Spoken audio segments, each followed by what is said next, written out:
There we go. What's good, the peoples? I had to update Windows the other day, and whenever I update Windows, it destroys a ton of settings across a lot of software. That makes no sense for a Windows update to do that. For example, every single thing in OBS has to be completely reinitialized. From my microphone to my webcam, so I probably look blurrier than normal. It's actually the other way around. I'm just naturally a blurry looking person. Oh my goodness. I wanted to stream this morning. I wanted to finish up my editing work and stream this morning. I'm trying really hard to get back into YouTube upload schedule with the two series that have lain fallow since, I don't know, October. But I'm not able to move video files from the computer I'm on right now to the computer where I do my editing. So I'm all morning long trying to fix network issues so I can move files back and forth. So I'm frustrated. I'm really annoyed. We got it working finally. I moved like 10 gigabytes worth of files over. So hopefully tomorrow I'll be able to upload a Baba Is You video. We'll see. We'll see what explodes between now and then. Oh my goodness. So that's why I didn't stream. Well, Monday, my wife was really sick. My wife got the second dose of her COVID vaccination, which apparently it makes people really, really sick. So she was actually laid up with a fever for all of Monday, so I didn't stream Monday night. Lulu, that's where my foot's gotta go. I can't put my foot... And then yesterday I did a whole bunch of editing work on the computer. I just didn't have time to stream, so I was like, you know what? Like, I've got to get back into putting YouTube videos up for the peoples. But that's going to entail just a whole lot of work up front. That's what I was doing most of yesterday. That's why I look out of focus, is because... Here, let me see if I can do a little something. Saruka, thank you for the $5 Kupo chat. Appreciate it quite a lot. Let's see if I can... For some reason, anytime a Windows update has to go through, it goes into OBS and changes all of my webcam and microphone settings back to some default setting. And I'm not sure why or how it even is able to do that, but it definitely does.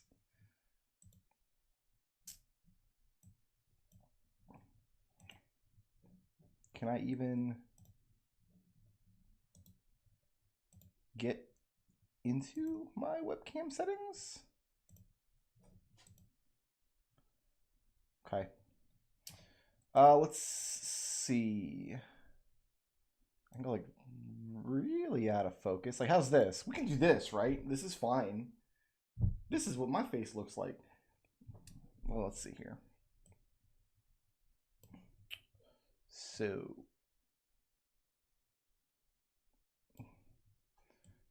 yeah, that's as sharp as I can really make it. I can have a sharpness bar here.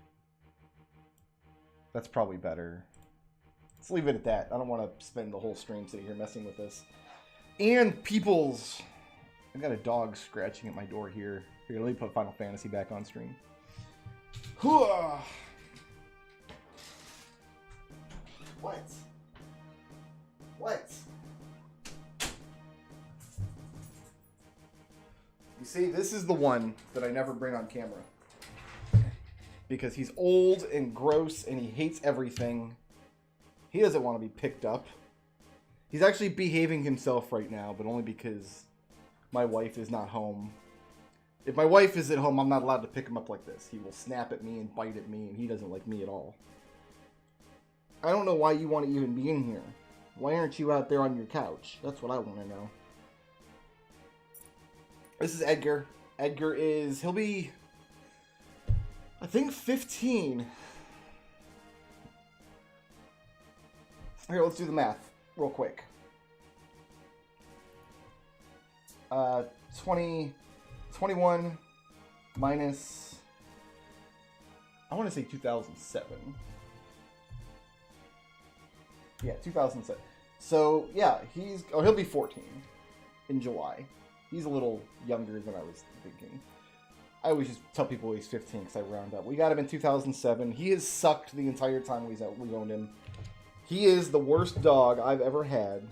He doesn't like toys. He doesn't like belly rubs. He doesn't like any kind of treats or snacks. The only thing he likes is my wife. That's it. So I'm going to put you down now. Ah! He looks great for his age. I'm actually worried the opposite is the case. I mean, he had a vet visit. Let's see. He hasn't had a vet visit since, this would have been last April. Because that's when we got Lulu. We took both of them in for a checkup. When we first got Lulu and she went in for her puppy checkup.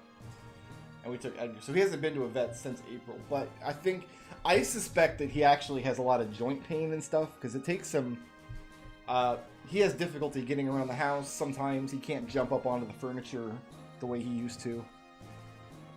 So I actually suspect he's got a lot of joint pain we don't know about. The thing that I've read is that if you hear a dog ever just whimper, like, you know how they give you, like, the scale of pain 1 to 10? For a dog, whimpering is supposed to be like an 8. Because dogs don't really vocalize their pain with sound. Because in the wild, that would trigger other predators and things to...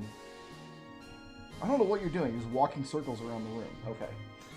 But yeah, in the wild, if an animal is giving off sounds of pain, that's a signal to other animals, hey, come eat me. So dogs... And Edgar does whimper and cry quite a lot for no reason. This is something that's only been happening the past 6 or 8 months. I've noticed quite a lot. So I'm worried about him. I still don't like him. But that doesn't mean I don't worry about him. I don't like Edgar. He doesn't like me. But I take care of him. I make sure he eats and exercises. Whenever we go outside, he always has to patrol the entire yard. He walks a big circuit all around the yard and pees on absolutely everything, then he comes back inside. That's his life. He does his patrol, he comes back in, he lays down on the couch, and then around 4:15 or 4:30 in the afternoon, he'll get up and go to the front door and start whining until my wife gets home. Also, his eyes are starting to get a little glassy, we've noticed. You know how old dogs, they'll start to get like glassy eyes. So last time we took him to the vet in his checkup, he was in really good health all around. But I suspect that since then he started to deteriorate a little bit. Lulu, my foot's got to go there. Anyway. I wouldn't give him any medication except on advice from our vet. But that's neither here nor there. We've decided that when Edgar dies, we're going to get another Chihuahua puppy. My wife and I both agreed that, like, the Chihuahuas are the only dogs we ever need to have. They're such great little dogs. They're so perfect for what we need. The only reason Lulu's not a Chihuahua is because there was not a Chihuahua puppy available on, like, the one day we had to do puppy shopping last year. That's the only reason little Lulu's not a Chihuahua. Otherwise, we would absolutely have gotten a Chihuahua. Alright. So those are dog facts. That's where we are with dog stuff. 76 hours. We were at like 50-ish hours when we started doing the Angelo searching in this game. Let's just recap what all we've got. We're getting a lot of just random, like, GF items and stuff, all this stuff. We are assuming, I'm assuming that there are enough items in the game total. Like, if you had at least one of every item, you'd come to item page 18 like this. And we just started on page 15, so we've got 2 full pages of items to still get, at least.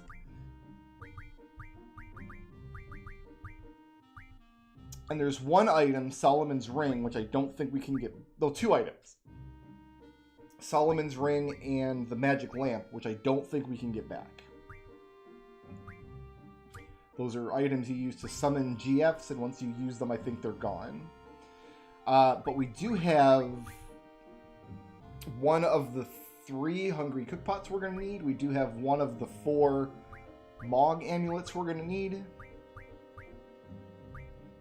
And we have one of the 4 ribbons we're going to need. So things are going pretty good. Excuse me, on the item scale. I'm kind of wondering if we'll climb back up to 100 curse spikes too, honestly. Just by Angelo searching. We're also getting more magazines. You can find Combat King magazines and Occult Fan magazines just by Angelo searching, which we are.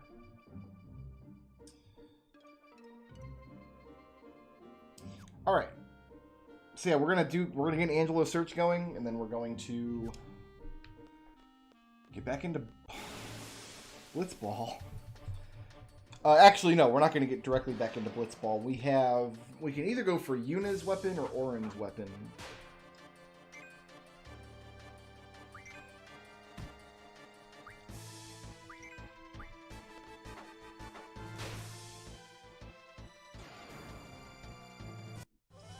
Okay, I wasn't expecting Kisis to do that much damage with just a regular mug, but I guess she did. Oh, we were using Demi, actually, to lower their hit points, to make them go into their like defensive state.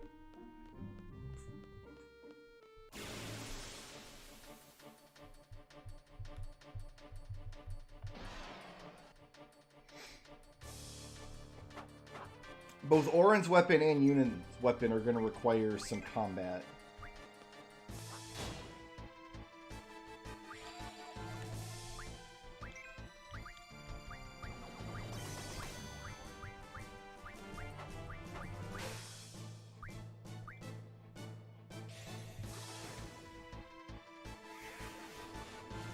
We've done some monster catching, but not tons. Alright, so you are clammed up.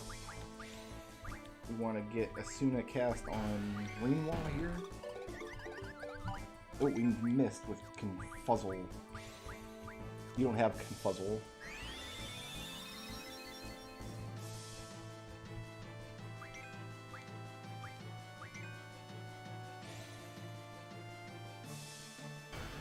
My plan is to do this Angelo searching, and once we have all the Celestial weapons completed in Final Fantasy X, we're going to... I want to finish up the story in 8, and we can do more Angelo searching later.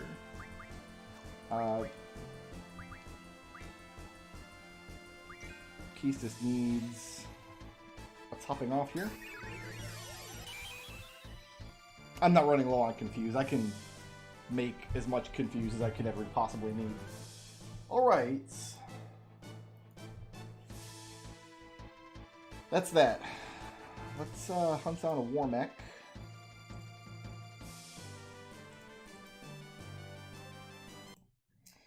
We will put this up in the corner. Let Angelo Search do its thing.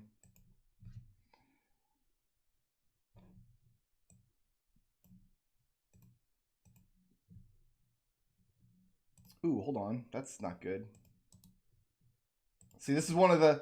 There's a little capture cursor checkbox in OBS that gets unchecked every time I update Windows. I have no idea why. I gotta make sure to do that, otherwise my mouse cursor will be on screen every time I stream, which isn't good. So Gilgamesh can only be summoned once per battle. So getting an Angelo search set up just means we have to wait for Gilgamesh to show up and hope he doesn't win the fight. Gilgamesh can do a couple of different attacks, one or two of which will be sufficient for a good Angelo search.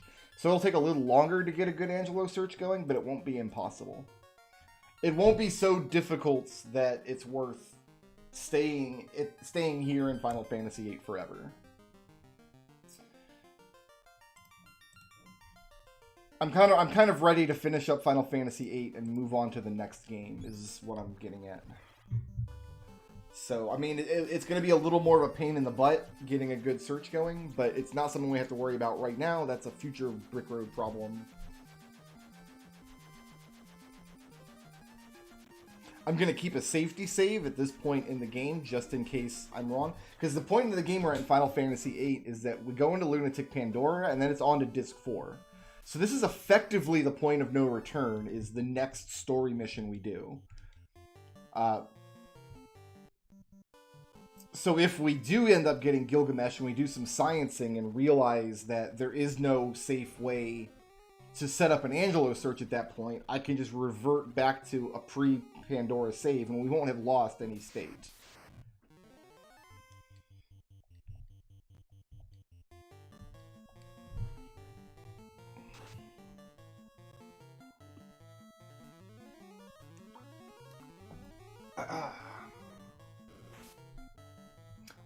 Worst case scenario. Well, no, I won't even say worst case scenario. Because what I'll do is we'll advance the game, and then once we get to a Disc 4 position, we will do some science and make sure that we can still get an Angelo search going on Disc 4 before we go into Ultimicia's castle. If it turns out we can't, then we'll continue doing this until we have all the items we need with Odin instead of Gilgamesh. I would just have to replay Lunatic Pandora in that case, but that's not a big ask. There is one enemy in Lunatic Pandora that has a blue magic item we need. It is the last limit break we have yet to learn. In fact, the same thing in Final Fantasy X. The only thing keeping us from having all the limit breaks is one piece of blue magic. So Edgar has climbed into Lulu's bed now, and Lulu is... Okay, she's still under my feet. I guess they're both napping. It's nap time. I've never seen Edgar get into Lulu's bed like that, ever. I'm not sure why Lulu is allowing that. It's possible she doesn't know what's going on. Alright.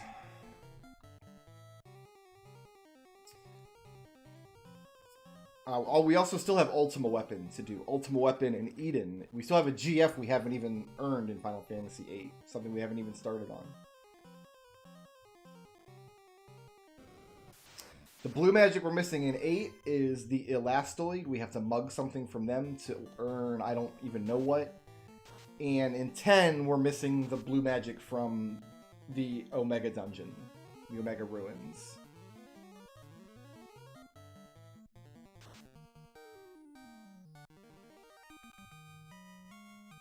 I haven't even done any research into Omega Ruins yet, because we're not even ready to get started.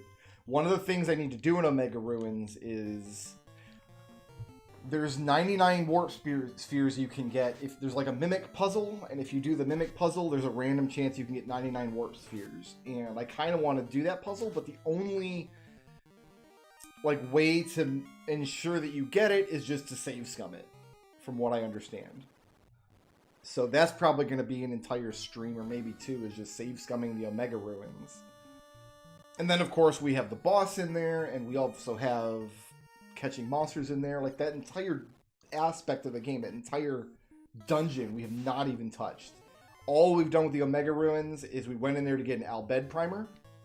And technically, we didn't even do that, because what we did is we got the Albed Primer, then loaded up an old save and imported the Albed Primer just to get the Albed Primer without having to go into the Omega Ruins. So we have the primer from the Omega Ruins, but technically we haven't been inside the dungeon yet. That's my understanding, is it's probably, my guess would be 1 in 256 rather than 1 in 216.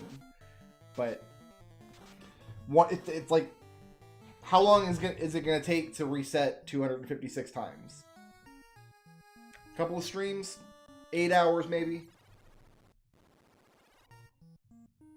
That's also my understanding. Just going into the Omega Ruins locks in the chests, which is why in our save file we did the chicanery with the Albed Primer. We didn't. So the save file we're using in 10 right now has never been to Omega Ruins. In fact, when we go into Final Fantasy X, you can see on the airship menu, it still says new. Like, we've never been there. We've never ever gone in.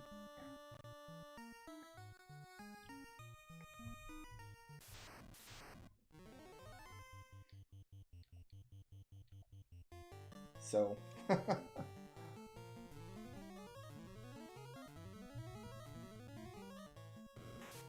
I think the next game I want to play in the series is 5, for 2 reasons. For one, we're going to do a full run of Final Fantasy V this summer because of the Fiesta. I always do a run of Fiesta.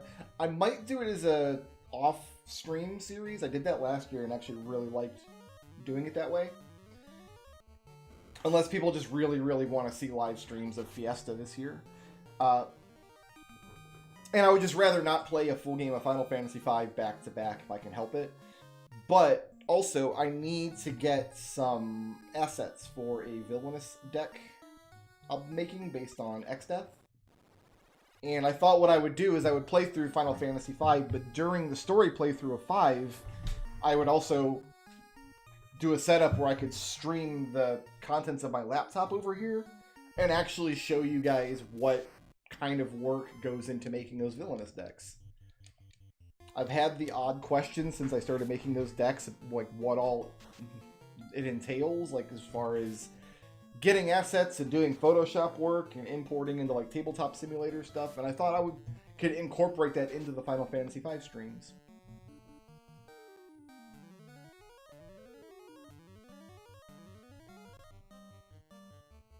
So I actually knew about the Omega Ruins thing from way back in the day, because it was on the PS2 version. I made the same mistake. Like, I wanted to go in, I think, to get Kimahri's Blue Magic spell. I don't really remember, but I just wanted to set my foot in there to get something, thinking I could do the 99 Warp Spheres later, and then finding out after the fact that just going in ruined my chances of ever getting them. I'll probably never use a Warp Sphere, but I figure having 99 of them in the inventory is proof enough that I did the weird Omega Ruins thing. So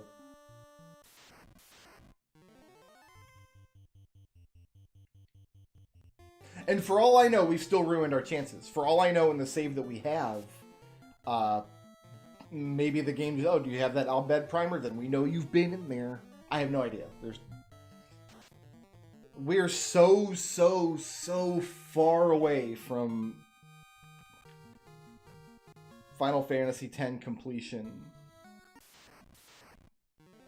Like, there's still a truckload of, like, mainline game content, like end-of-game content we have not even begun.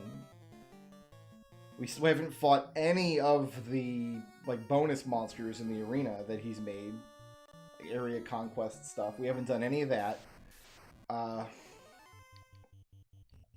We've barely begun the sphere grid. Like, all the characters have completed their own section of the sphere grid and have kind of started on the second section. That's as far as we've gone.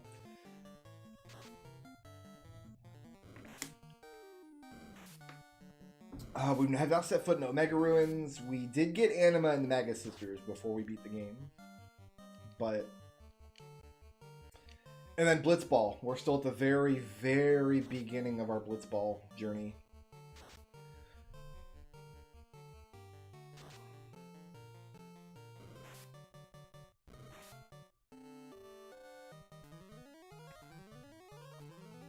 I really think Final Fantasy X, when all is said and done, is going to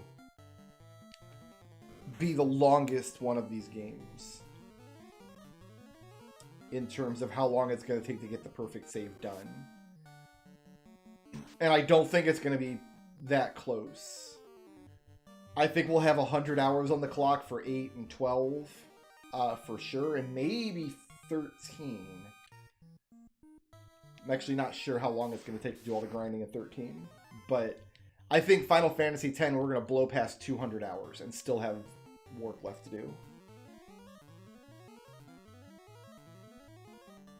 We've done the 10 count fiends in Besaid, Kilika, most of Mount Gagazet, and Beaconell Desert. Just because that's the only places we've had to... well, we did Besaid and Kilika one stream while we were just chilling. Beaconell Desert happened just as a consequence of us doing Riku's Celestial Weapon. And Mount Gagazet we had to go up there to do the Maga Sisters prerequisite, is get everything from Mount Gagazit. So we have a fair amount of Mount Gagazit, but the rarest monsters in Mount Gagazit we still have to do. So lots of monster collecting still ahead of us as well. I think when we go to do the monster collecting, we're also going to really focus on doing overdrive mode grinding. That's another thing, is there's like 12 overdrive modes in the game, and we want to get all 12 of them on every character, and some of them are really dumb. So there's a lot of work yet to do. So much.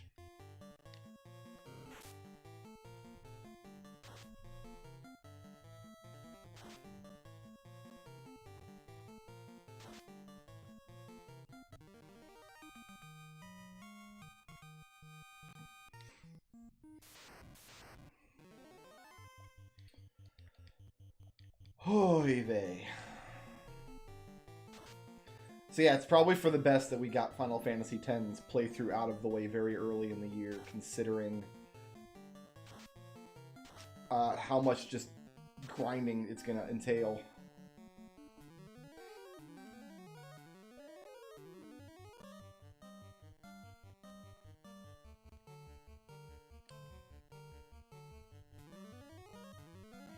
I'm already very sick of Blitzball, like, way over it. I think the amount of Blitzball you have to play just to get Wakka's weapon is completely unreasonable. And the idea that most of, like, what you can get from Blitzball in terms of prizes is just more stuff for Blitzball. Like, the idea of developing a Blitzball team and leveling them up and teaching them techs and stuff is completely beside the point. I have no idea why all of that is in the game.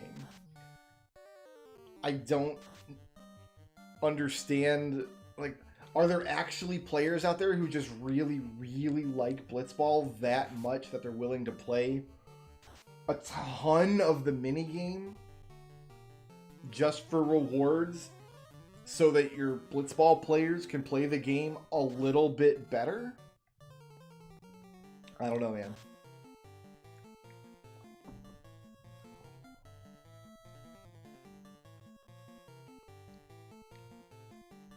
I feel the same way about Tetramaster in Final Fantasy IX. Like, all you really get from playing Tetramaster is more cards for Tetramaster. There's virtually no reason to play Tetramaster, really, unless you just love playing it. So because he didn't open with Nuclear, I can safely open with Fade instead of... And because he attacked Ziza, we don't have to worry about healing anybody. So that was nice of him.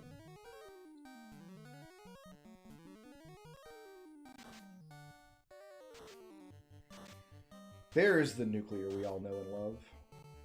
That was a pretty decent Nuclear, actually. That was reasonable.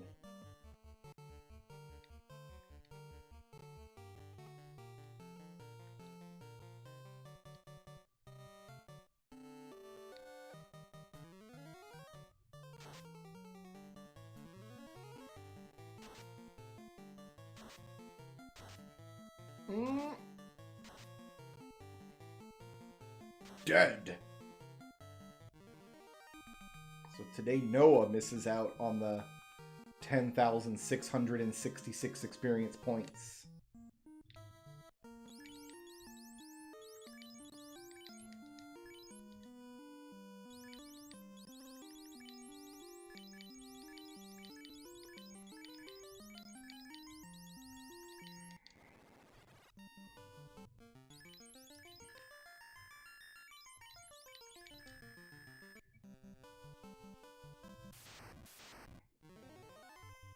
I've seen the Albed Sykes lose. Of course, I grabbed most of their good players.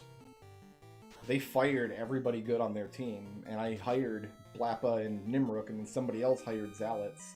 So they don't have their good shooter, or their good defender, or their good goalie anymore. So... okay. In my travels, was researching various stuff for Blitzball. there are people out there who have done like a Blitzball completion run where they've literally got every single player in the league, all of the techs, including stuff for tech find. I cannot imagine how long that takes. So that's Final Fantasy 1. Let's get into Final Fantasy 10.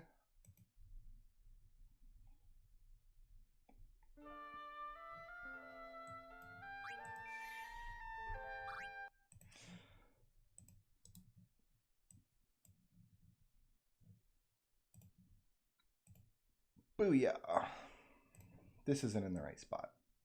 There we go. That's a little better. All right.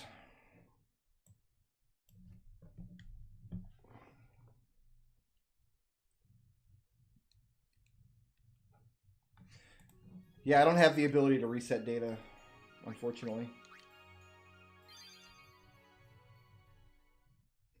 Because I can't lose Durin on my team. Okay, so...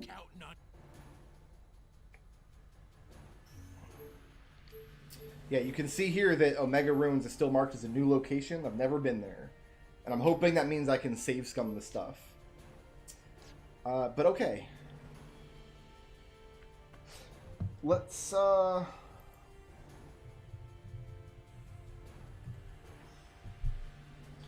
on Orin's Celestial Weapon today.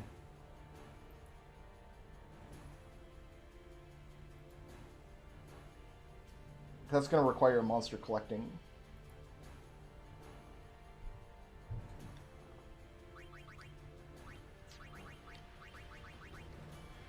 Got the Mars Crest. We just need the Mars Sigil. Where's the Jupiter Crest?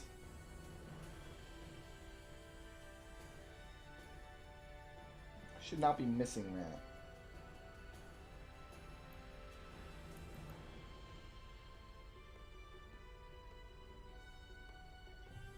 In a locker in Luca. Let's go grab that before we do any Oron stuff. You're counting up.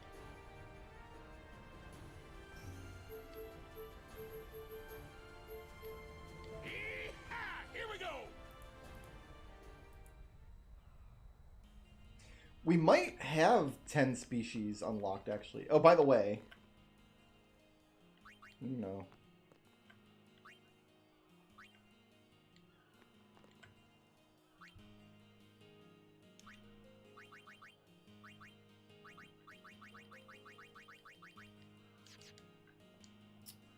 Apparently there's, at the theater in Luca, we've got to buy up their theater spheres as a batch of items that I haven't gotten yet.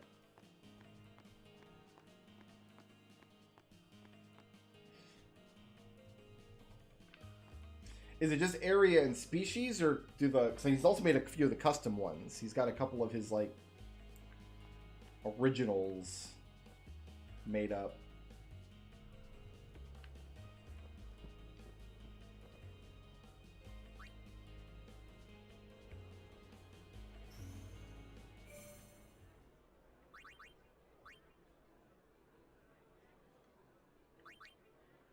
So we've got to buy, we got to get all these music and movie spheres.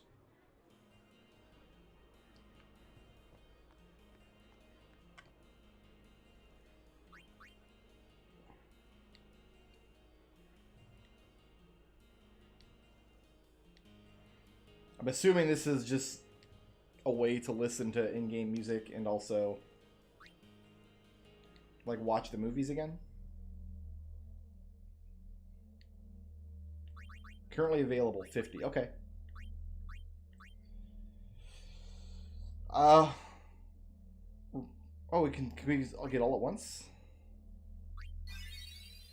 Nice.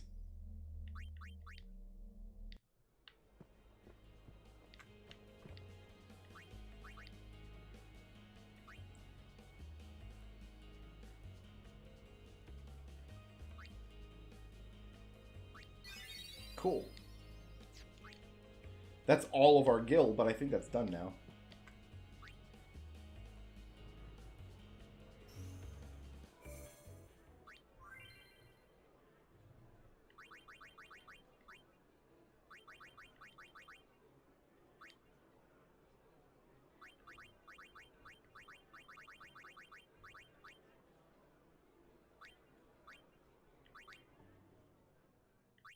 Oh, we get access to both of them too. Nice. Okay.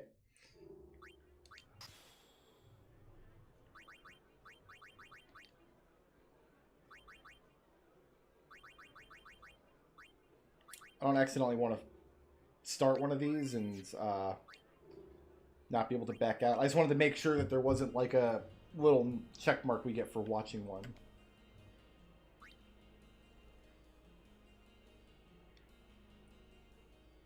Ooh, 3 more. I don't have 40,000 gil. Does Movie Man have extras?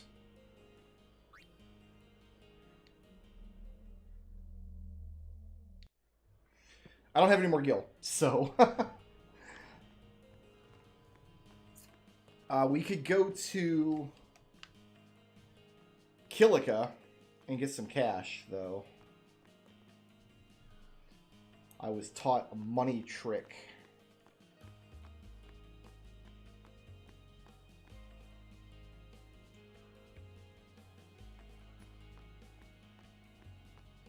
This is the wrong way. I always get lost in Luca.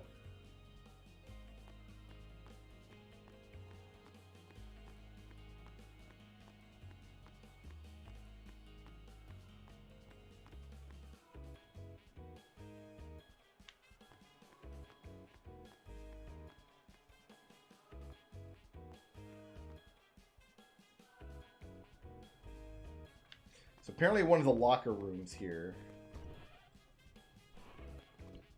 Hey guys, remember when I kicked all your asses off my team? There it is. See ya.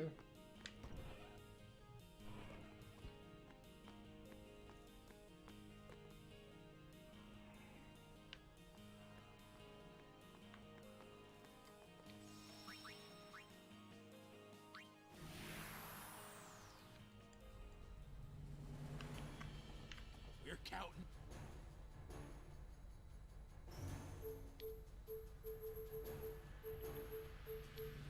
Yeehaw! Here we go.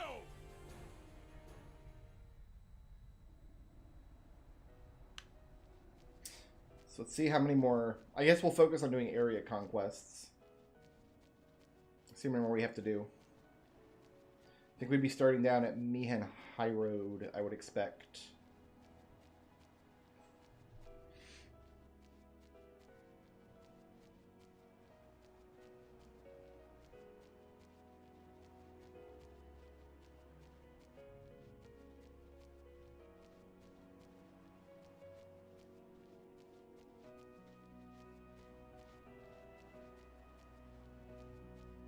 I wish I could just put my airship right down at the arena. I wonder why that's not an option.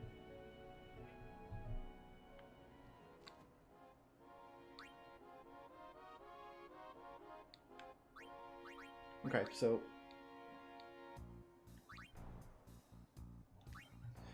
we have everything from Besaid. We have everything from Kilika. There's 8 kinds of monsters on Mihen. Oh, I didn't realize that Mushroom Rock and Djose were different areas, actually. So yeah, we have... I mean, we've got a lot from Makalania, too, I guess. Oh, from Butterflies, probably. Wow. I can't believe there's 3 monsters we've never seen in Makalania. Oh, no, never mind. There's an entire section of... These all came from Makalania Woods. The ones we haven't seen are probably from the lake. Beaconell is done. Calmlands has good... progress.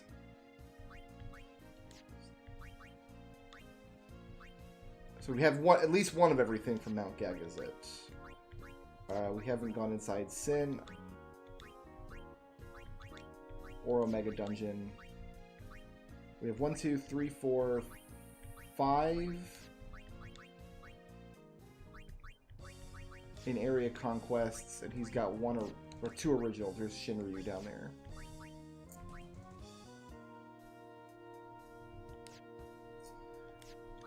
Alright, I guess we're going to go to Mihen Highroad and start working on it. No, we're not. I mean, we will later this stream, but for now, what I want to do is go to Remium Temple.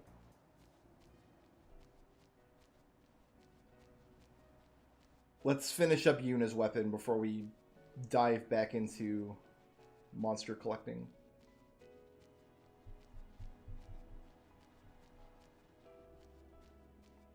Seems weird to me that Mushroom Rock and Djose Road count as two different areas, but like Macalania Woods and Macalania Lake don't. I'm gonna turn my ceiling fan up too. It's hot in here. The whole country's freezing to death right now, and it's hot in here. Okay.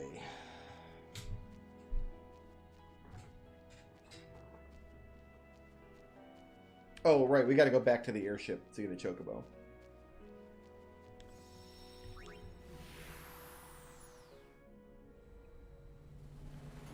We're counting.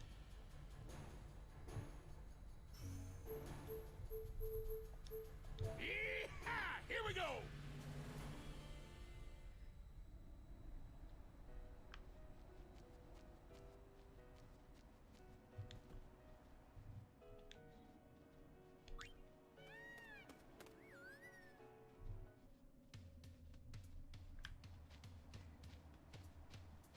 Because Yuna we could finish up without starting in on the monster collecting.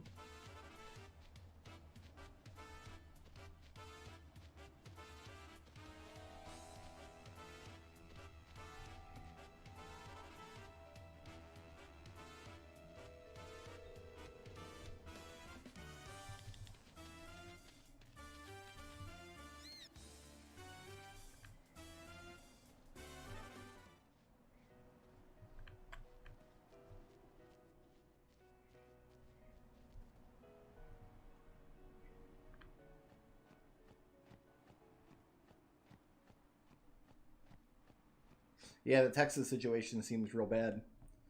It's my understanding that it goes back to, like, apparently the Texas state power grid is not well connected to the rest of the nation's power grid, which is compounding all of the other problems. Rough scene for sure. But it is a... What is it outside? I'm going to bet it's 80 degrees out. Oh, 61 degrees out. It is pretty chilly outside today. But very warm in this room. Well, Yuna, shall we see how...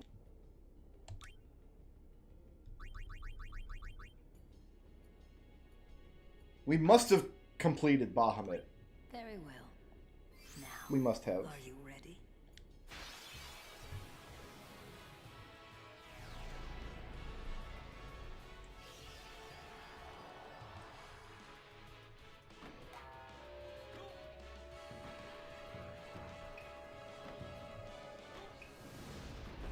Choose your Aeon well, summoner. So I gotta go through 3 of hers, and she can grand summon once. Let's throw all the little Aeons at Yojimbo here and see where I can get.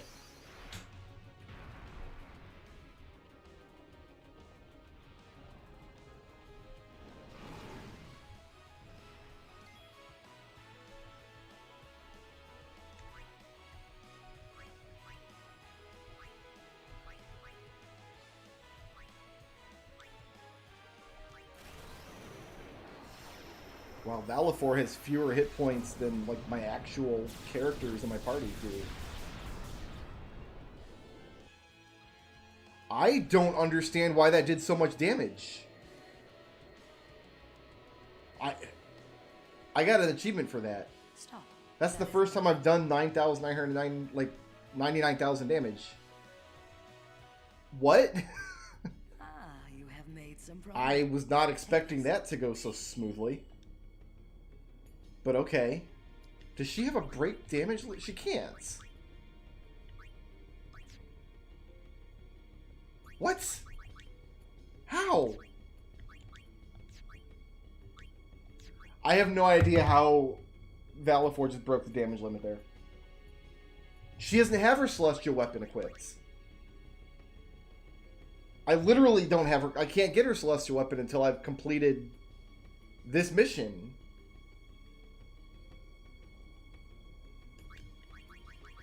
Yeah, her celestial weapon still sucks. Oh, that just the crest does it. Really? Huh. Well, okay. The rest of this should be a friggin' snap then. I will be the judge of your... Very well. Now. We might as well use Magus Sisters against her anima because we're not gonna get. We can't use our Magus Sisters against hers. I thought we were gonna have to go through 4 of our Aeons in that fight, and then maybe against anima we'd use Magus Sisters, and then against her Magus Sisters we use Bahamut and anima. But okay, if Valifor is just the man now. I'm gonna grand summon Valifor, whatever. Choose your Aeon well, summoner.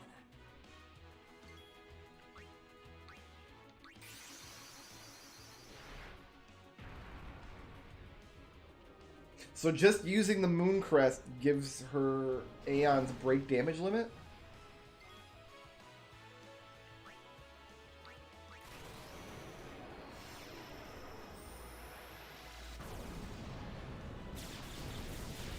I wonder then, if I started rolling up against some of these Dark Aeon fights, would I be able to win any of them? Using just my Aeons and their limit breaks? Stop. That is enough.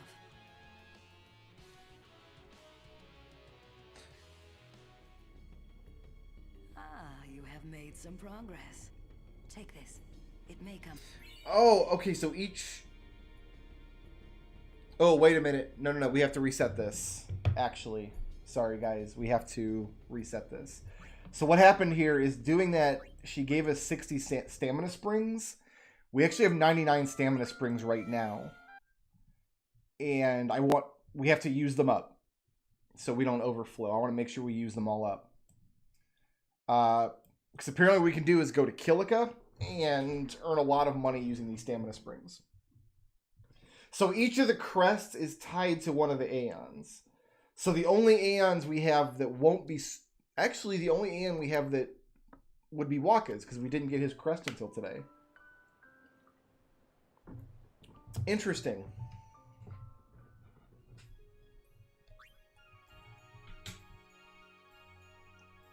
Okay.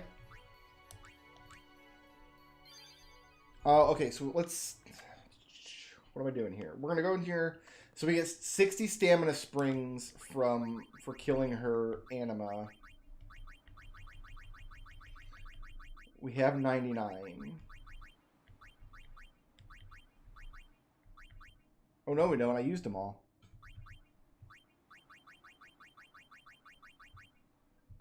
Oh, stamina tonic. Never mind. Never mind. I misunderstood what's happening here. Whoops. I have 99 musk. Isn't musk good for something?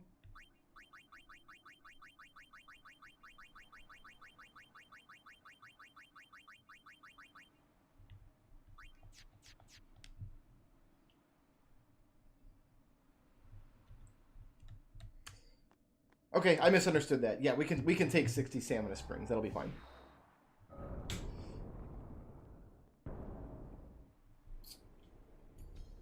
I don't think we'll go hunting Dark Aeons today, but I will be the judge once we have all the Celestial weapons, I wonder if maybe a couple of them will go down. Very well. Now.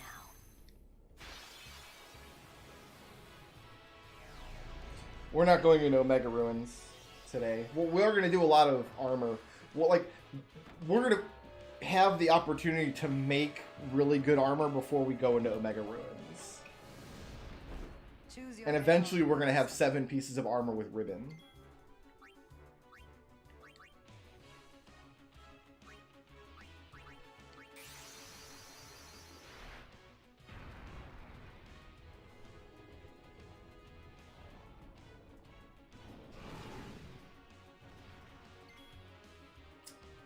Dark Valifor gives you ribbon armor?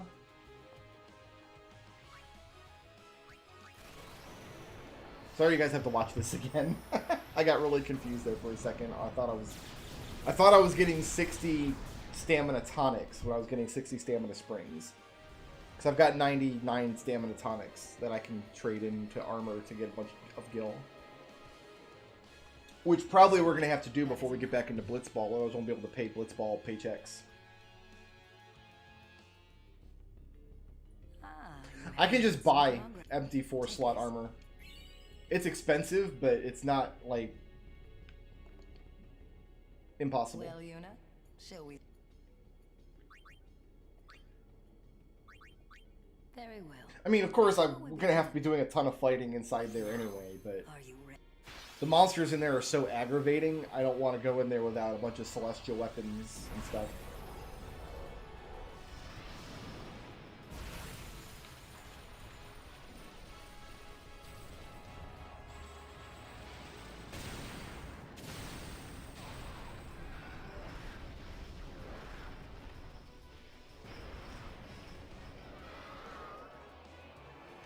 Yeah, we got to do a bunch of capturing there. We'll see, but we'll see what we get. Yeah, let's Grand Summon Valifor back out. So all of my Aeons except for Ifrit and Yojimbo. No, Yojimbo's had a crest. It should just be Ifrit that's never had a crest. Because we just got it.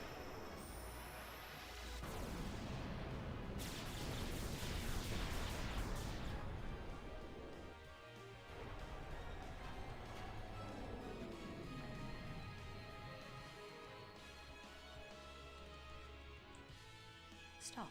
That is enough. Alright, so we can't take these 60. Ah, you have made... Take this. But let's go hit the save point real quick, just in case the next fight gives us something we don't want to use up. Okay, customize.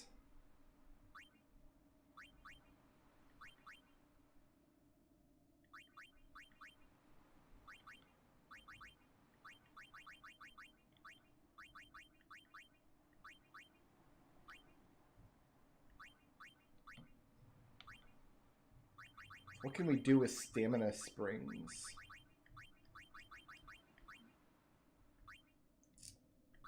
Yeah, we're gonna make some. We can make some confused proof armor with all these musks.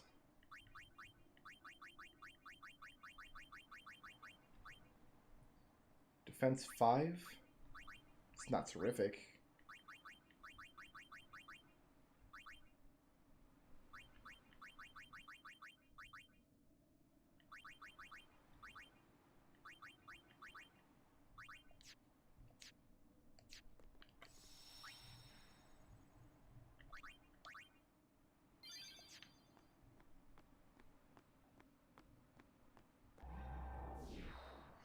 I think we'll have to go to Kilika and get some, start this money-making procedure, actually. You've got quite a name to live up to. Very well. Now.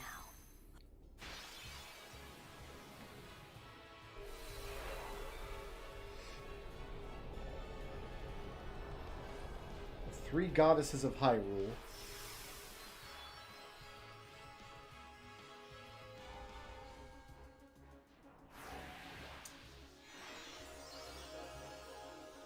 What are their names? Din, Nehru, Ferrore. Yes? I feel like I have that correct. Choose your Aeon well, Summoner.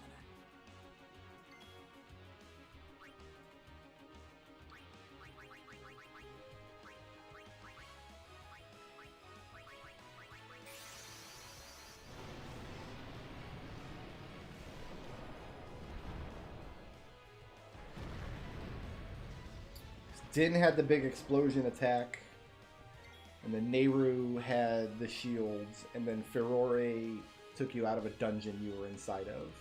Correct? That sounds right to me.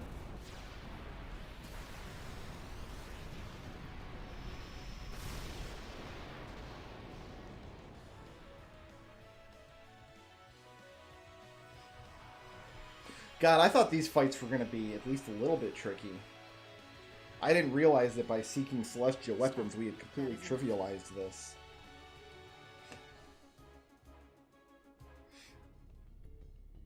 Ah, you have made... Take this.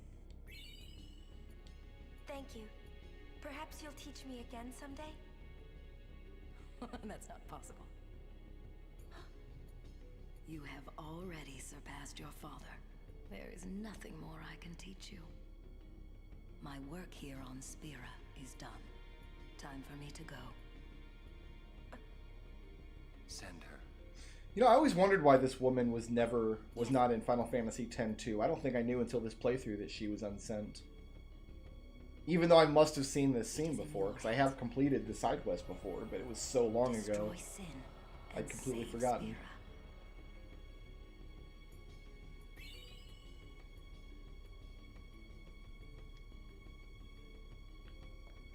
All right.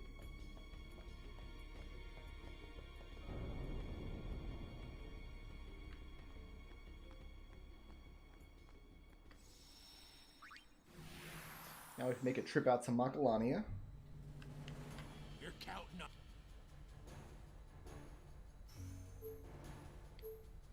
No, I want to go to Kilika first. Yeehaw! Here we go!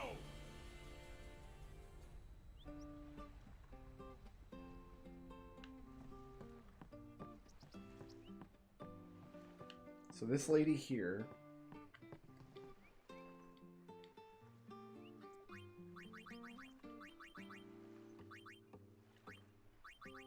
And we just want to buy one of these. Actually, that's all we can buy right now is one of these. Because we're so low on cash.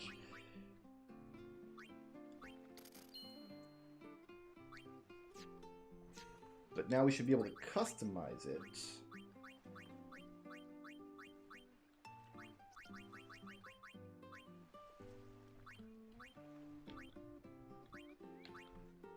With HP 30. And sell it back.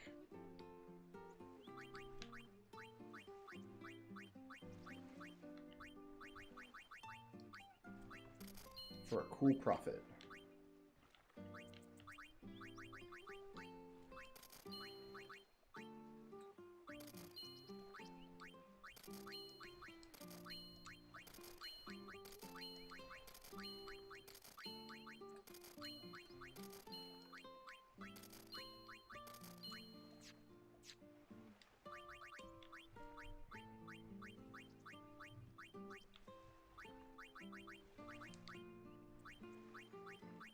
Kind of obnoxious way to go through life here, but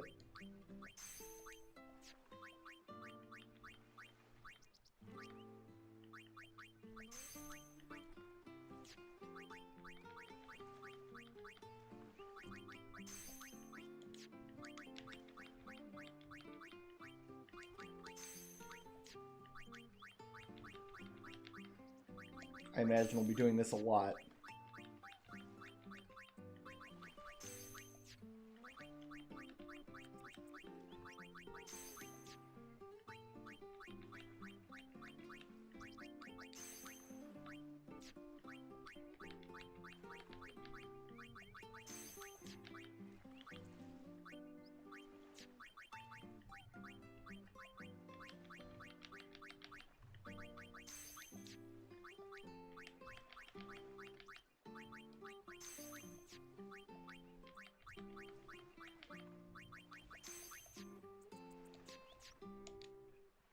This should give me back up to about how much money I had, I think.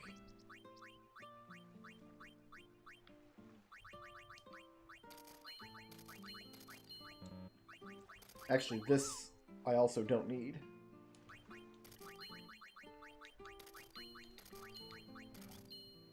Sebastian, thank you for the Kupo chat. Congratulations on having water again. Running water is one of those things you just take for granted, and then once you don't have it, it's like, oh my god! It's... We went through that a couple years ago when we had a water main burst outside of our house. And... No. I didn't want to go in this menu, I don't think. Yeah, no, I did not want to go to this menu. Did not. We're not ready for Blitzball yet. Yeah, we had a water main burst.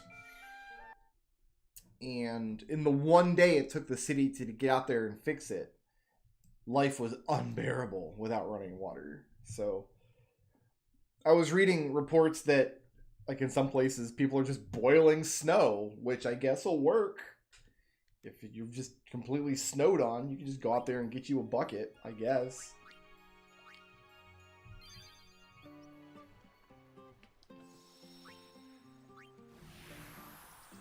Alright, let's head over to Makalania and get this weapon upgraded. We're counting on.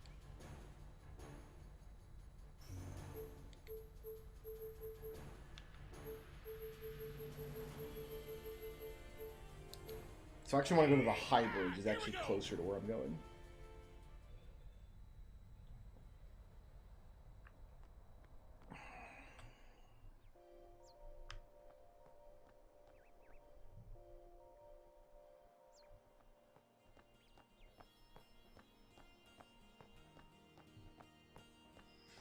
Because this will, I guess, so this will break Ifrit's damage cap then. Is there any indication in-game that that happens? Like, I don't recall getting a message saying anything has happened to my Aeons by doing this.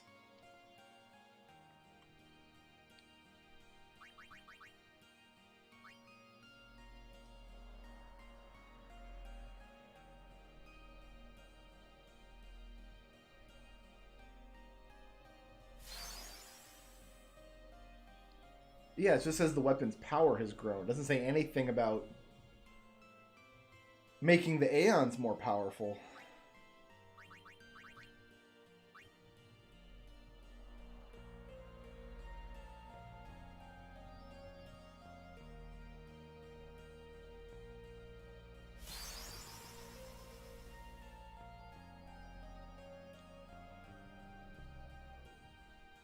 That was a nice little surprise. So my Aeons don't suck. Alright, so everybody should be done with weapons except for Orin and Waka now.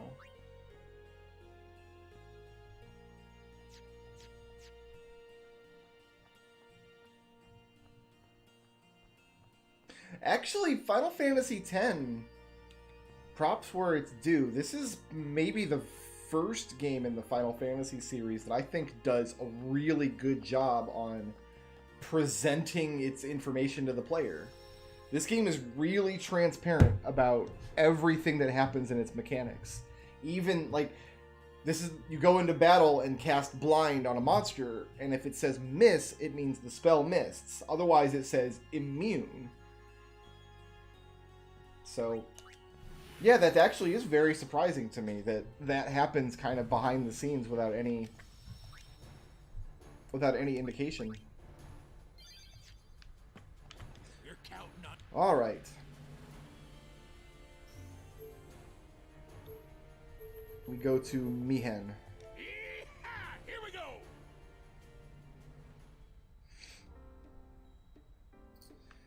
Okay. We're going to do a particular formation of Riku, Kimari, and Lulu. Yuna's actually not terrible on sphere levels. I thought Lulu for sure would be way behind on sphere levels. Or not Lulu, Yuna.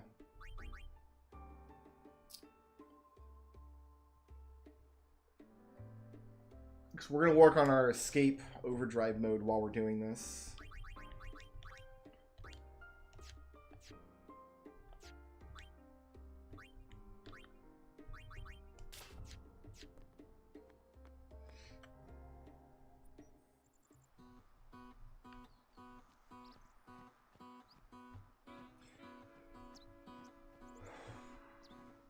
I guess we'll just walk up and down the high road and get all these monsters. I realize I'm not going to get a lot of experience here, but we'll get a little bit.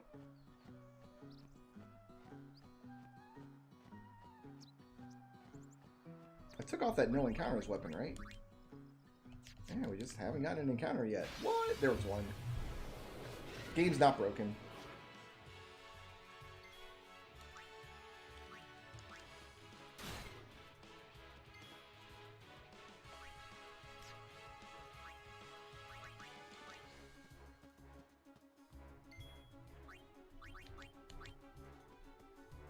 Then we'll just let Riku do the capturing.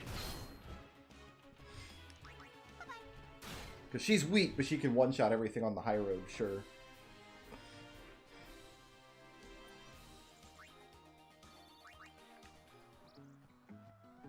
As you can see the discrepancy of sphere levels here, you can see which characters have been doing most of my capturing up to now. Oh, I guess Yuna has actually been very helpful in capturing because she's got the Death Strike weapon. That's why she's not actually falling behind.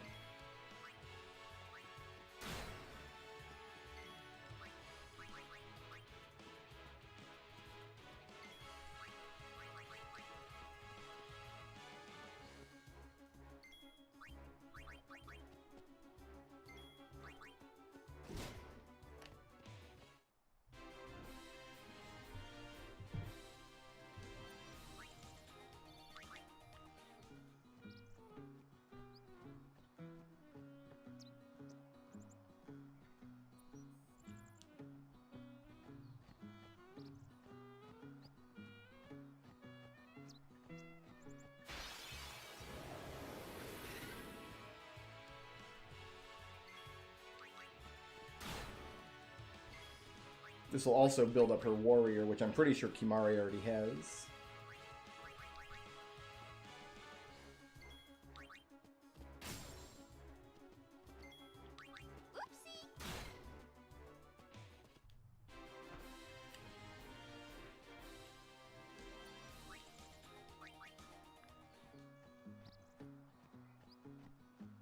And I guess all of this armor that we're getting, we might as well throw stamina springs on them to increase their value before selling them back. Or before selling them back.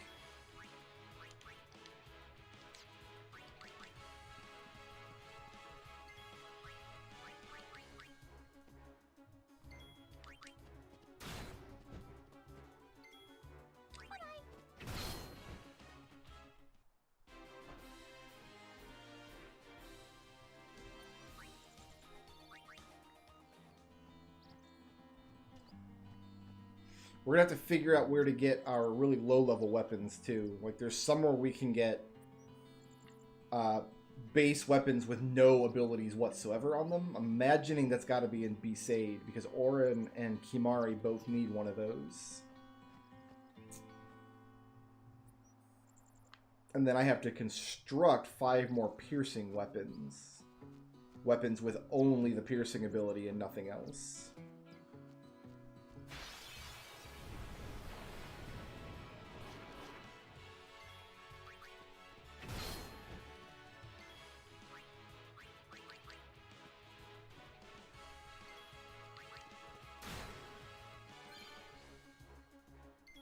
So Riku got Slayer.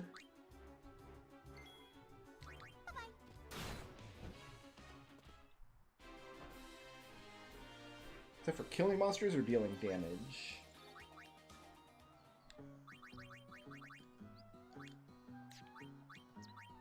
Defeats an enemy. She hasn't got one for attacking yet. That's Warrior.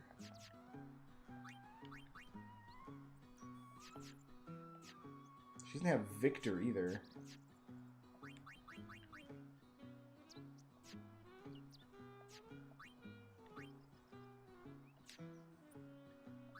I'm surprised anybody's actually got this one, the status ailment one.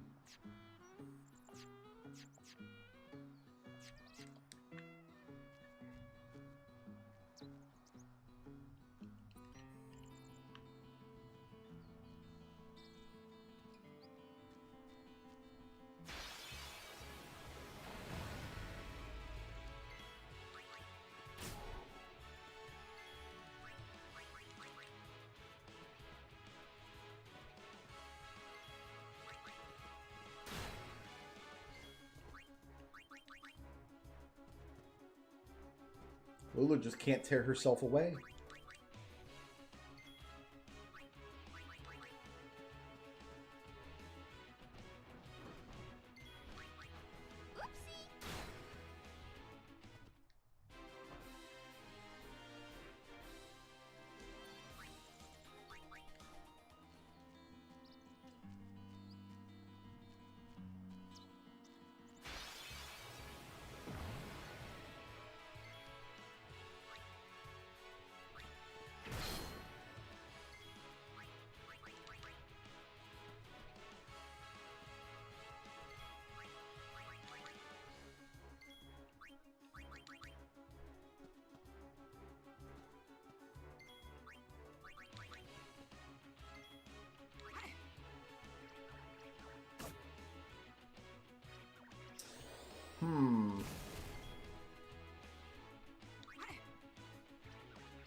she doesn't have Death Strike.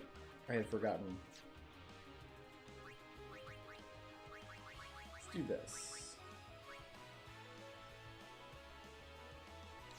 Then it reduces by 1/4. Well, alright, Lulu. Somebody else is going to have to do the job then.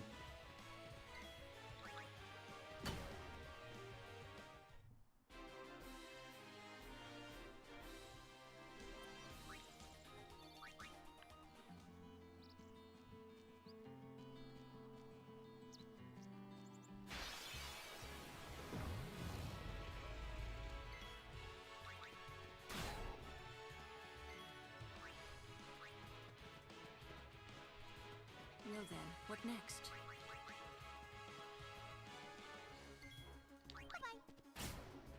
It's making sure that Riku can actually kill that thing.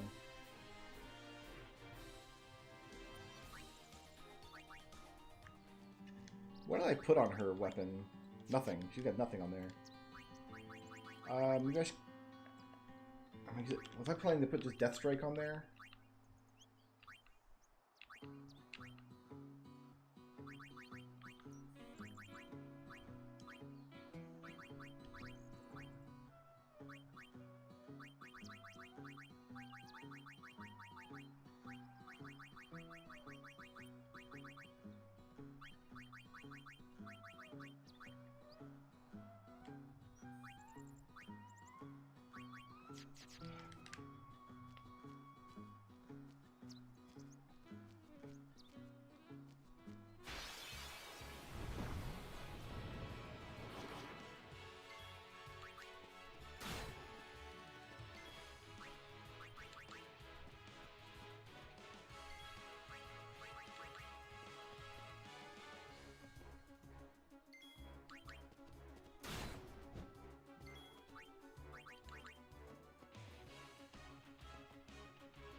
Looks so doofy when they fail to escape from combat. It looks so silly.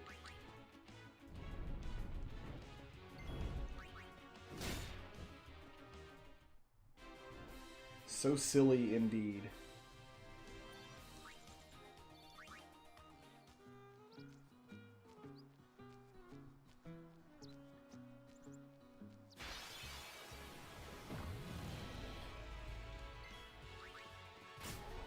So there's the dragon guys.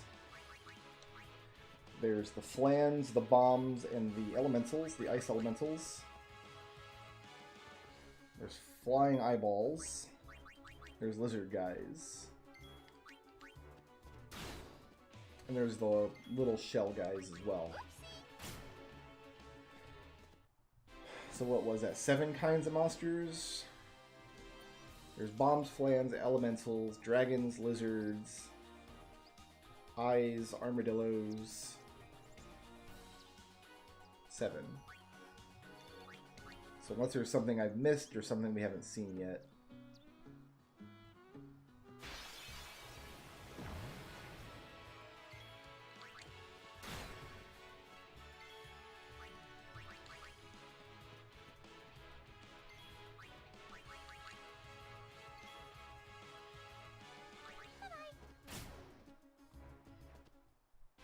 Yeah, I suspected as much, because I didn't see any of these little blobs up on the main road, but they're appearing quite frequently down here. Whereas it looks like the floating eyeball monsters... Oh, no, there's one. I don't think we've seen an elemental since we've been down here.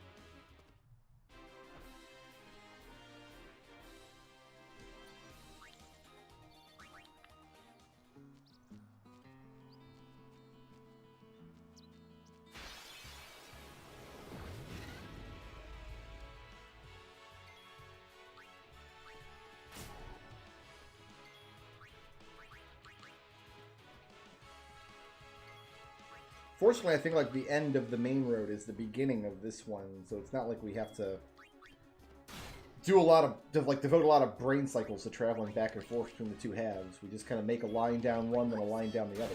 Should do the trick.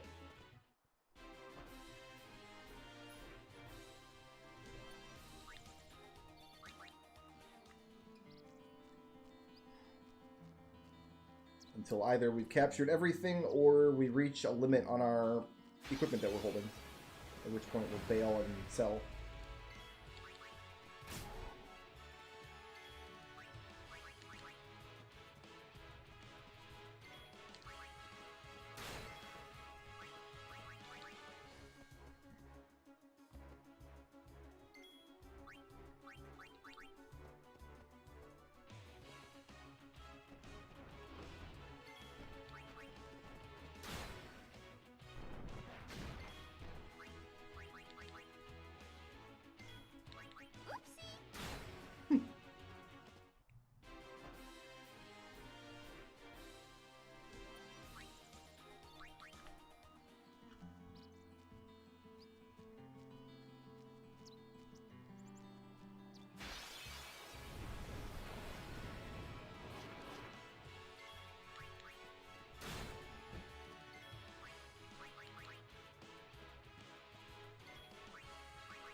We should probably name Kimari's little dance that he does when he fails to escape from combat. It's kind of cute. It's pretty adorable. He does this little like boogie and shuffle in place.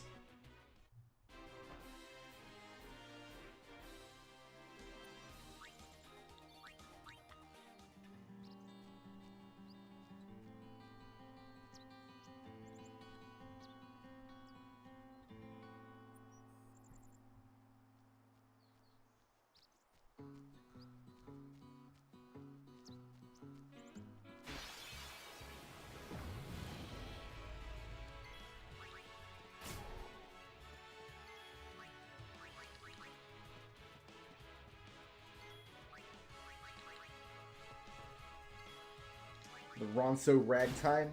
I like it.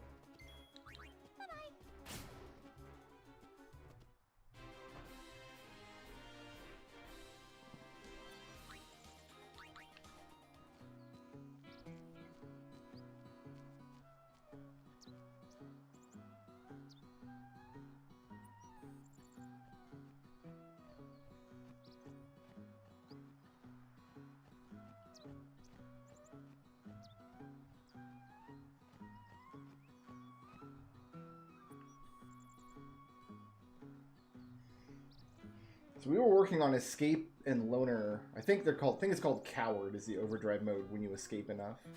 We were working on Coward and Loner for a bunch of people the entire time we were in the desert, and the only person who got it was Orin. Alright, so we've already got all the bombs. So we can escape from this fight. We don't need this fight. Oh, the Ronso Ragtime, there it is.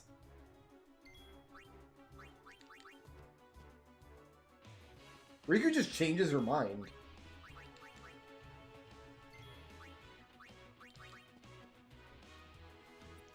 Okay, so bombs we don't need. I think there's 6 more then. There's elementals, there's blobs, there's lizards, there's dragons, there's floating eyes, and there's Roldos. There's a Roldo. Oh, and there's dual horns, so there's 8 creatures, not 7.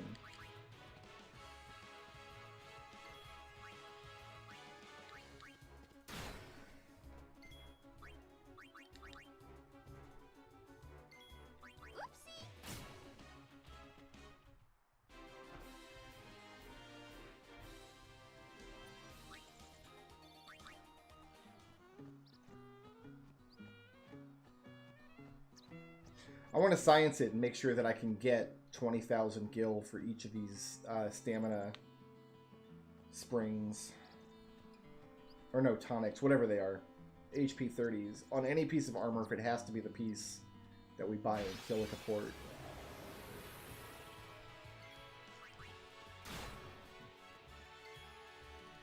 Oh, there's a wolf here too, so there's 9 kinds of monsters, actually.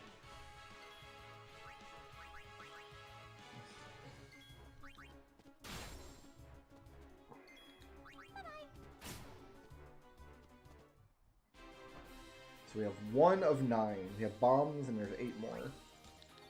Lots of diversity on the high road. I guess because it is 2 areas in one instead of just being 1 area. But again, I wonder why it counts them as 2 areas. Why not count them as 2 separate areas if they have 2 different monster sets?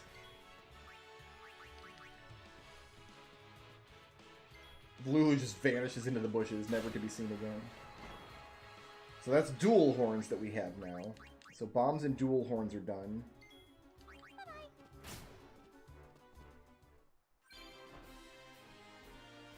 We got Victor.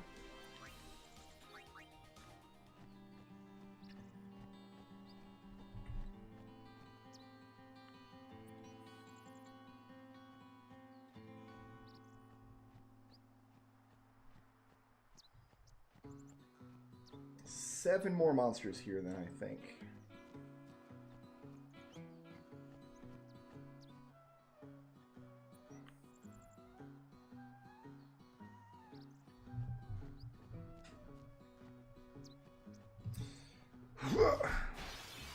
Both of my dogs are napping so sweetly.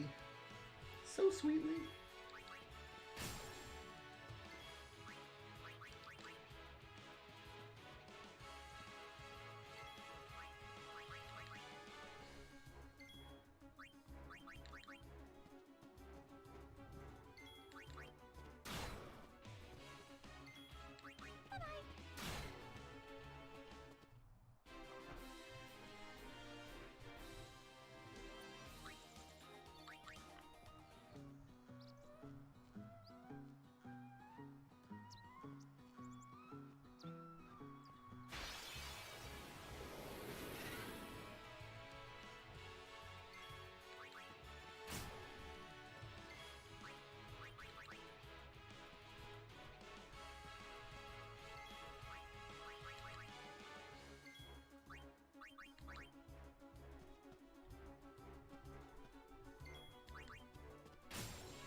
I wish the arena guy gave you some way to keep track of monsters while you were out in the field.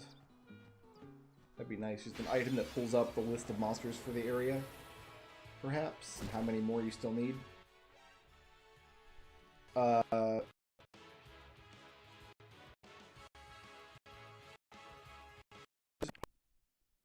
It did. Why, though? Oh, that sucks, dude. The game just completely bugged out. We just lost all those monsters. Well then, that's not good. I wish that had not happened to me.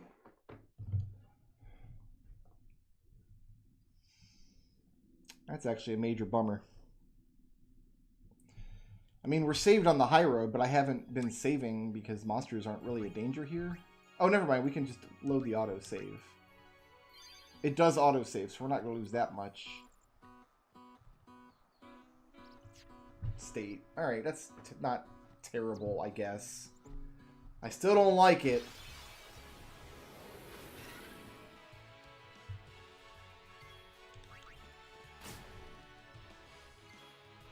I think it autosaves every time you go through a screen transition.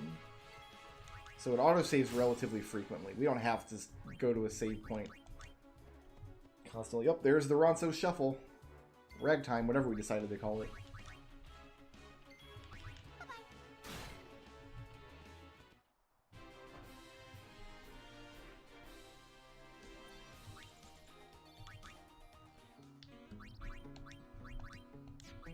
Yeah, she still has her Victor.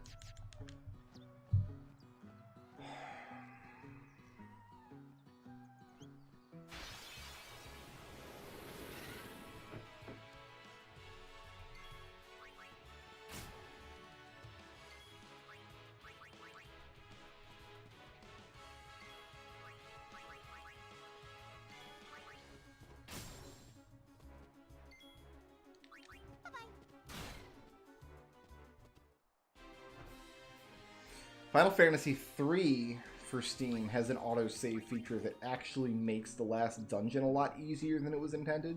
Because the game doesn't have save points, but it does have autosave. So if the last boss wipes you, you can reload your autosave from before you fought her, instead of going through the entire final dungeon again.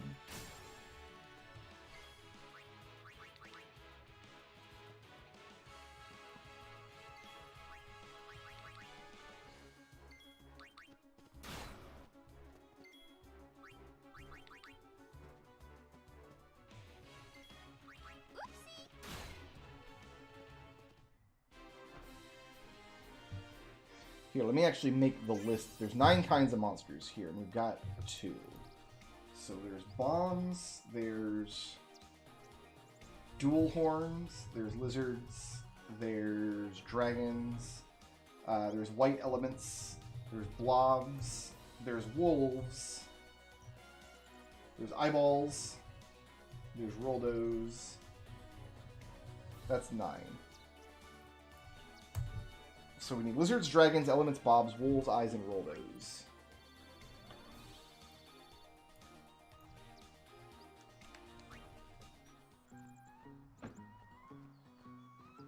And I'll just check them off my little list here as we go.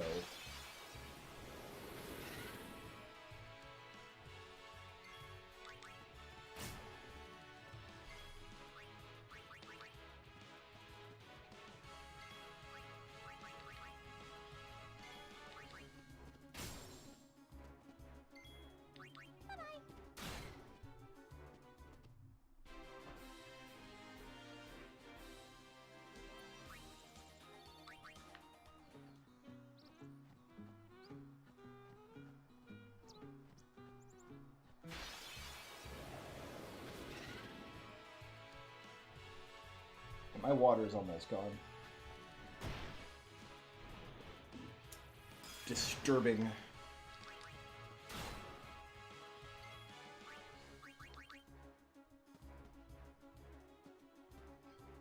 When Lulu fails to escape, it just looks like her shoelaces are tied together under her skirt.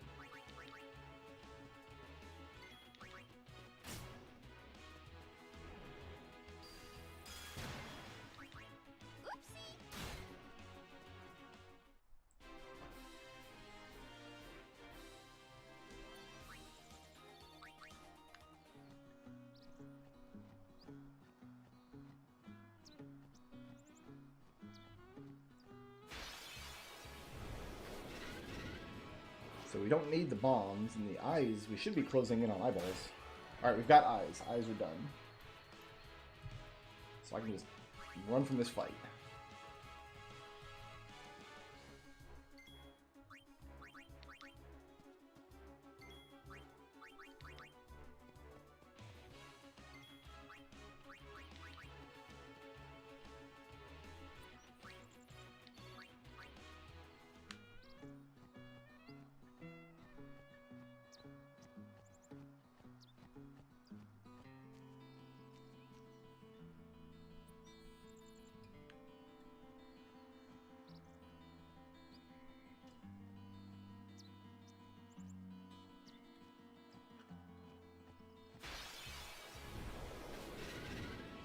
In this fight.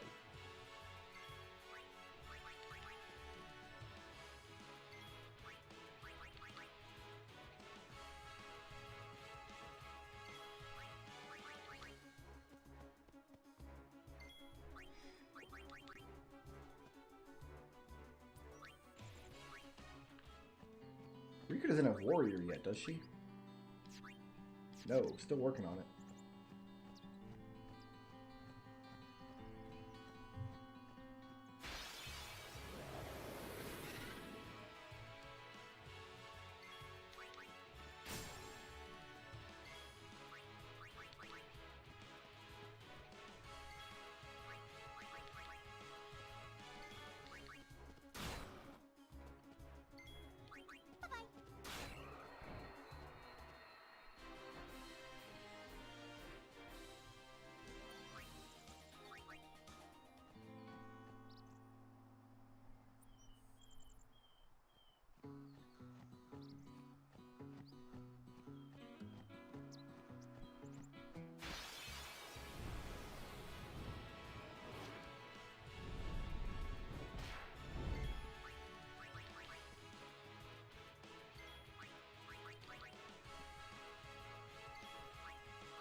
Something tells me, well, you know, you should go all the way to the beginning, just in case there's a monster way back here that doesn't appear anywhere else. I don't think there is, but... Oh my god!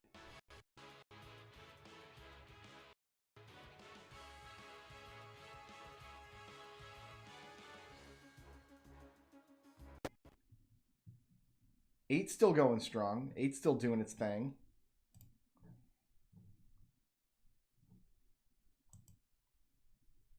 I mean, you're not going to stop me from playing you, Final, just because you're a terrible game that crashes every 8 minutes.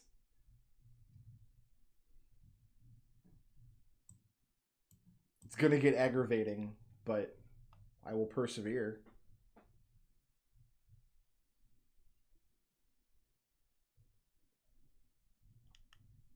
It auto-saves every screen transition, so we're not losing... We can never lose more than, like, 1 or 2 battles. It's not that big of a deal, but... At the same time, it's like... Do all these NPCs wander around the Highroad? Are they just getting attacked by, like, dogs and bombs constantly, like we are?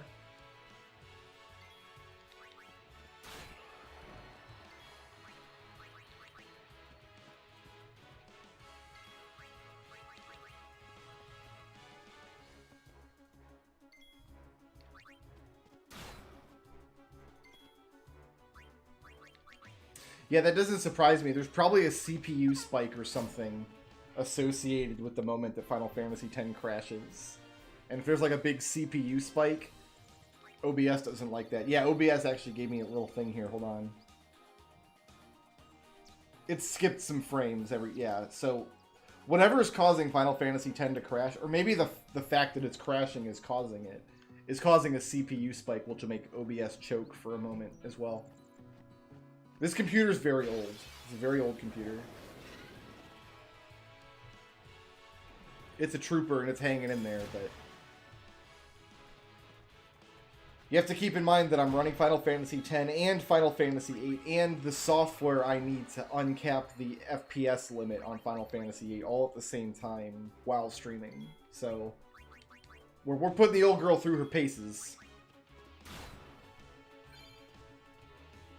Okay, so there's Warrior.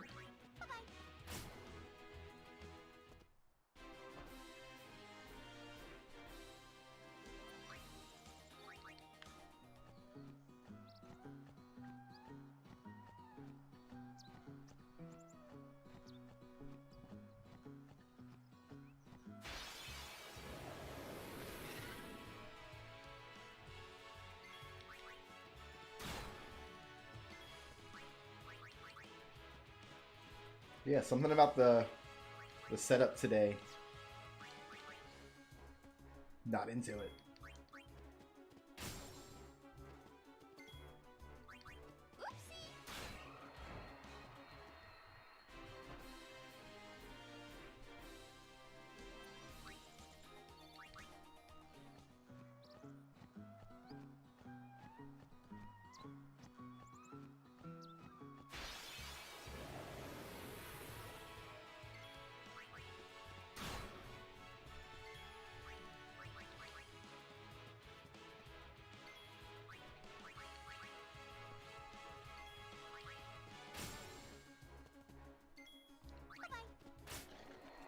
Alright, so Roldos are done. Lizards, dragons, elements, blobs, and wolves. And most of these are going to be downstairs.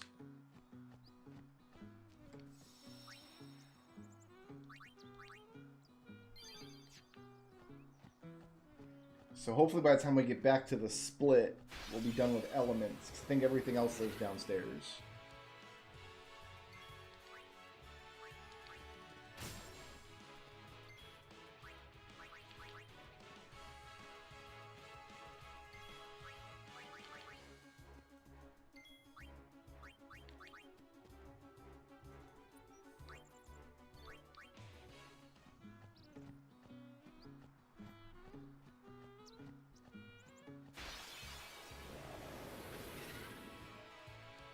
We need wolves still. Yep.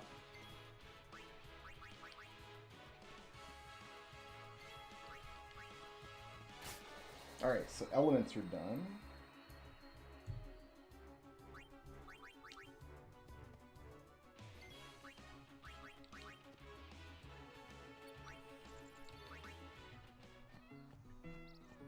I think wolves are the only thing that live up here that we need.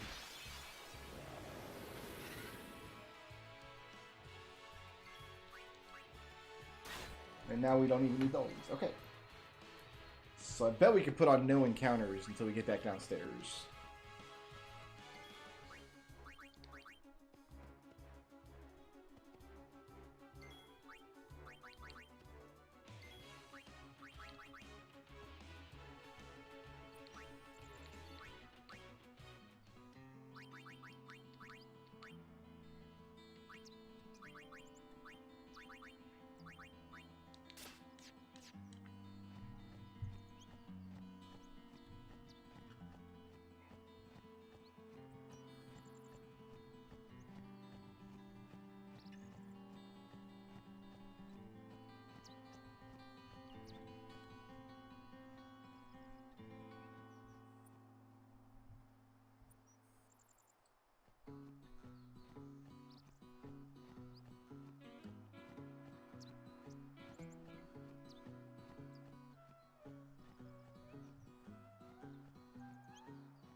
I like this music, I like this song, but I don't like it for this area. I don't think this song fits this area very well at all.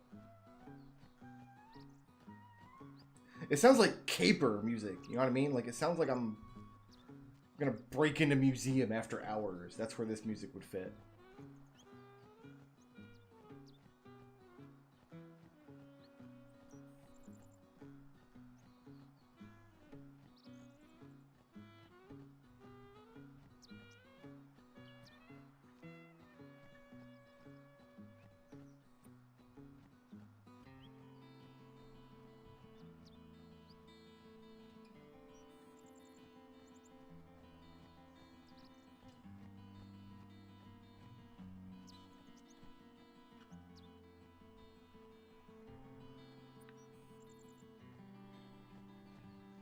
We're just looking for lizards, dragons, and blobs when we get downstairs. Very well.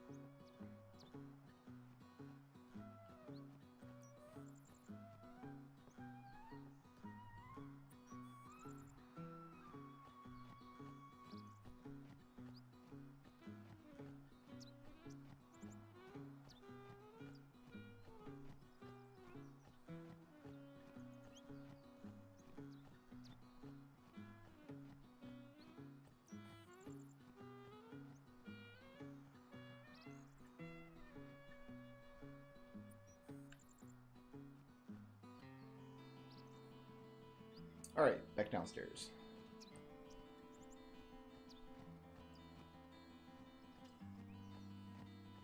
Hopefully by the time we run down and back, we'll have caught everything we need.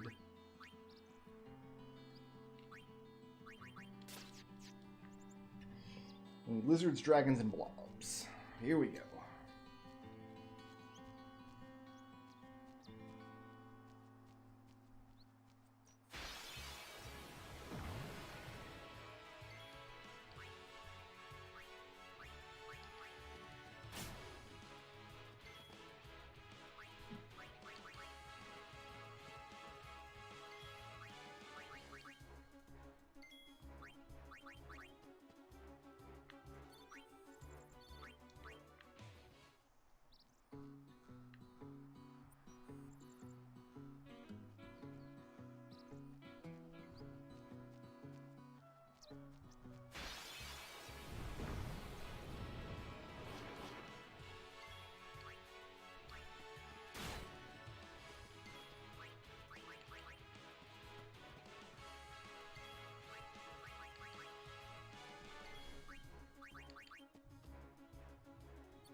out on so ragtime.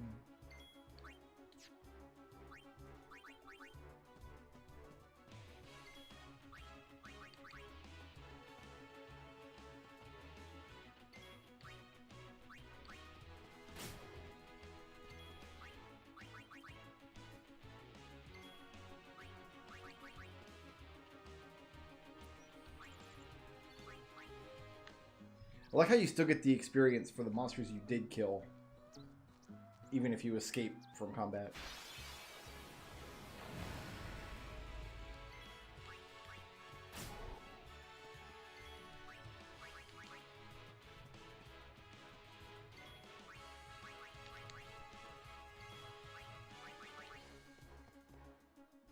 Oh, Kimari, you're gonna get breathed on, son. You better get out of there. He's gone.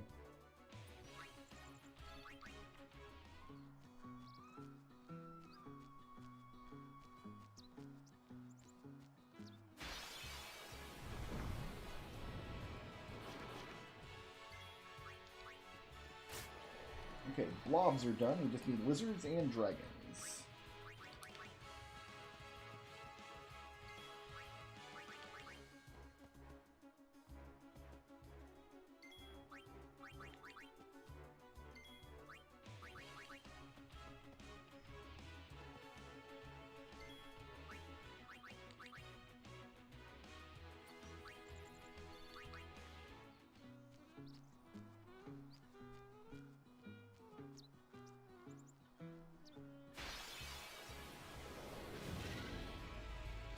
Here's both. Nice.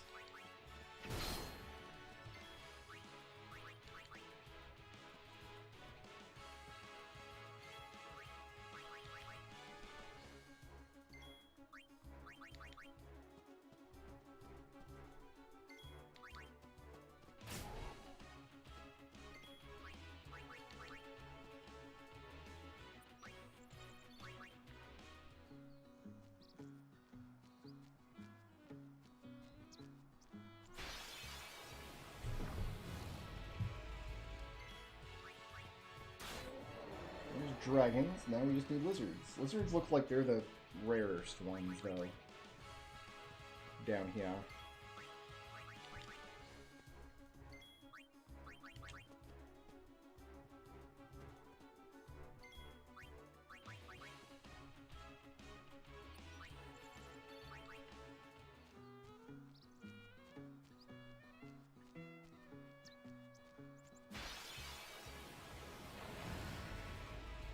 Nothing in this fight I can use.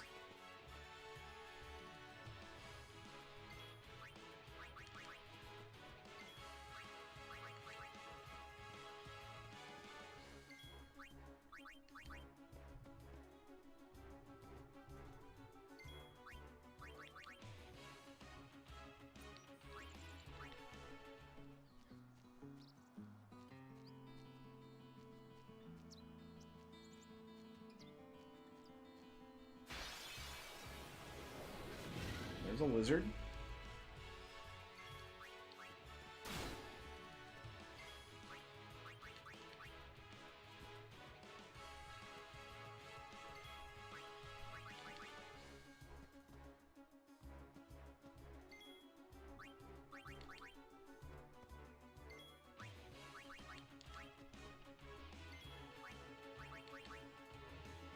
All right, Lulu. Get out of there. 5th try. Excellent.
These lizards, though.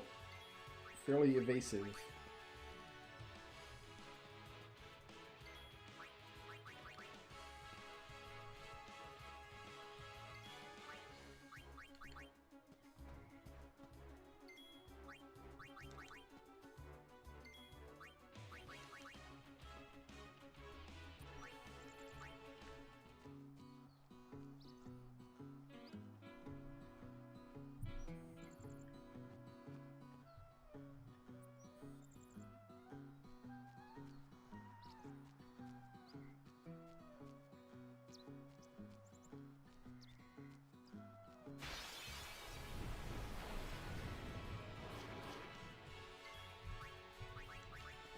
I feel like they were more common in the south half of the old road, but I couldn't swear to that. It might just be a perception that I have.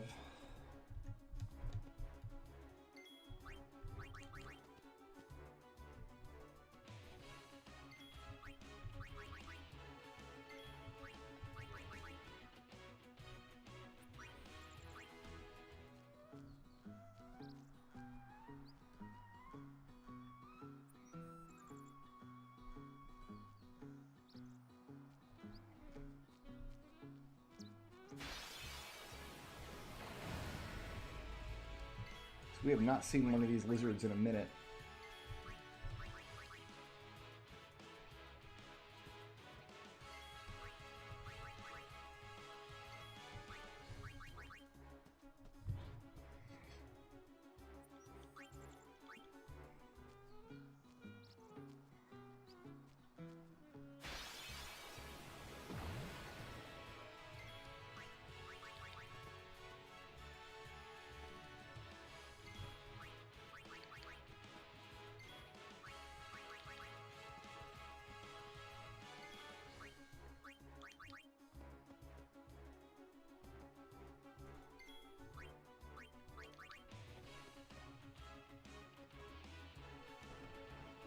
Mario's like, dude, just let me fight the monsters.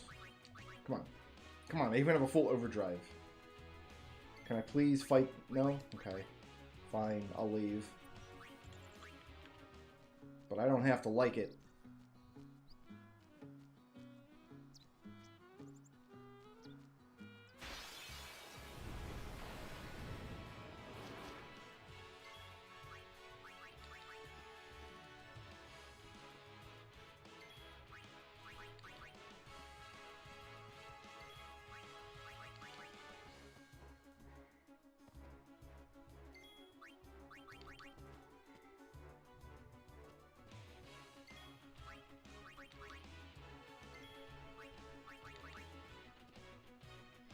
The can't escape animation is fairly long too, which is a little bit obnoxious.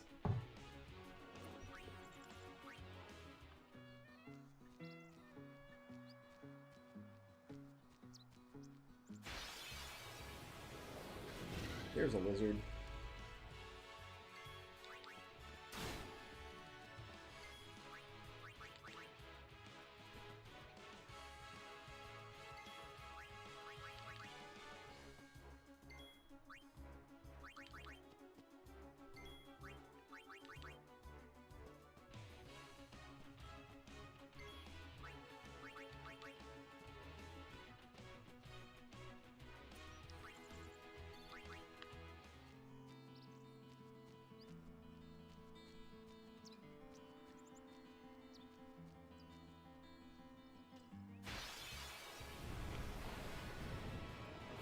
No, I guess they're just kind of rare.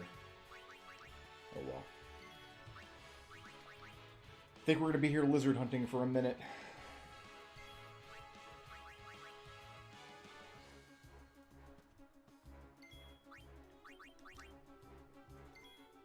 Again, though, these other combats aren't worthless because we are getting coward and loner points while we're waiting. I am going to use this save point, though, just in case we crash again.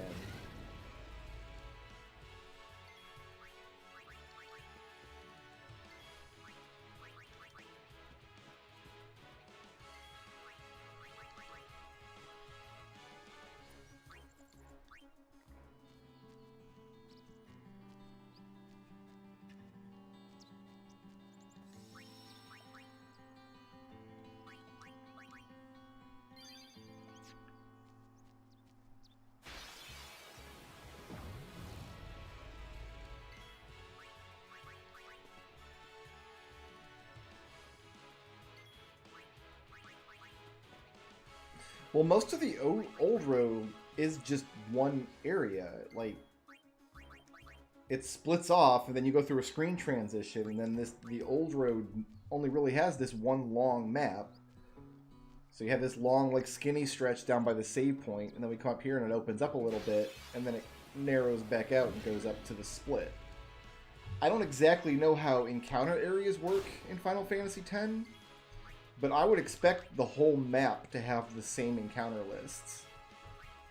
That would be my expectation. So I'm going to work under the assumption that I can get lizards anywhere on this map.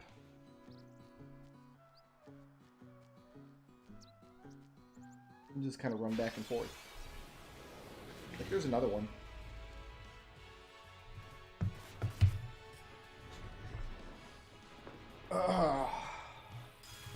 But we weren't getting them at all up on top, up on the main high road.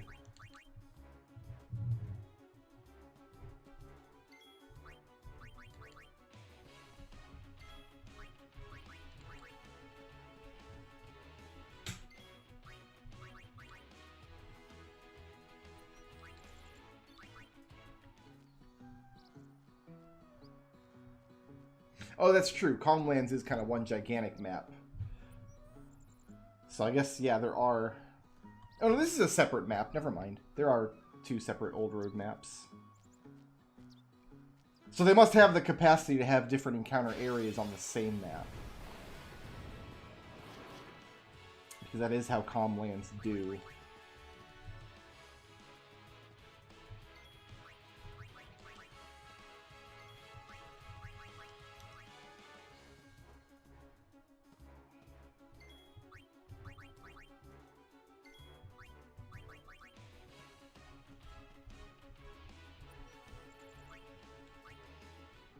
I wonder if that's the case for this area then. Maybe we should stay on the north side of this map here, because that's where we were getting most of our lizards.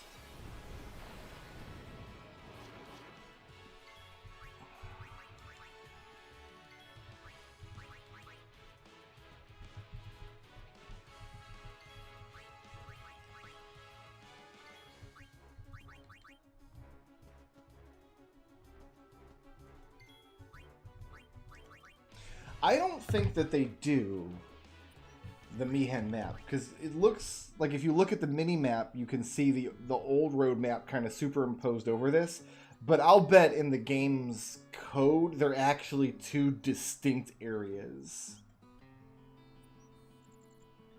and that they just make the mini maps look like that.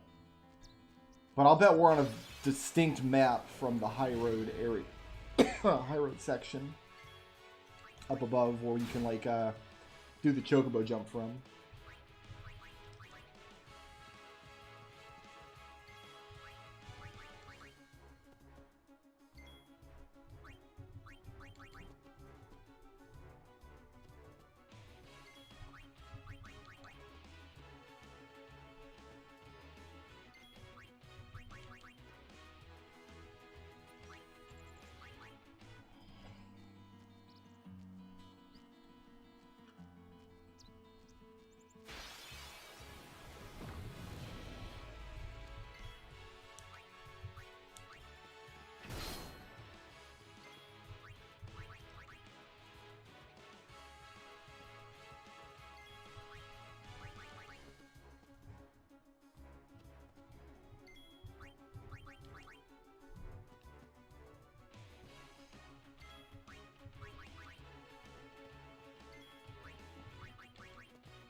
Yeah, it seems like we're getting most of our lizards in this area here. Like, if we go further south, we weren't getting any.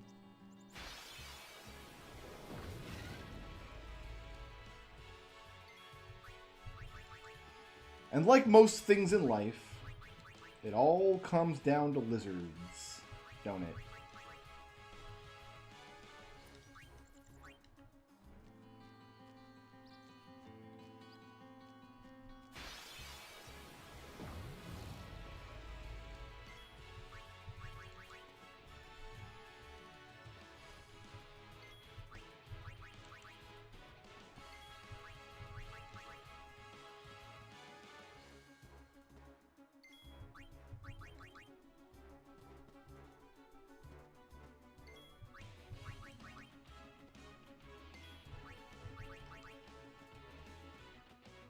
Just vanished into the side of that hill.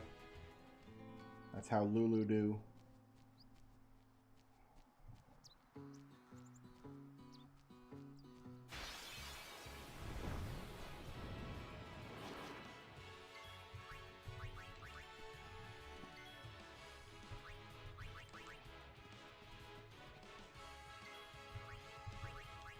Yeah, like the Comlands definitely has at least one area where you can't get into encounters.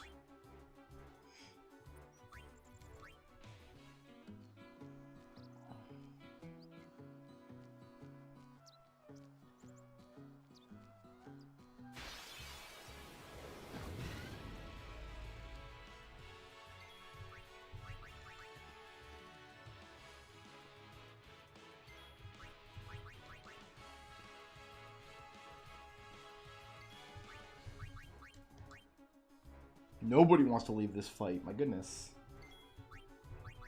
Get out of there.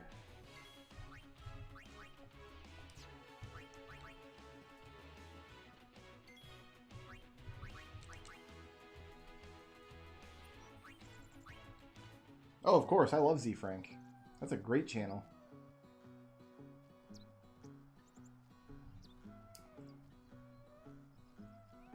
That is how the antelope do. That was not a Z Frank voice. I don't even know what I was... Never mind.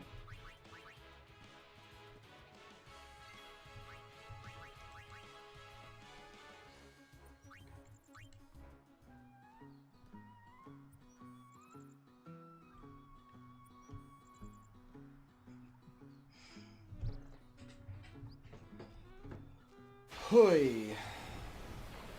Where all my lizards be at?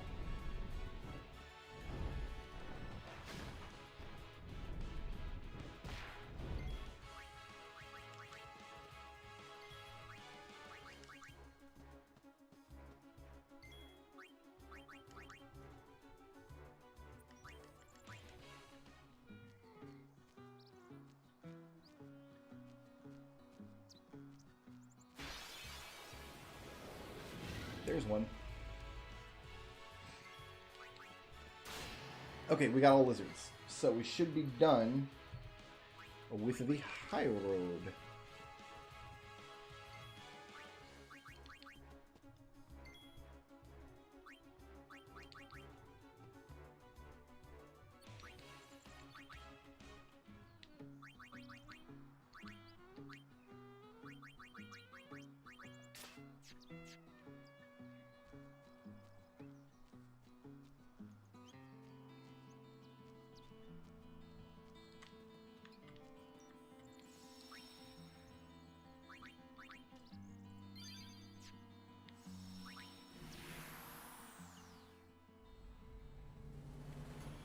You're counting.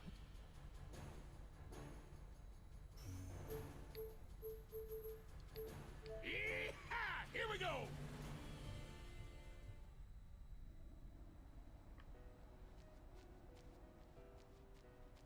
Alright, let's cash these in and see what we get.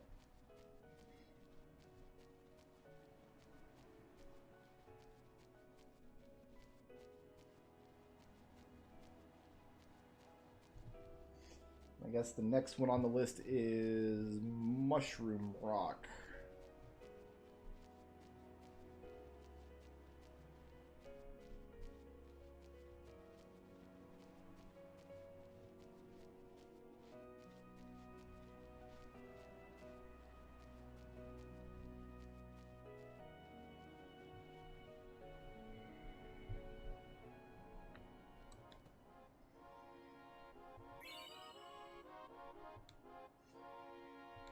$99 Soul Springs.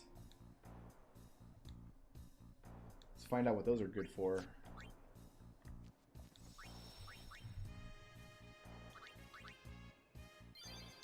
You have anything else for me? Aha. Door to Tomorrow.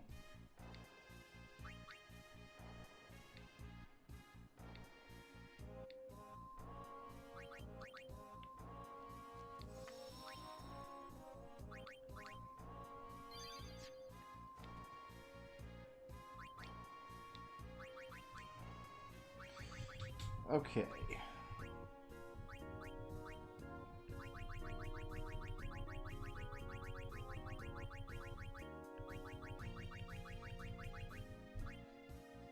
Ooh, overdrive AP.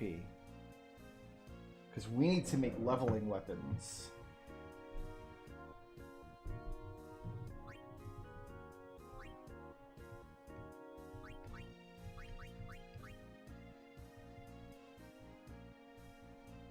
And these Door to Tomorrows are going to go on leveling weapons.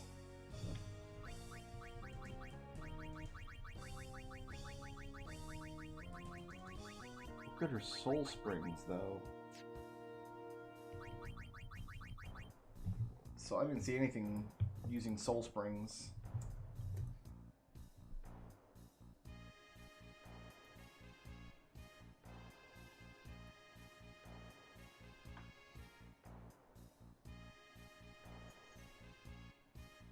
Use 20 of them to teach Lancet.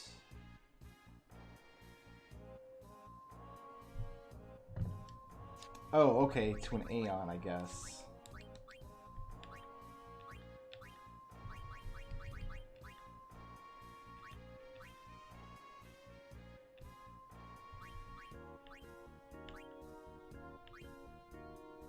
Yeah, okay. Well, we might as well do that.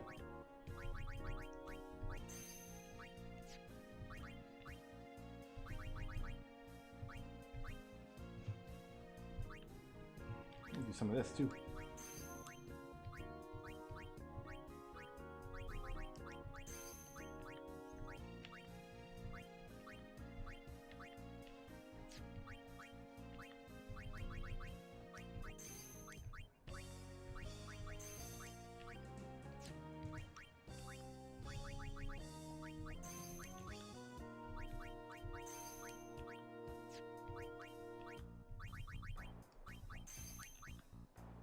And that's it for Soul Springs. Okay, let me pull up my spreadsheet here.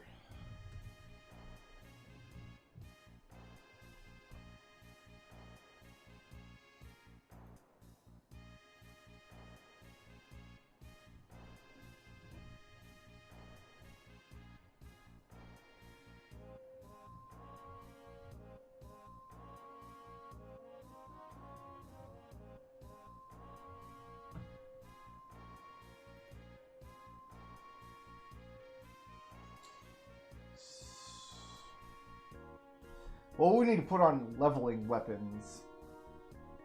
I'm guessing like triple AP, triple overdrive, overdrive to AP. I've never actually done any hardcore leveling in this game.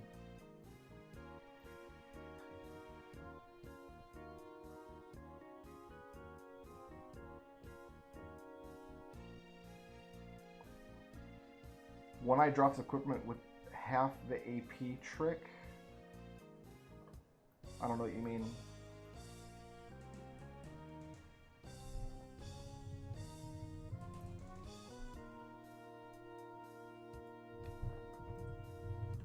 Let me do some quick research into the auto abilities here.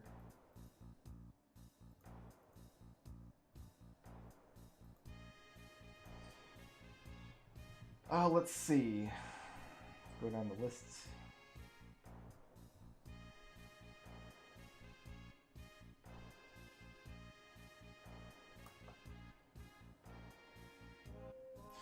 Triple overdrive, overdrive to AP, triple AP.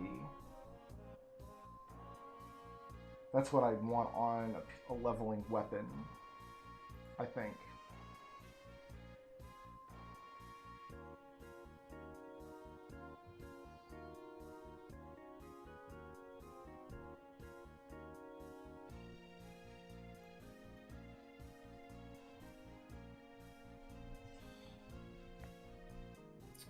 Oh, the expenditure of time on this. All right, so here's what I'm looking at.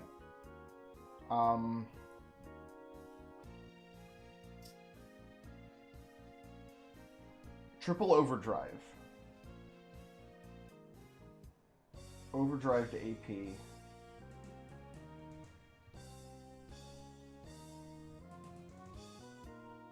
And triple AP.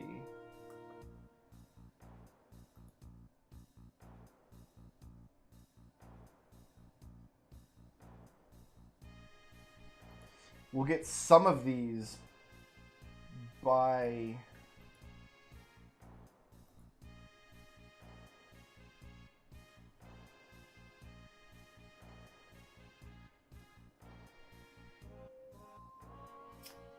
we have 30 Wings of Discovery. We need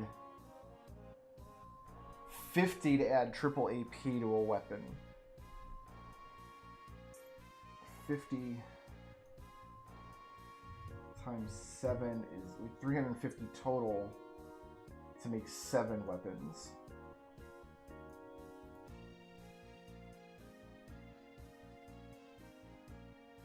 We can get 8 of them by bribing a Great Malboro for 1.2 million gil.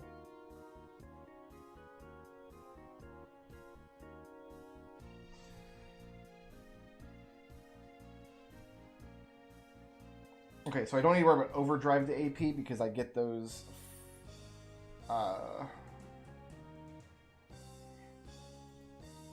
from some arena fights. Alright. I don't think there's any... What I'm worried about is I don't want this guy to give me... Here's 99 items, and I've already got 99 of the items. You know what I mean? Like, I want to make sure that the items that I have 99 of,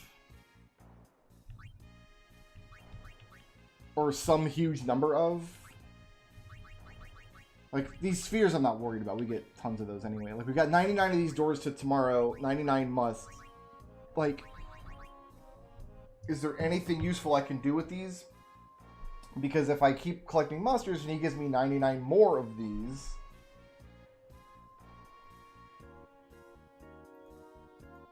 then I've just wasted a whole bunch. And these things are... they're too rare to want to waste.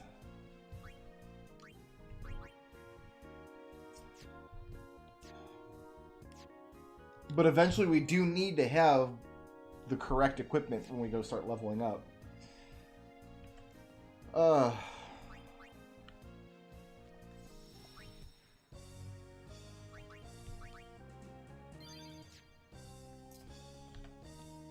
We're not doing it now, though. Oh, you know what? No, we actually should make some confuse-proof armor. Because I know for a fact we're going to need that.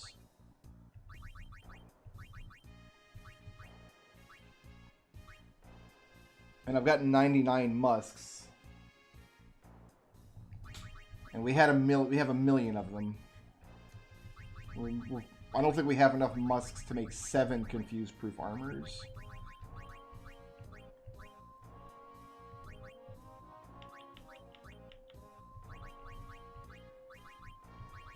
Okay, well, Tidus doesn't have any armors that are worth...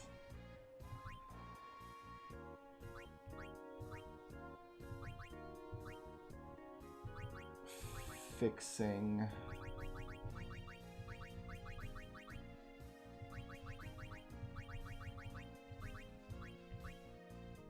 I should add confuse proof to this.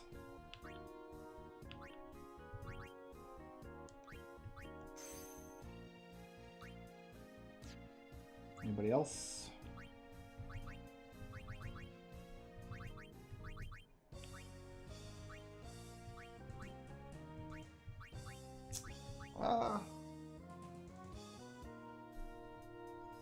Confused Berserk Stone. That's actually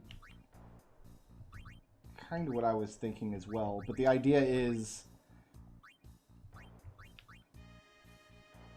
Can I do I can do Stoneproof here. But I can't do Berserk Proof on here without Hypello Potions. No matter what I do, I'm going to have to put in some time to make sure I can make this armor. But...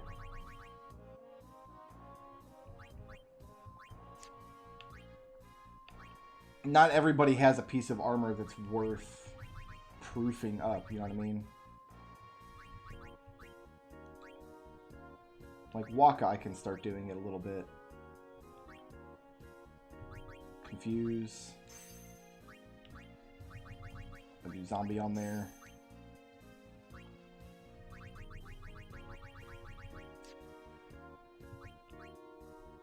But even just having 2 people with confuse proof is going to make things a lot nicer.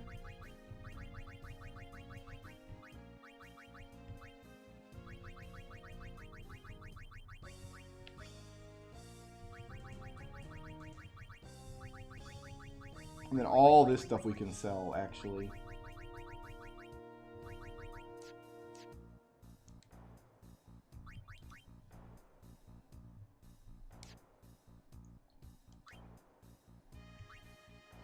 So, I just want to science this real quick, because we have a armor down here.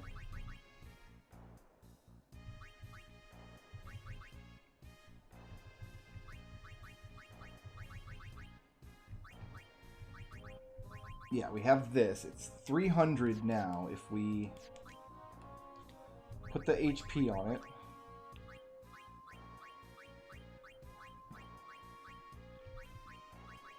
But it's only 2 slots.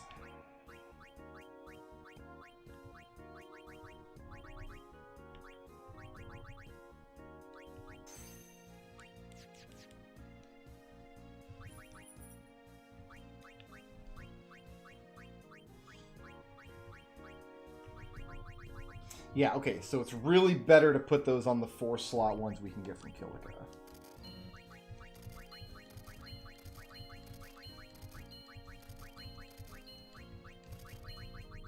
Where's the Targe? There it is. Everything under the Targe can go.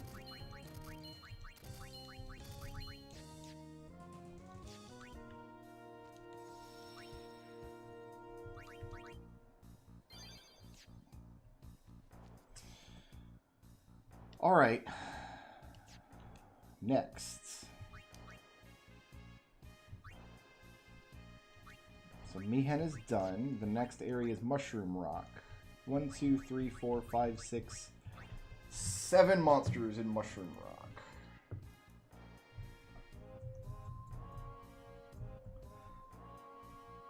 So one is the Blob, which is done. Blobs are done with because they were in the previous area. There are elements. Lamash 2s, which I'm not sure what those are, and then 1, 2, 3, 4 other kinds of monsters.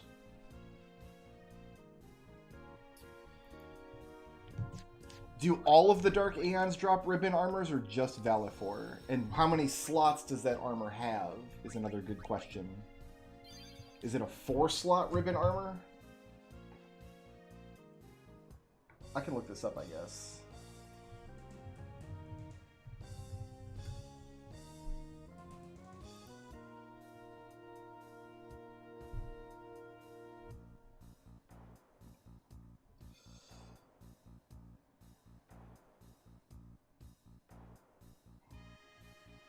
It has armor with auto regen, break HP limit, and ribbon. Equipment drop. 3 to 4 slots, 1 to 2 abilities. Okay. So for Dark Valifor, at least, I think we're going to keep fighting it until it drops armor that has ribbon and break HP limit. Because the best piece of equipment I'm going to make for each character is going to have those 2 abilities on it.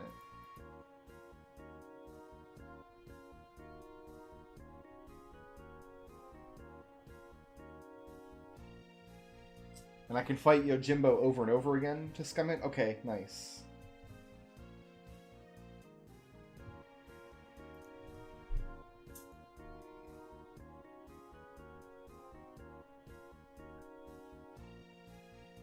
Sorry, I'm just looking at my spreadsheet here again.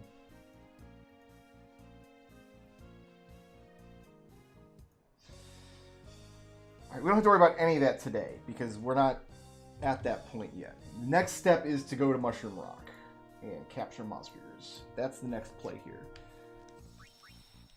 But knowing that I can scum ribbon armor off of Dark Aeons is actually very useful. Before I fight each one, I guess I'll research it and figure out exactly what I'm looking for. Depending on how quick of a fight it is, it almost will certainly be worth fighting that monster to get a piece of armor with 4 slots, 2 of which have ribbon and HP limit, then I've only got to add, I don't know. There's a lot of different schools of thought of what the best armor in this game ought to be. Ribbon is pretty much, excuse me, assured. Auto Phoenix seems pretty useful. I'm thinking Auto Phoenix, Auto Haste, Break HP Limit, and Ribbon. Does anybody have like a really convincing argument against HP Limit, Auto Haste, Auto Phoenix, and Ribbon? I'm gonna run to the fridge real quick, actually, and get a fizzy drink. I feel like I've earned one after running up and down the high road repeatedly. Oh, I'm sorry, did I wake you up? I know, you were laying on my foot, and I moved my foot, and now you're awake. And your bed is here, but you can't go lay in it because Edgar's in it. You really do have the most appalling problems. Guys, I'm going to take a 2-minute break. I'll be right back.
Alright, got me a Dr. Pepper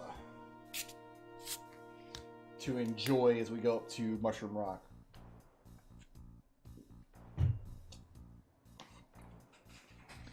Alright, let's get back to it.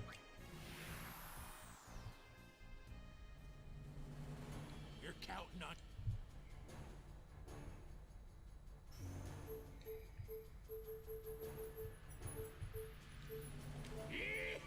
Here we go.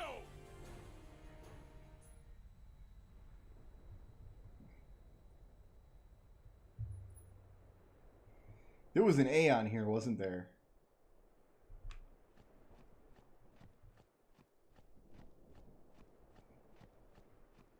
I've got no encounters on. That's not good.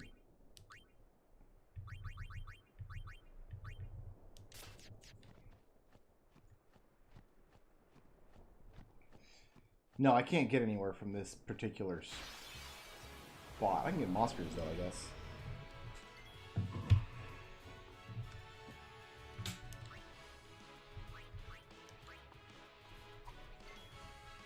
So we got imps here. Red elements. We got more lizards.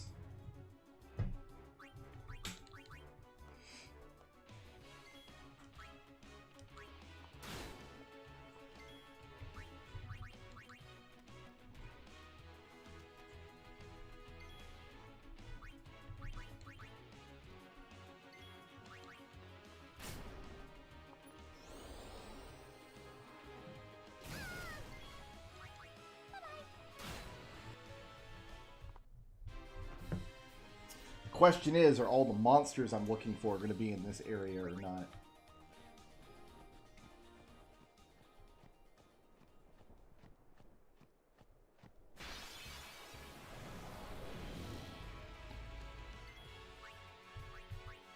Alright, so Lamashtus are dragons.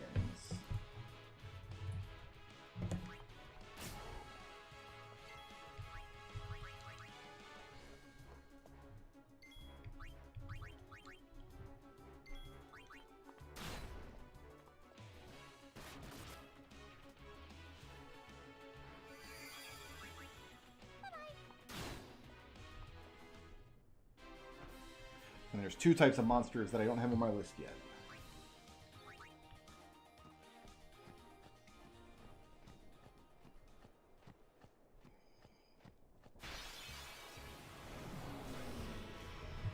Mushrooms. Well, I guess that makes sense. It is the Mushroom Rock, after all. Oh my god. Crashed again. And there's no autosave in that area. So that's going to be obnoxious.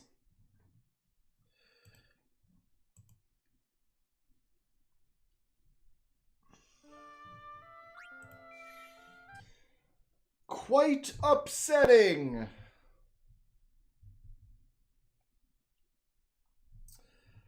Okay. So I'm just going to have to save after every few encounters in case it crashes.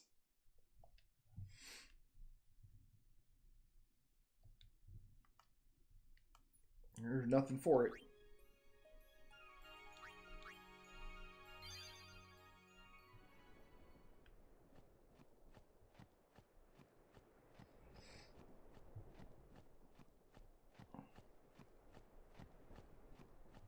I bet no encounters on.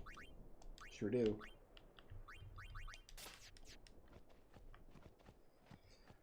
So I just will get in the habit of running up to the box, and then running back to the save point and saving in case of the crashes.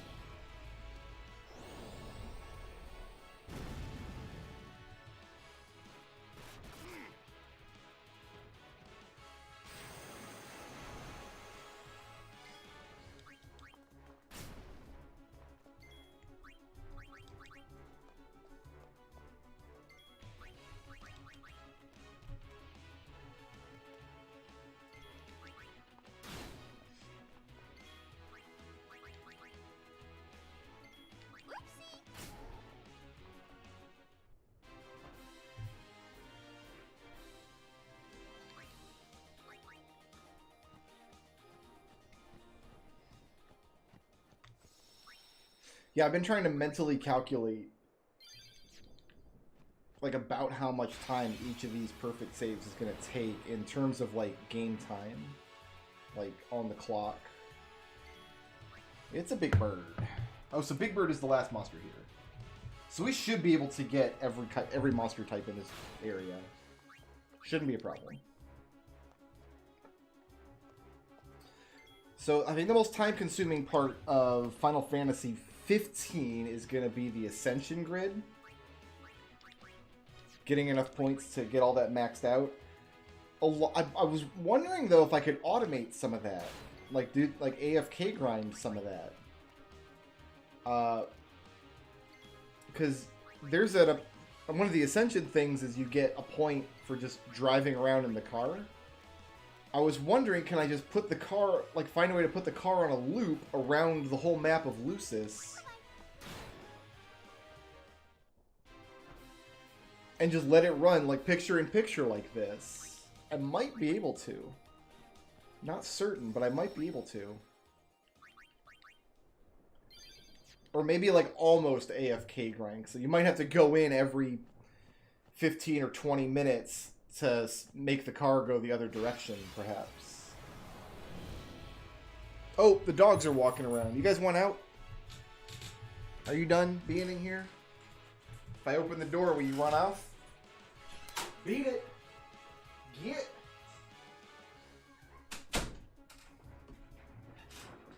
They gone.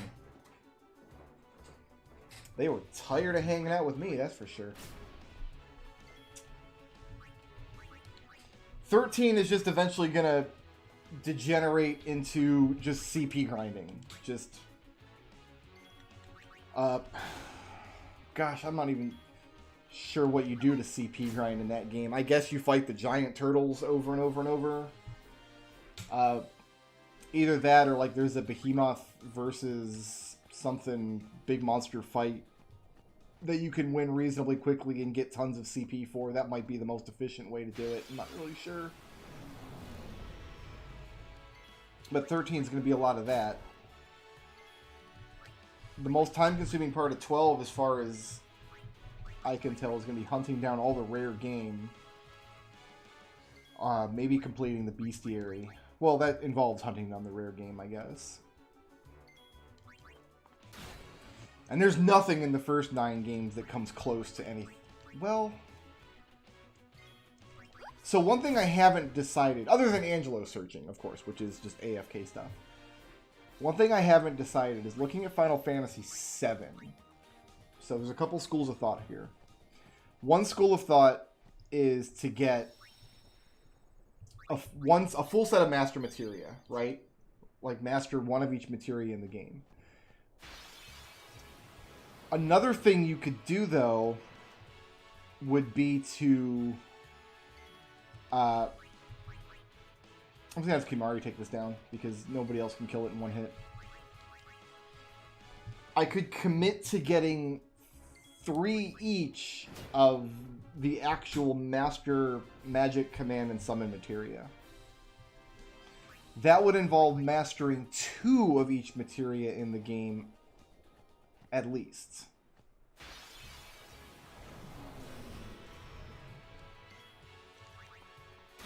That way you could field a party of 3, and all 3 characters could have every spell and every command and every summon in the game at the same time. And then on top of that, I would want to have a mastered materia just in the inventory. So you get a set of the master materia for beating one of the weapons. Master one of everything in the game, that's my second set. Master everything in the game again, that's my third set. Master everything in the game again, that's my 4th set for the inventory. So each character has the master materia equipped, and then the inventory has the actual individual materia all mastered. That's going to be a lot of movers. That's going to be a long, long, long grind. Part of the reason I'm committing to having like a full set of commands and GF abilities for each character in Final Fantasy VIII is because most of that is going to be this. I don't have to do this. The game does this on its own. The game's just doing its thing. I don't have to be there for that. Whereas Final Fantasy VII, I would actually have to do the full grind by hand all the way through 4 times. That's how you get master materia in 7. Is if you master 1 each of every magic materia in the game, you get the master magic materia, but you can get multiples of master magic.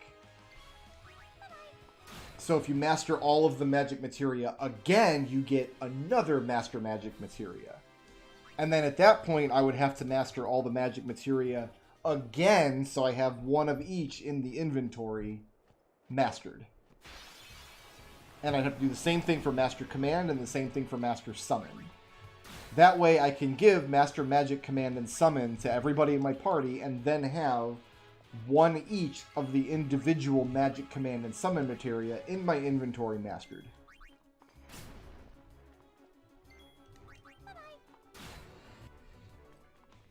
The alternative is you only master everything once to have them in the inventory and then just collect the Master Command, Magic, and Summon materia from the one weapon fight who gives it to you as a reward.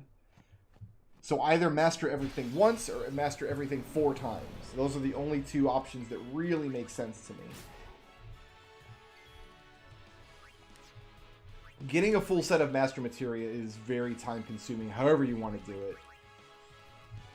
But it's pretty much grinding 1 monster in the final dungeon repeatedly is the only reasonable way to get that much AP for materia.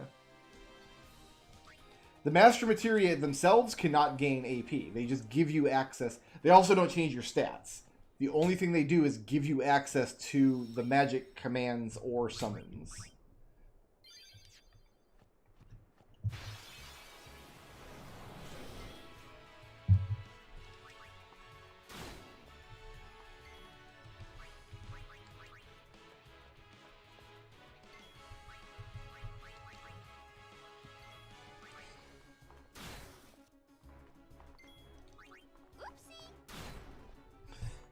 But it would be cool to field a party of 3, each having every magic command and summon in the game.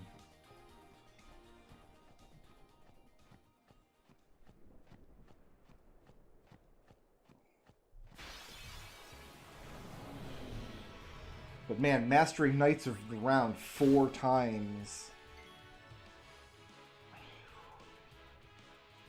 That's a big ask.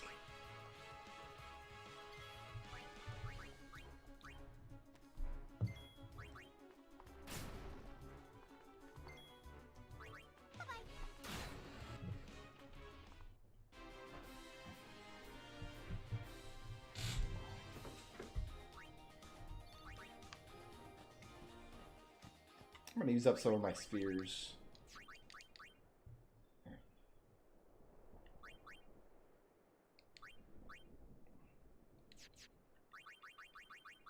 God, look how many of these spheres you'd have to use to get everybody's everything. It's insane. And fortune spheres are basically impossible to get.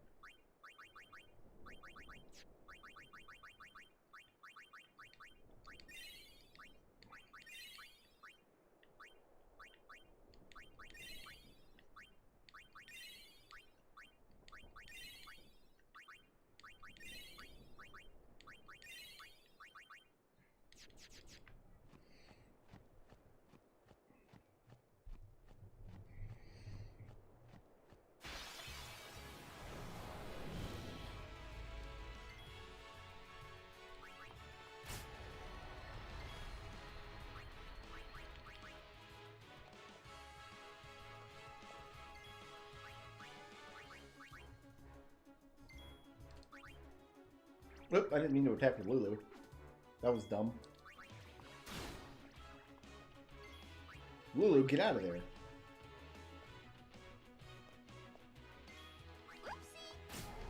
Like, Final Fantasy X has a lot of grinding, don't get me wrong. We're going to be spending a lot of time with this game doing repetitive stuff. But a lot of it is, like, different kind of repetitive stuff. Like, at least you get to capture 10 monsters from every different area. Outside of Blitzball, the grinding in this game kind of involves doing a lot of different things for different reasons. Final Fantasy VII, the grind really is fight this one encounter over and over and over.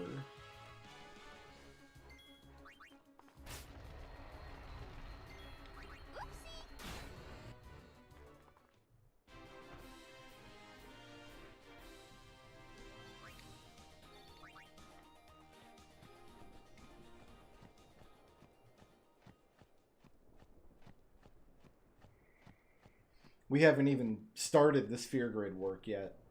We haven't even started it. I do have my cheat sheet. I know how I'm going to set the sphere grid up to get everybody the maximized stats we're looking for, but we have not even begun that process.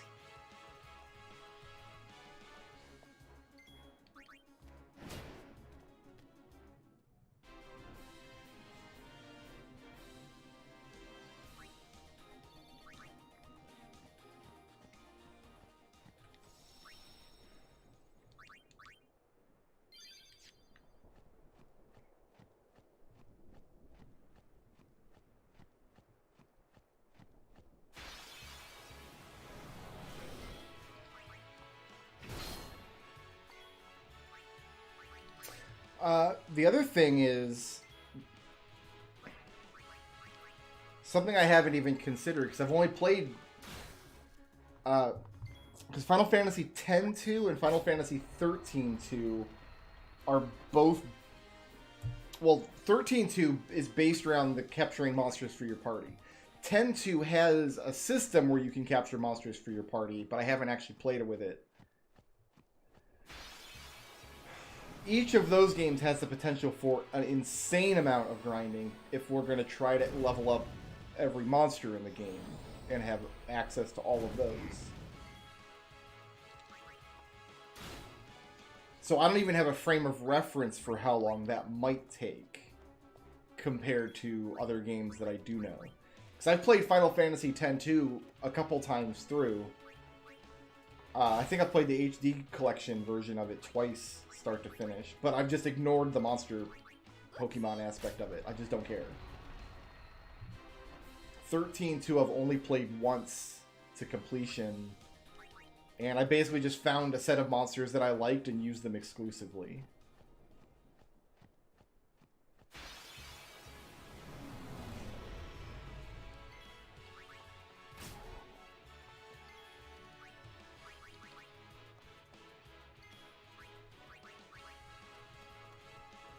Oh, I'm doing 13 too. I wasn't planning on doing Lightning Returns.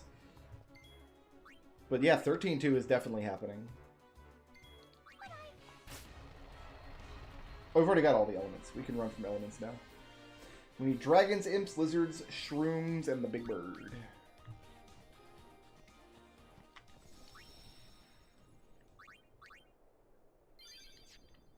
I'm not doing the Steam version of 13.2 because when I tried to install it before, it completely wrecked my controller installation for whatever reason. So I'm kind of hoping that they announce a PS5 remake of the 13 series would be wonderful. But failing that, I'll be playing the PS3 version.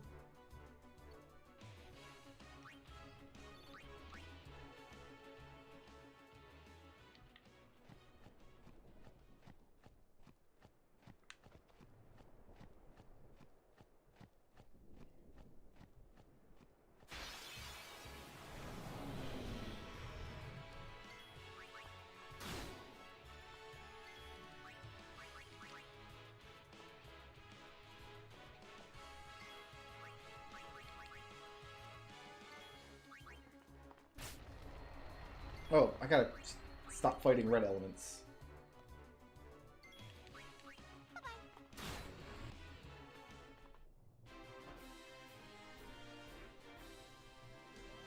I couldn't even tell you what monsters I used in 13.2. Speaking of leveling up all of the monsters, the other game I'm kind of on the fence about whether I should add to the list or not is World of Final Fantasy. The main reason I left that off the list is because that's a lot of monsters to level up. That's an enormous... Although, I didn't do a lot of the endgame stuff in World of Final Fantasy. There might be a really easy way to level up a lot of stuff really quickly in that game, and I wouldn't know about it.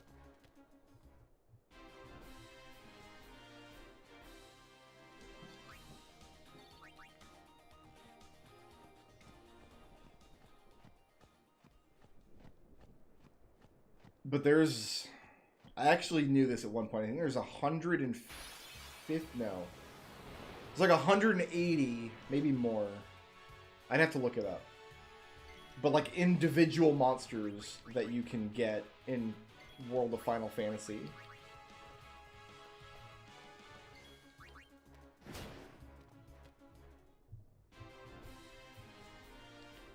Lightning Returns never clicked for me either, and it wasn't for lack of trying. I put a lot of time into the game. It just, no matter what I did, it felt like I was playing it wrong. Which is not a sensation that I like in video games. I don't like to feel constantly like I'm playing wrong. And I also don't like its style of combat very much.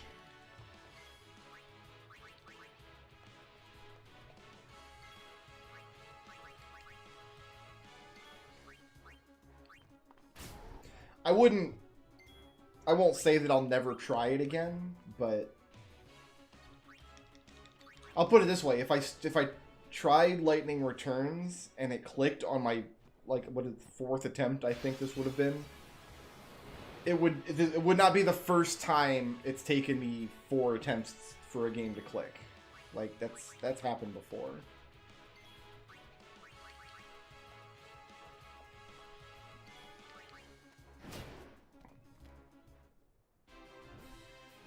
I like the dress-up aspect of it.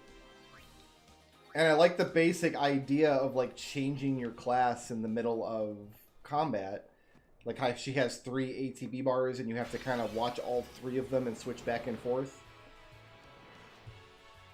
What I wasn't good at was, like, watching, like, anything where I have to, like, block or dodge roll out of the way of an enemy. I'm not going to be good at that combat system.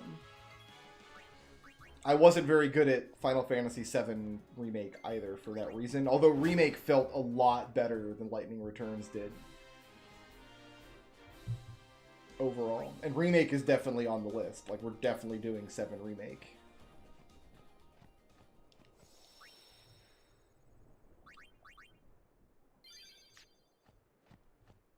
You know, a Final Fantasy game I really hope I get to add to this list at some point this year?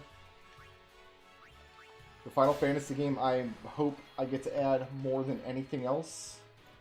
I would love to put Final Fantasy 16 on the list if it gets released during this during these shenanigans that I've committed to. If that happens, I would not stream my first play of 16. I would definitely keep that to myself. It's nothing against y'all. I just find that when I play a new game for the first time, especially a game I've been looking forward to for a very long time, I just enjoy it way more if I just get to have it for myself when I don't have to perform while playing it. So when 16 comes out, I get it first, and then I'll stream it for you guys.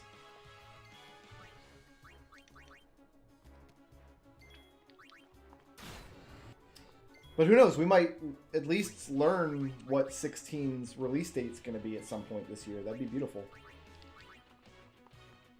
A lot of people think it's going to come out this year. I'm not quite that optimistic, but anything's possible.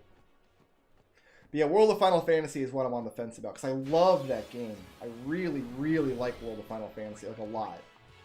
Oh, we don't need raptors anymore. Whoops. But committing to a perfect save of it seems like a huge undertaking, because you have to individually level all of those monsters. You can level like 20 monsters at a time, though, so maybe it's not as bad as I'm thinking.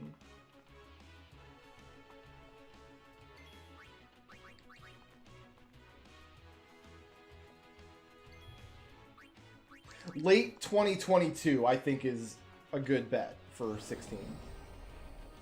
Late 2022 would be what would be my expectation.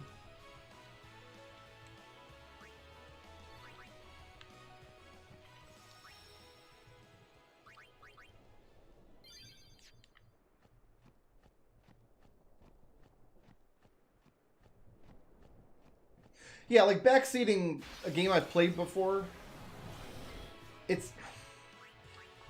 So I've actually changed my opinion on this subject over the year, because I honestly, if you're watching a stream, I don't think you should ever backseat unless the streamer says it's okay. Unless the streamer specifically asks for input or says that input is okay. But it's such a big ask, though. Like, it really is, because part of what people want where they're watching a stream is to interact with the person playing, right? So that input is a big part of what's fun with watching streams. So there is a part of me that there's a part of me that's like, it's kind of unreasonable for streamers to ask that. I know that I've never felt good, because putting like the Twitch title or something, or I used to have a big like caution thing I put on like on screen, literally saying no spoilers. But it's like, that seems like it goes against the social contract of a streamer and their viewers. So I don't know, I think it's just better, if you really don't want the game spoiled, then don't stream it. Don't play it on a stream.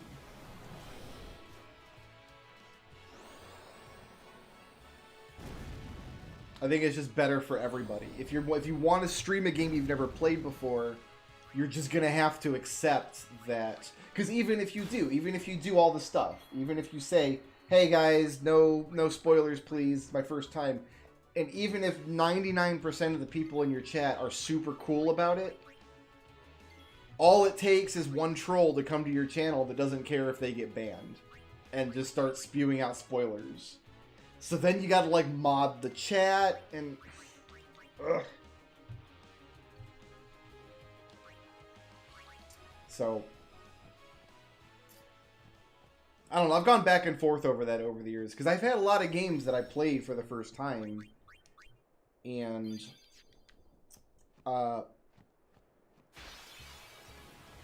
I don't want to say that the experience of them was ruined, because I still mostly enjoyed a lot of the games that I played, but I've had a couple games where people in chat, even after being told repeatedly, hey, no spoilers, and putting the notice on screen permanently for everybody to see, and putting it in the title of the stream up top for everybody to see, people just can't help themselves. They just can't.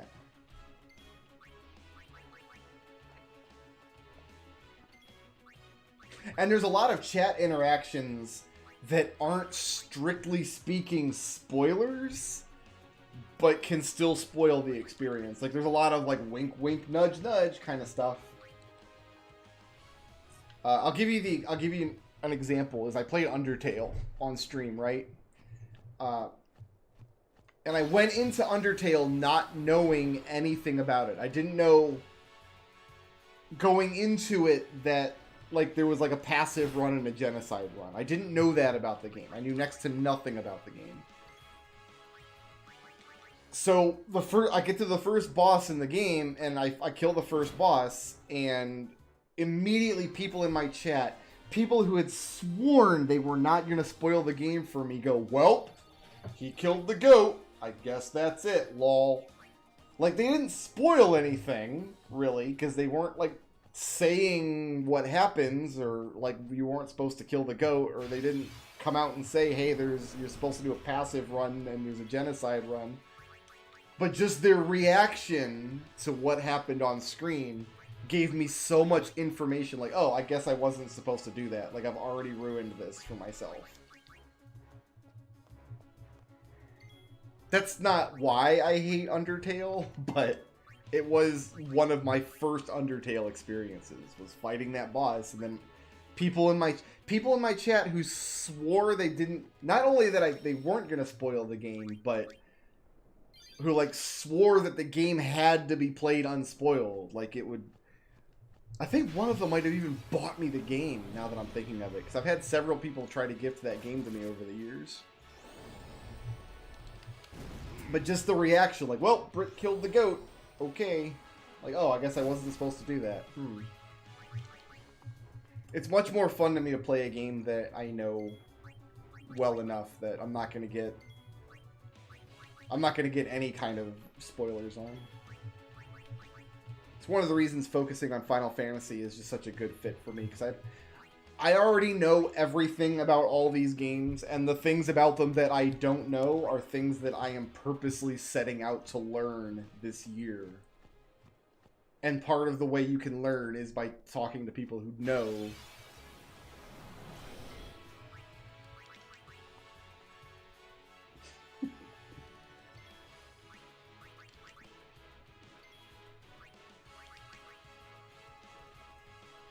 I had a Facebook account for about a week and a half. This is longer than a couple of years ago. This is a while ago now.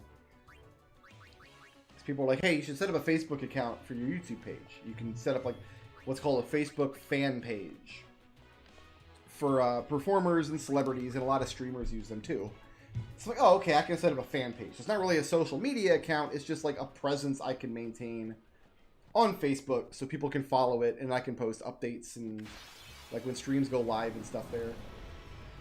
So I made the Facebook fan page, and I set it all up, which was really hard, by the way. It was really confusing how to set it all up. And one of the first things that happened is, like, one of my cousins from on the other side of the country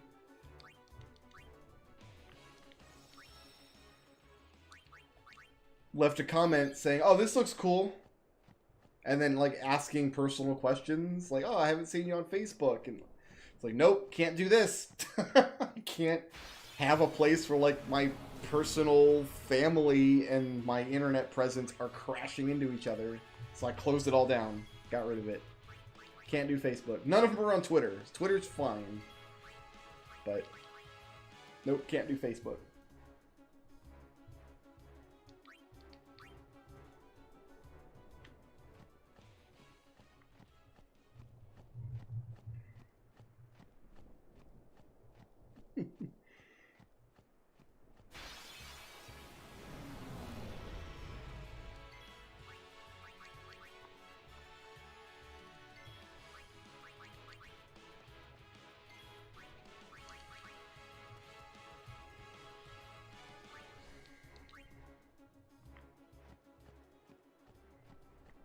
far down can I go?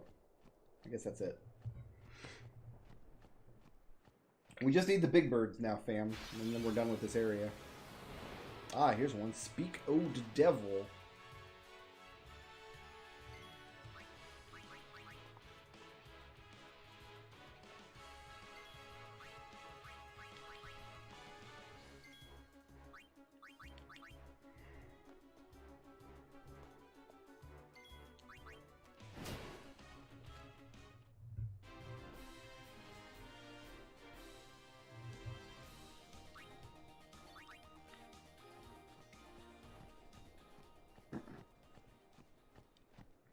You guys are probably familiar, but on Twitch, 5 or 6 years ago,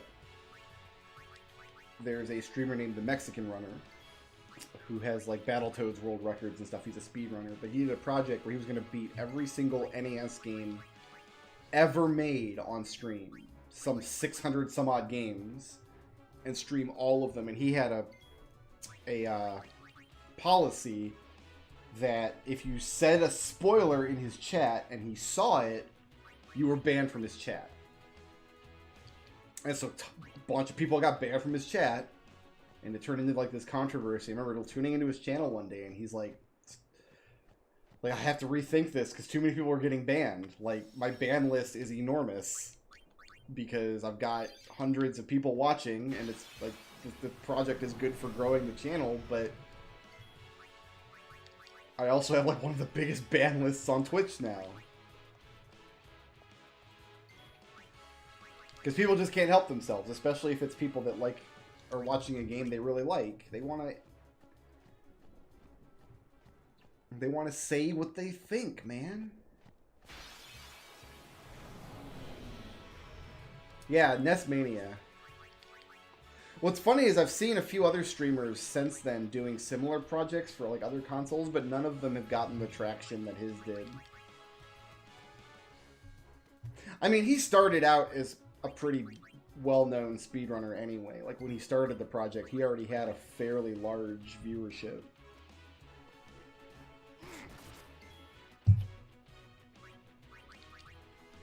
I never got to pick the next game on NES Mania. He never picked my name out of a hat. He also had a policy, like, every 4th or 5th game he played had to be a sports game. Because he was letting his chat, like, he did a raffle. When he got to the end of a game, he ran a raffle, and then whoever won the raffle picked the next game for NES Mania. But it became very apparent very quickly that if he kept doing that... Ooh, Kimari got loner. That, he would get to the end of the project and have nothing but terrible sports games left. Like, he would have, like, the last 100 games he played would just have to be terrible, terrible sports games. So...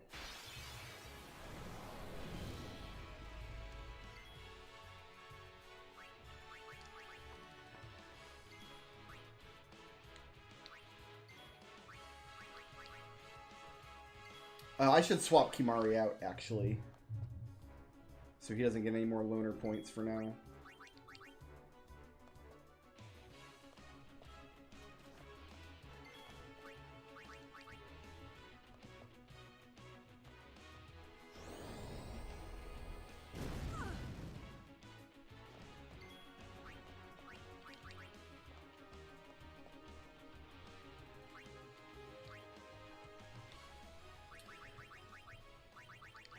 He still needs coward points, but...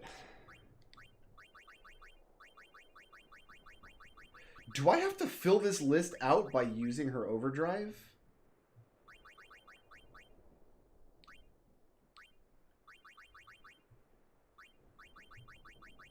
Ooh, I hadn't thought of that. Is that a thing I'm gonna have to do?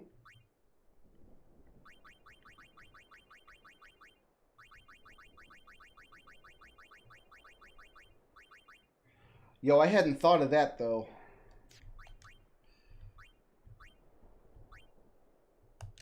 Let's give her ally. Ooh, okay. We have a lot of work to go for all overdrives, then. You don't have Slayer yet?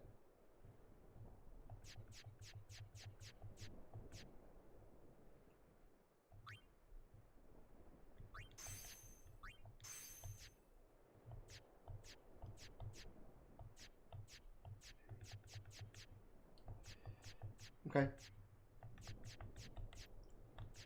Yeah, Kimari has Loner. Does everybody have Victor? Victor, Victor, Victor, Victor, Victor, Victor, Victor. Okay, everybody's got Victor.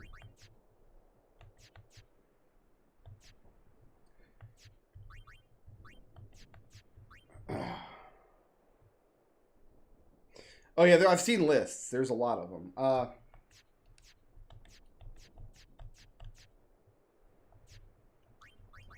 We can start working on that now then. Let's go ahead and swap Yuna in so Yuna can start getting Coward and Loner points. I didn't realize that was a thing we were supposed to be doing. I can start doing that now. Just using up her overdrive when we see it.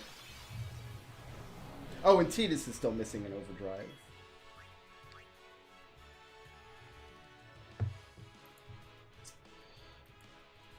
Okay.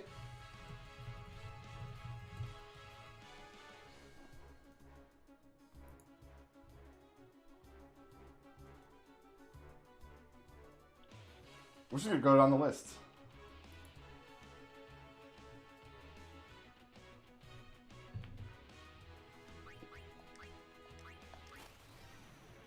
Just crash.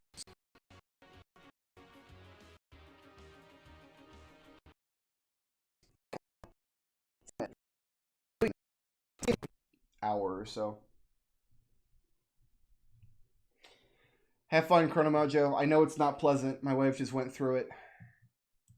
She was real sick on Monday because of it. So you're probably going to feel like crap afterwards. So do right by yourself. Stay healthy. Get lots of water and chicken soup and stuff.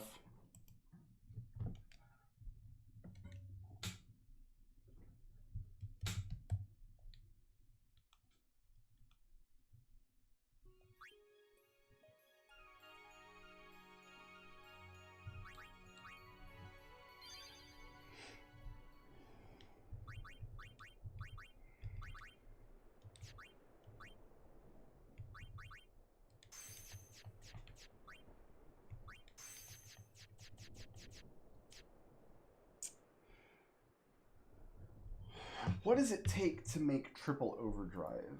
Because that will almost certainly be worth it. Oh, actually, no. I don't... She's got triple overdrive. We just do that. She can't capture monsters like that, though. Oh, and she lost Loner. God damn it. Alright, but she has a triple overdrive weapon that I can use. Okay, well, we gotta get Loner back, first of all.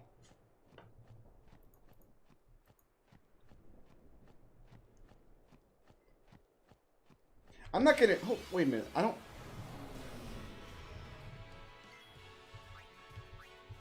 Well, first of all, let's get this mix done.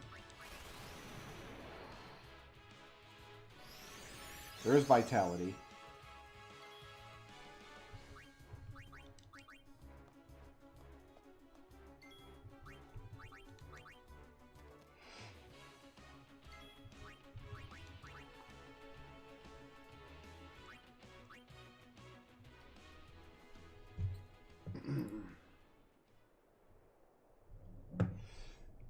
Let me...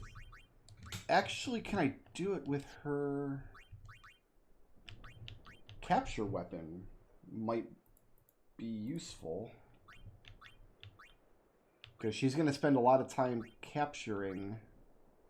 Well, the flip side of that is we're going to quickly get to a point where Riku cannot one-shot these enemies. And won't be my capturer anyway.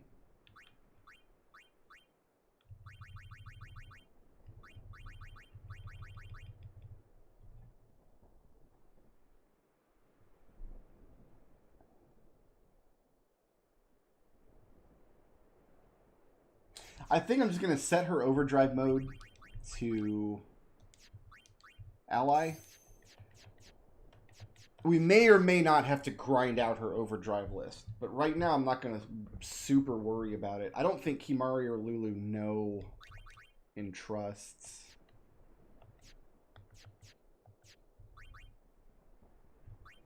Lulu has it. Tidus has it. Waka has it.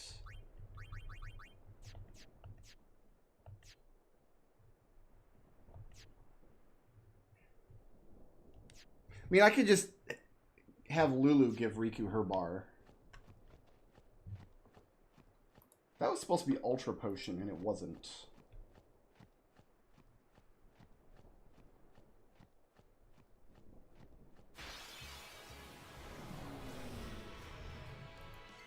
Interesting.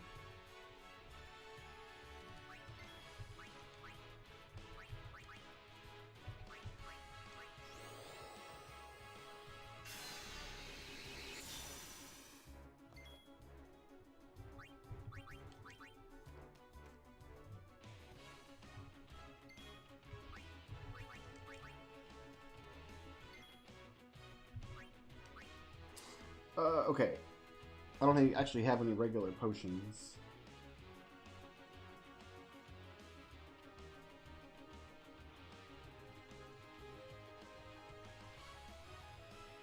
High potion. Mana Distiller should do it. There it is.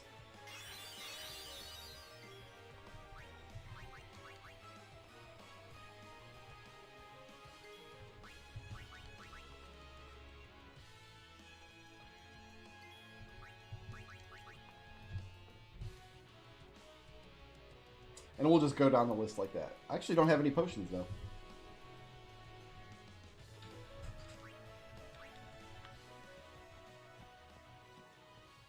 We're not actually doing mixes at the moment. It's just, it's something that we can do while we're pursuing our other goal, which right now is fighting the big birds here when they show up.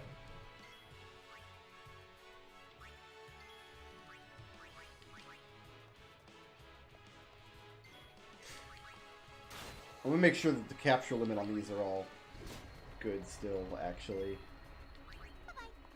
Okay, they are.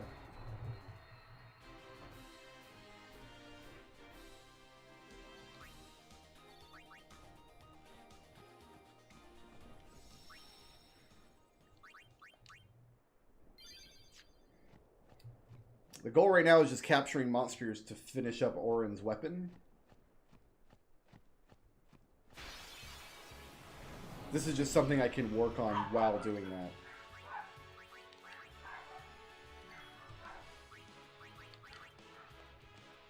I'll bet that's the mailman.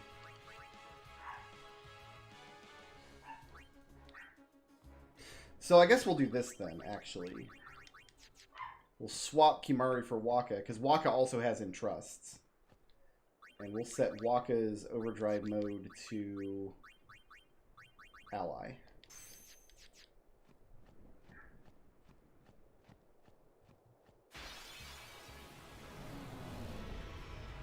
Say your prayers.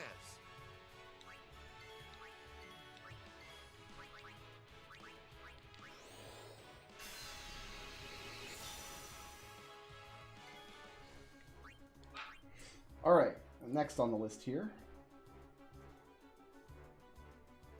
Should be able to go with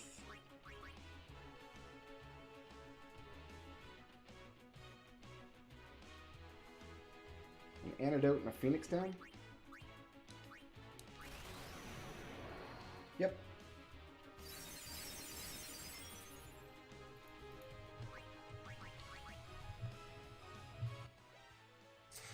This is so annoying.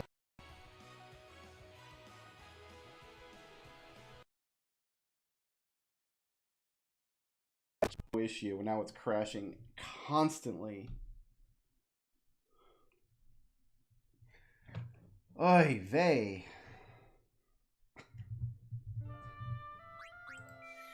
We did. It didn't crash once the entire time through the story playthrough. It's just, for some reason today, it's like, we gotta crash every 15 minutes or so.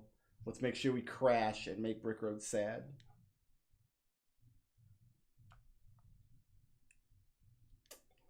All right.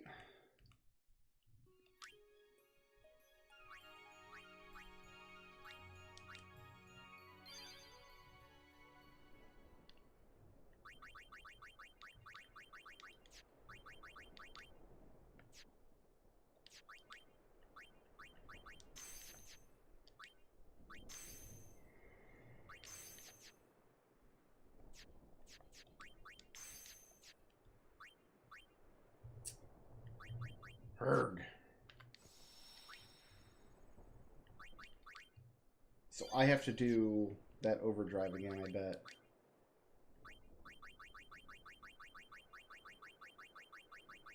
No, Ultra Potion and Vitality. We got both of those. We got to start by doing Panacea again.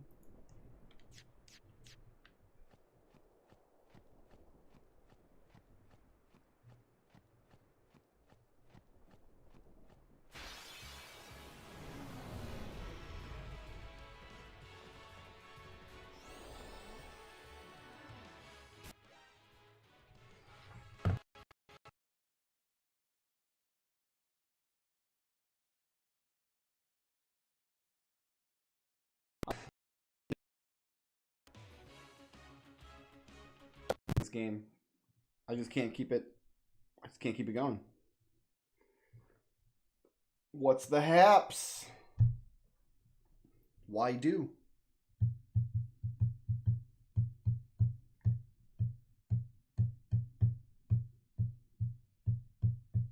Usually in a case like this, I'd restart the computer and see if that fixes it, but I have to bring the stream down to do that. That time I didn't even make it into one fight.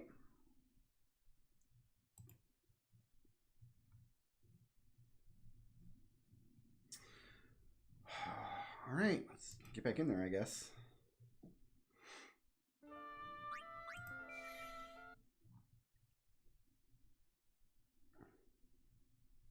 I would suggest it has something to do with running it in Final Fantasy VIII together, but we've been doing that all week. We've done that.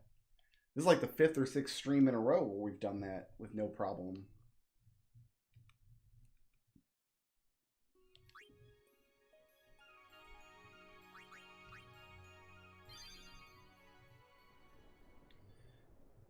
All right, formation. We have Waka out. Should we just run circles around the save point and save after every single fight? Where we've made some progress? Here's the big bird at least.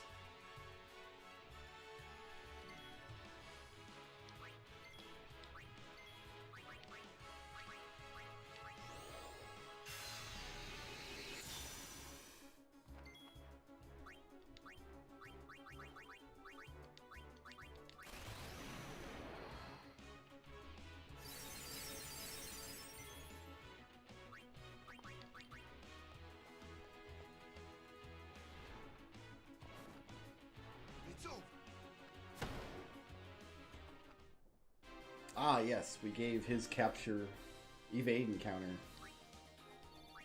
That's pretty good. Did I set Lulu's overdrive mode? Yeah.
Take that. Alright, that should be the last monster from here.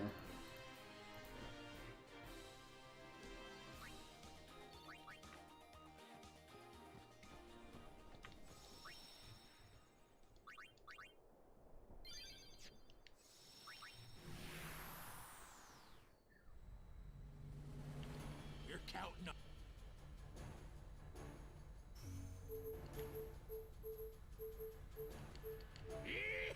Here we go.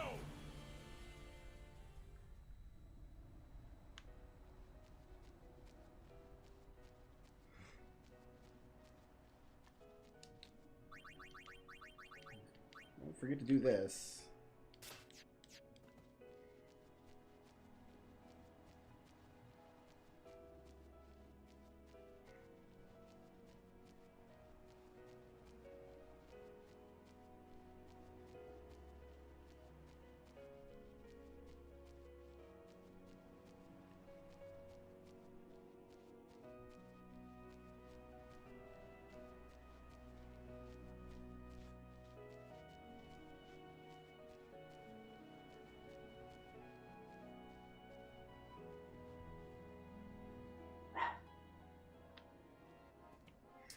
Let's save before we talk to him in case he gives us 99 of something we have 99 of already.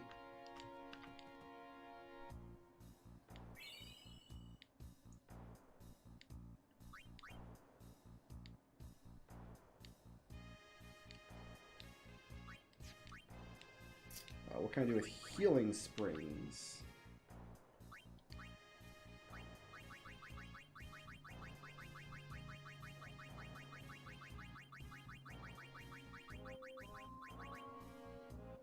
Ugh, I don't need those at all.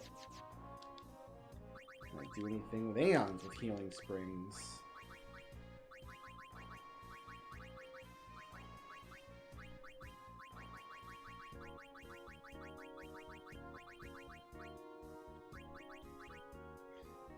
Yes, I can start teaching regen. Well, I can teach regen to 1, and then I'm out. Fair enough.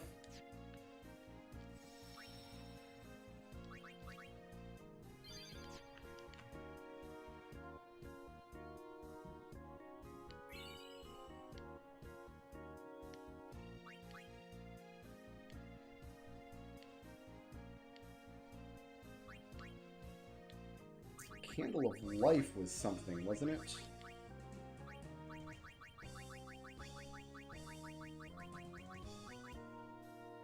Zombie Strike.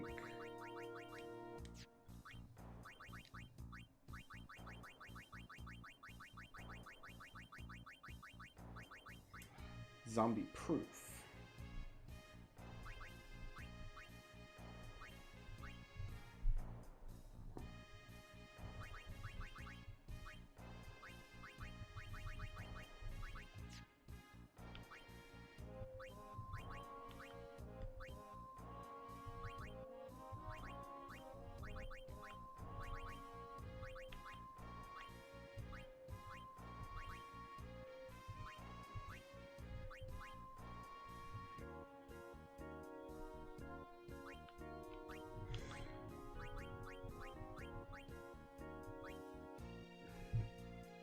Use the zombie proof on an arm guard.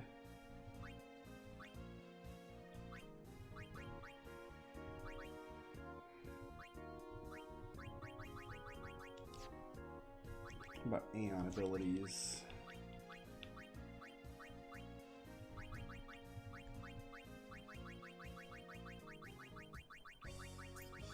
I don't think so.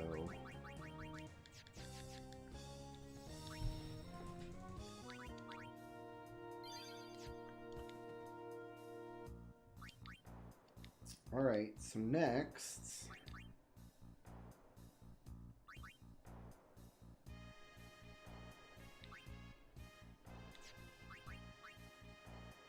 So Moonflow is not one of the areas? I guess... Is that what they mean by Djose Road?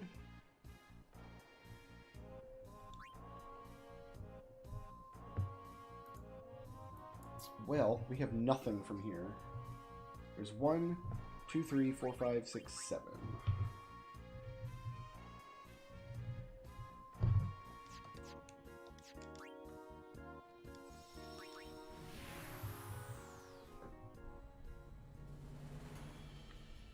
You're counting up.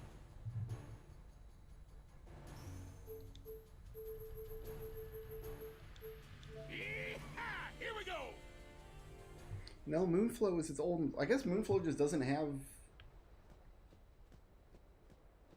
encounters then. I mean, it has encounters, but nothing unique, I guess.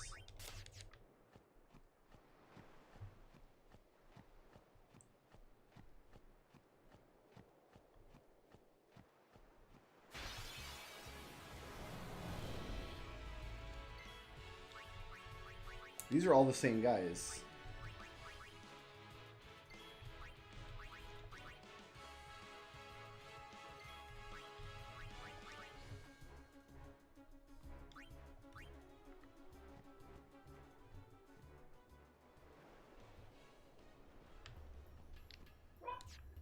Here's Djose Highroad.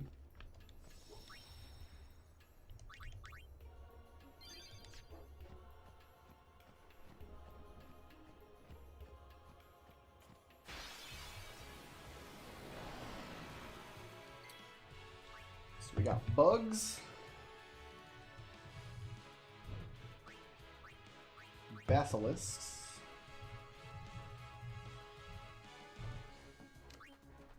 which Riku cannot one-shot.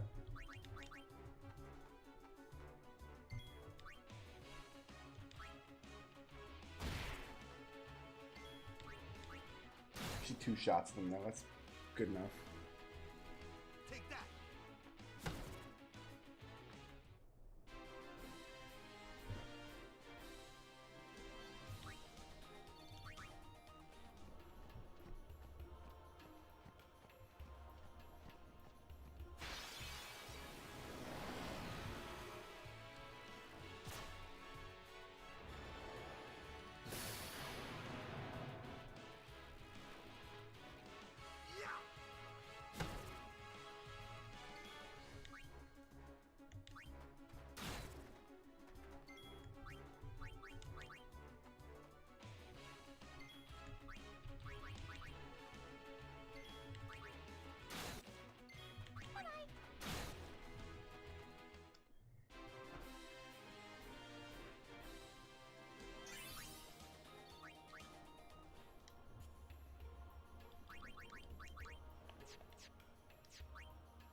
Yeah, she had Loner, but she lost it when we got crashed that one time.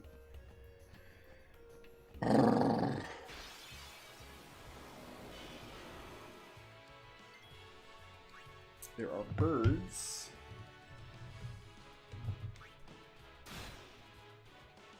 Smurgs. Schmurgity dirks. Get out of here, Waka.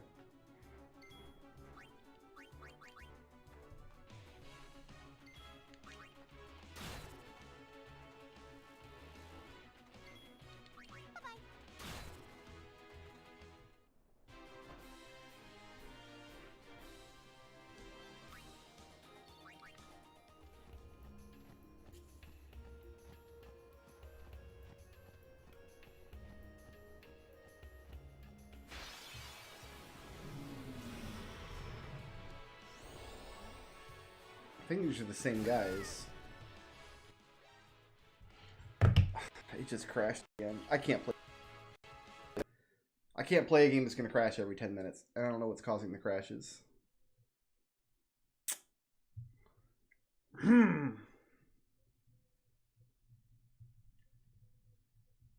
That's really obnoxious. So what shall we do instead?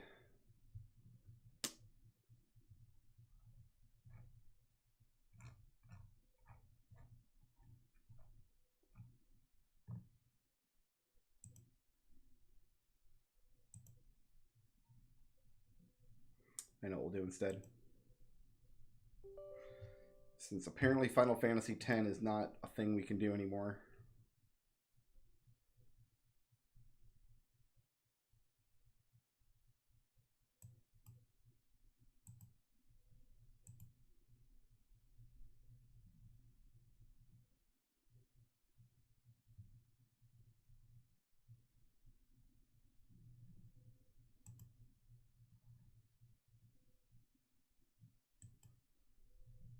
Yeah, I'm trying to launch Final Fantasy IV. So we have to start a second playthrough of that. But it's not launching. In fact, it gave me a pop-up that says performing first time setup, which is ominous. Because it's we've clearly played that game before. I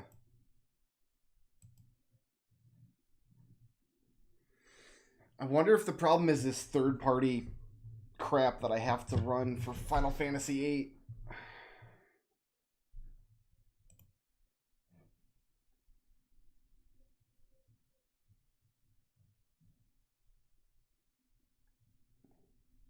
I wonder.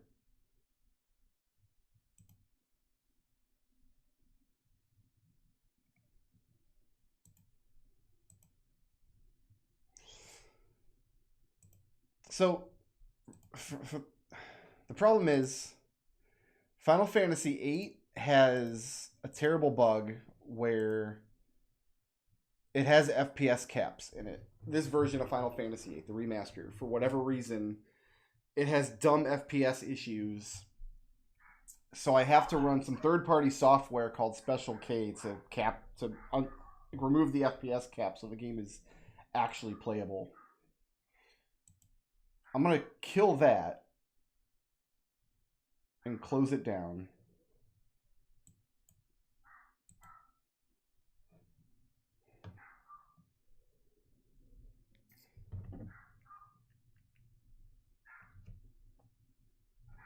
And let's see if that was the issue.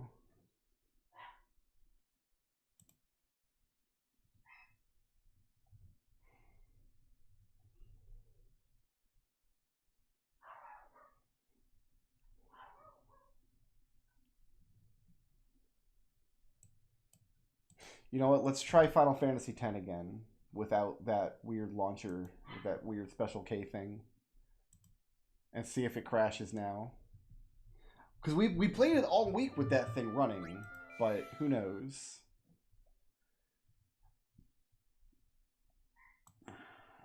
So that's not running now. Final Fantasy VIII looks like it's still going.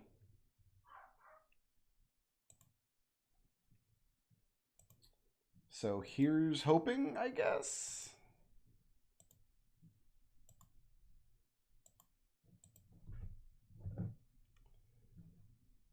No, it crashed again already. No, it didn't. It's just trying to boot up. All right, 10. What do you have for me?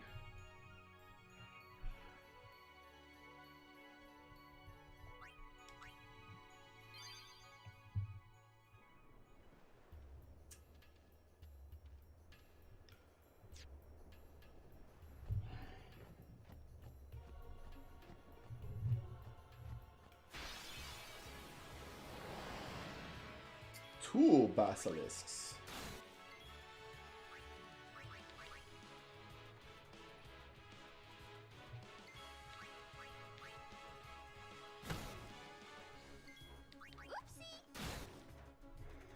I hope that was the problem, but who knows.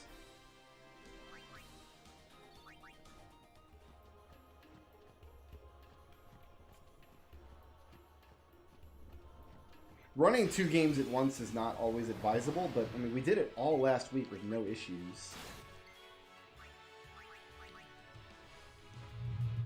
But this game has crashed like 10 times today.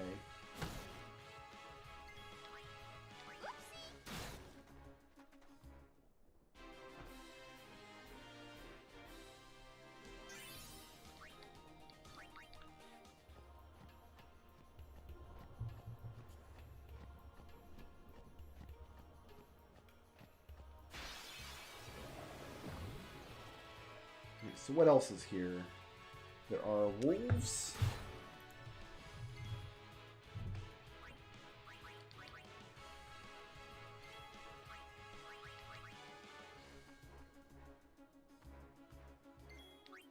We got Roldos.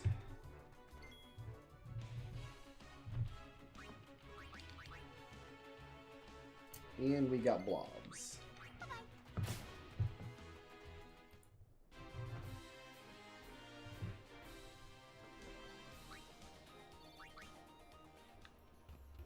It's really, really strange that we played this game for 80 hours. And ooh, is that a chest I missed? No, I got it. Did I? Yeah, I got it. And birds.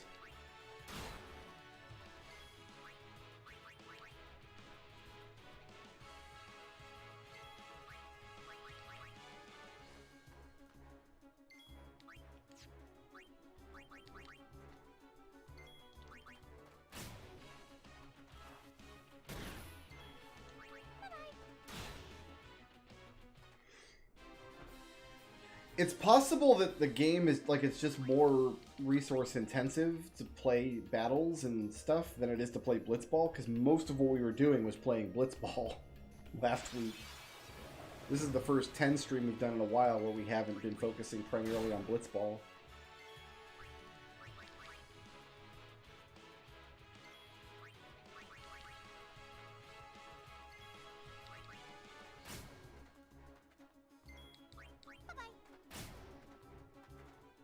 And there's one monster type we haven't seen here yet.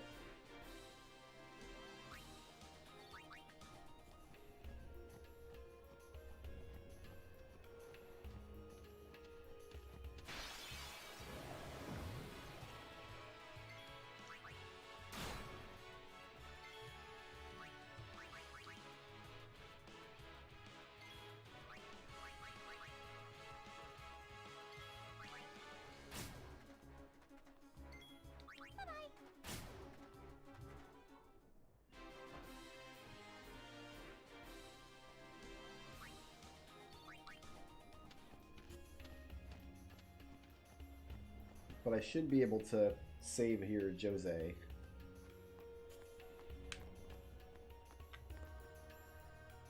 Oh, this is... Never mind, we don't want to go here. There's a Dark Aeon thing happening there. I've learned to kind of recognize those little pointless cutscenes. But now we're at Moonflow. We're not on Djose Road anymore. So we gotta walk all the way back down this map to get back to the save point.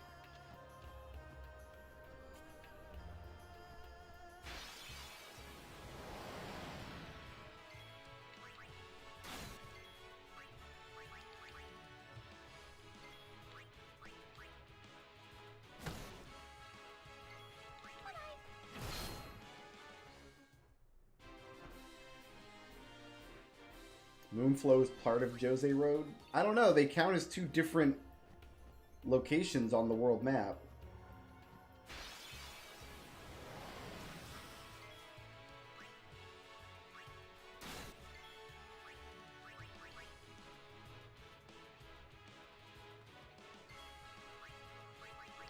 Yeah, but it's Macalania Lake. Like, it all counts as Macalania. So when you go to the arena, it doesn't say Macalania Woods or Macalania Lake, it just says Macalania. Whereas this specifically says Djose Road.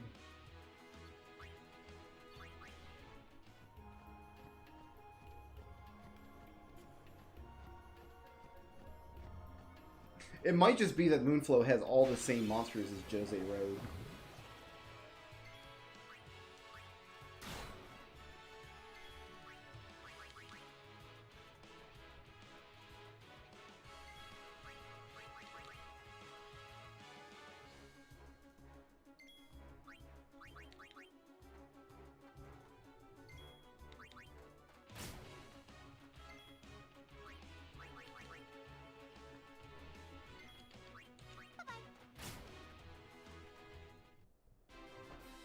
The Ochu for sure appears on the Moonflow Road. Well, we'll run back up there next pass, I guess.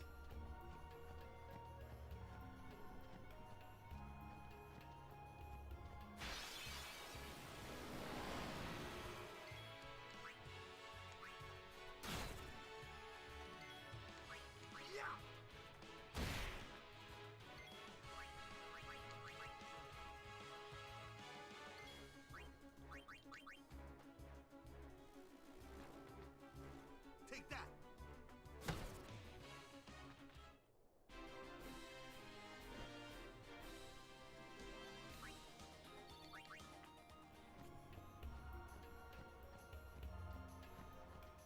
We haven't crashed yet. That's a good sign.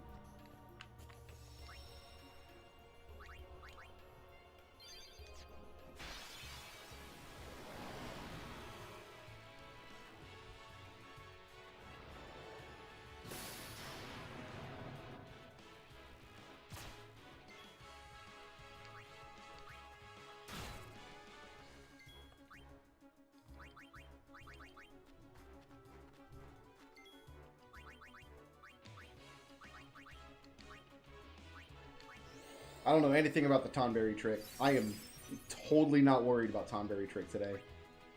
That is not something I'm even concerning myself with right now.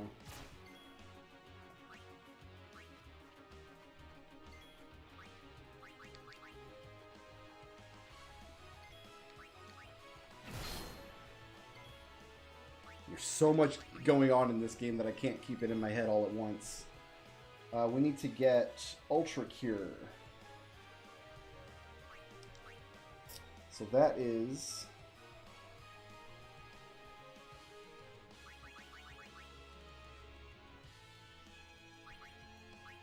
looks like any kind of distiller.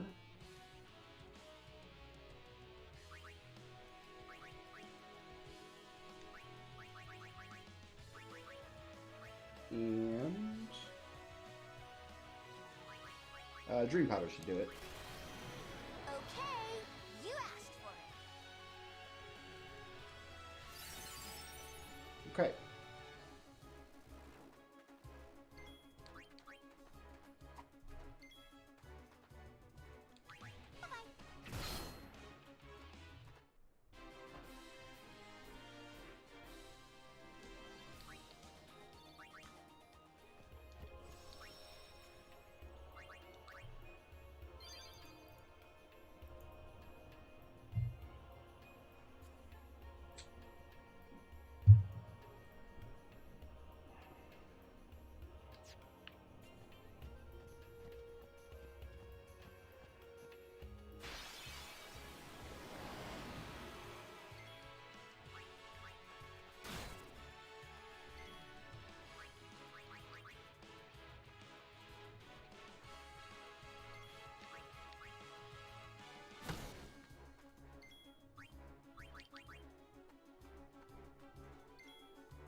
Should be just about done with these fools.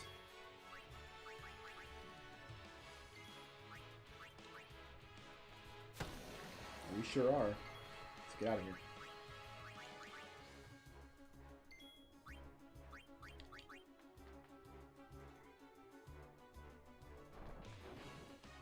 It's over. Just trying to spare that thing's life. It did not want to live. Weird.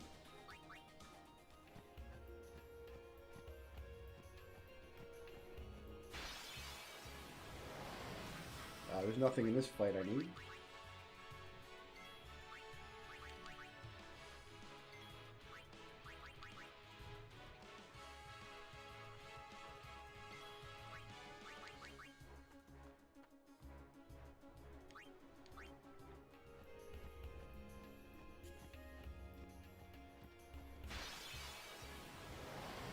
This is the same fight.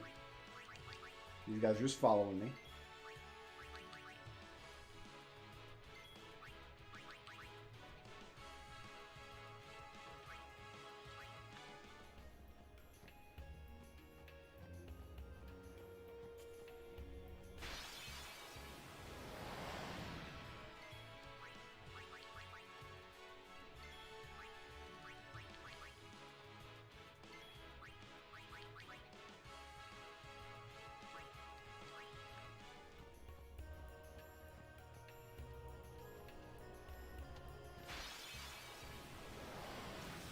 This is the only fight in this area anymore. Every other fight has vanished forever.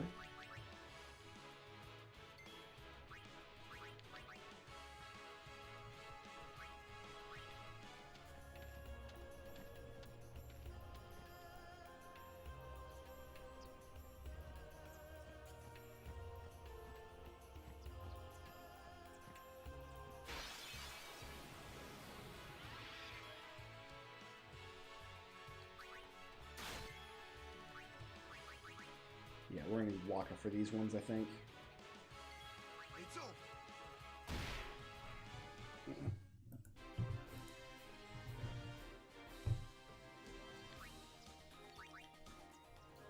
Basilisks are done.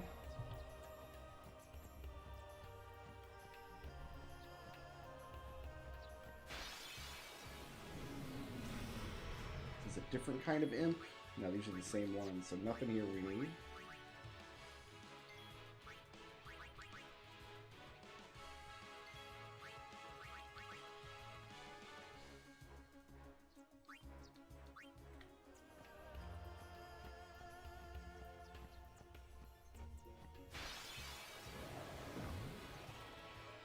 We need everything here.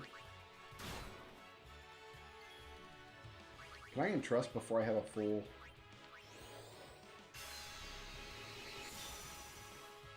Oh, I sure can.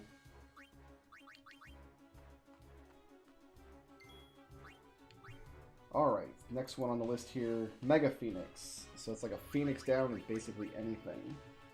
Any kind of distiller, it looks like.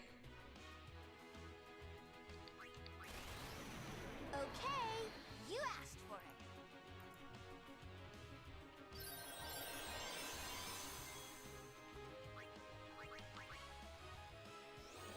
And I should go to screen transition again right now because that'll autosave. I won't have to redo that.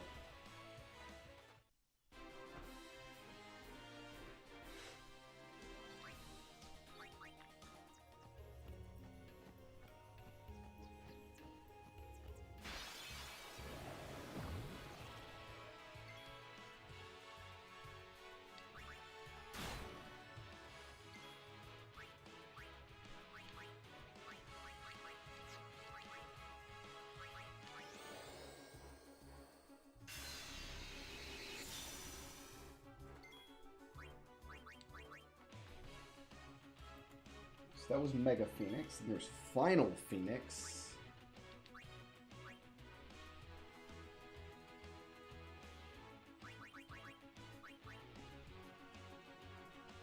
Which is a Mega Phoenix, is any kind of distiller.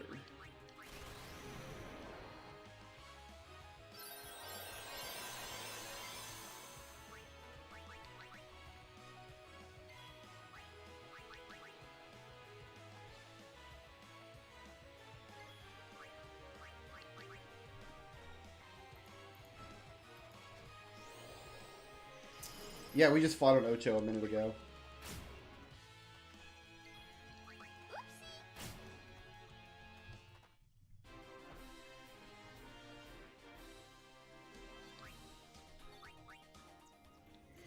My guess for the Smash reveal is going to be a new Pokemon from Sword or Shield. That's my guess.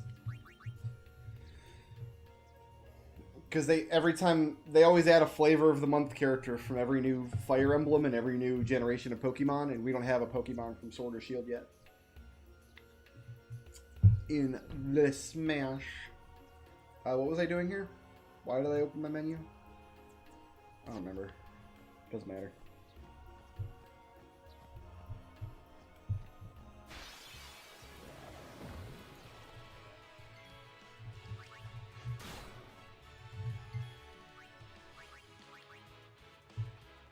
Oh, I wanted to see if Riku had her loner yet, and I missed it. Because she got it, then the game crashed, and I thought I was going to get it again pretty quickly, but I guess not. There must be some variance between when people learn their overdrive modes. Either that or she learned it again and I didn't notice.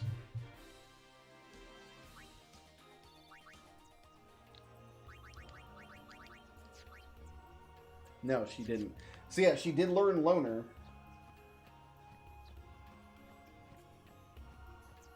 But that was several crashes ago in a completely different area of the map.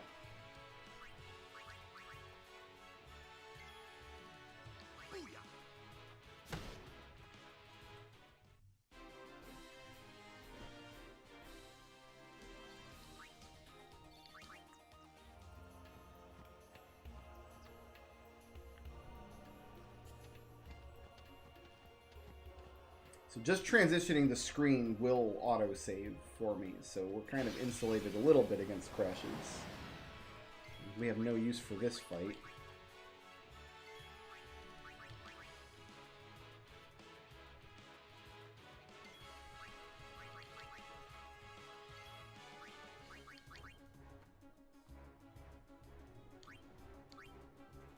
Actually, before I forget, now that I'm aware of what's going on here, I'm going to add to the list here the almost perfect save list, all mixes discovered. Now that I know the game actually tracks that.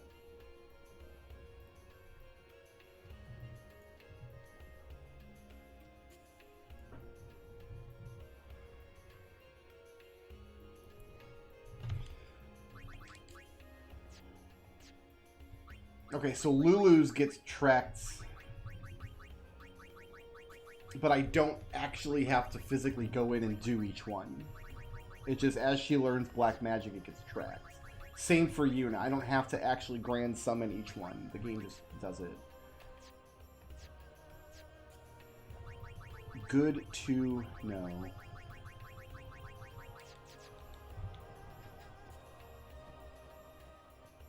Alright, that should be updated.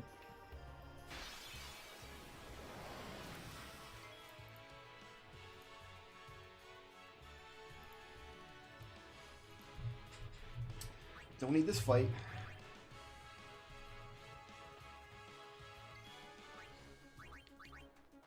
It's funny how the game tracks her mixes, but doesn't tell you like what items you need to trigger the mix.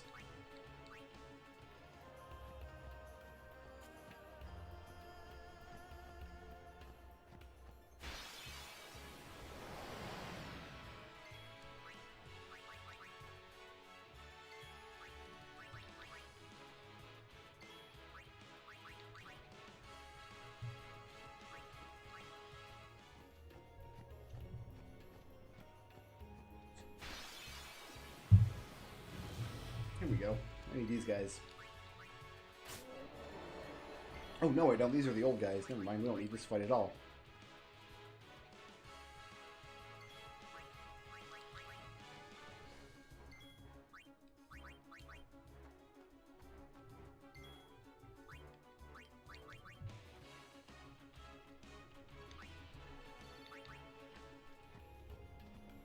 I need bugs, birds, wolves, roldos, blobs, and the Ochu. Well, it looks like the further south we go, the more we're just running into mushroom rock enemies.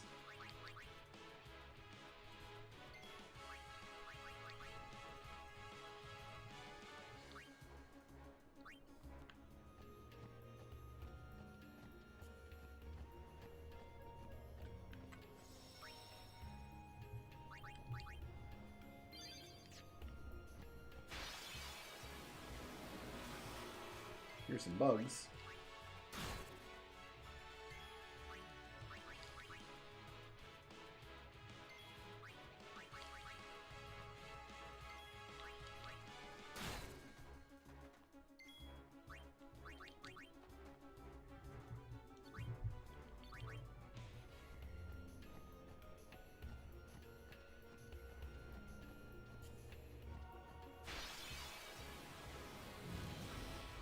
Don't need this fight at all.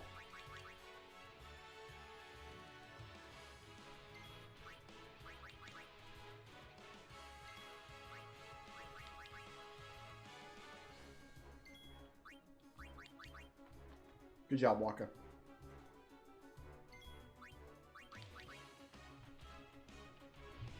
Wish there was a quick button you could just push to make people run, instead of having to select it off the menu.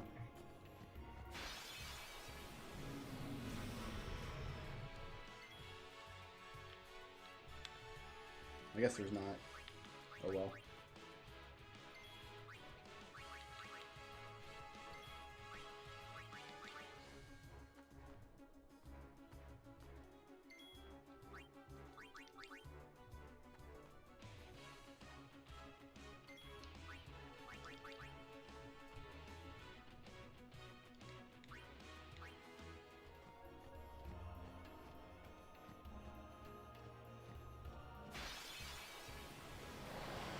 Wow, none of these encounters are useful for me.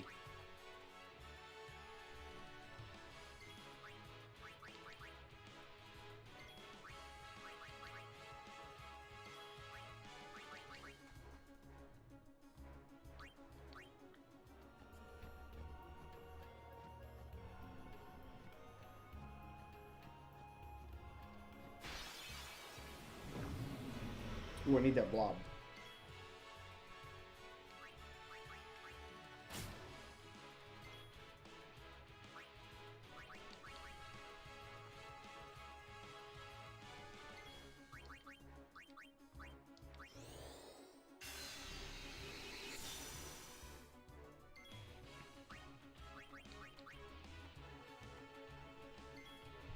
Alright, the next mix.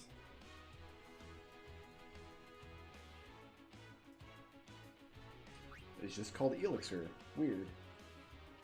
So it looks like I can do an antidote plus any kind of sphere.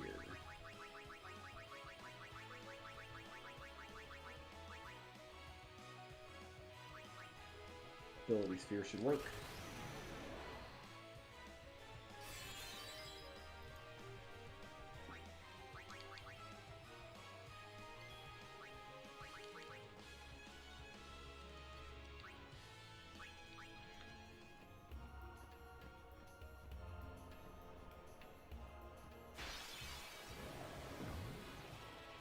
I need all of these. Nice.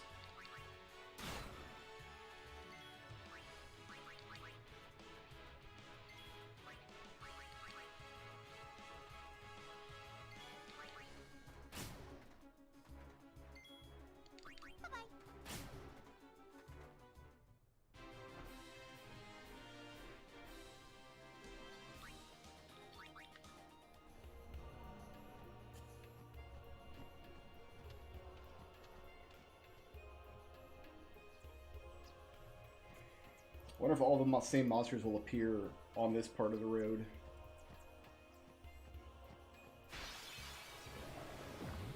Well, these guys do. That's nice.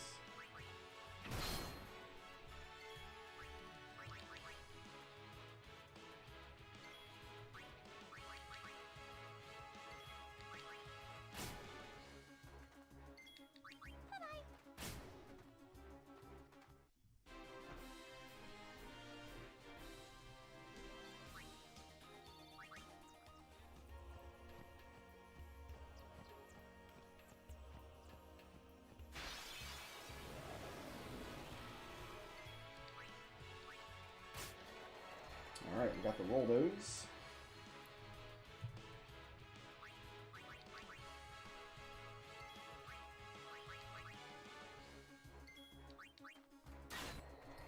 We got the wolves.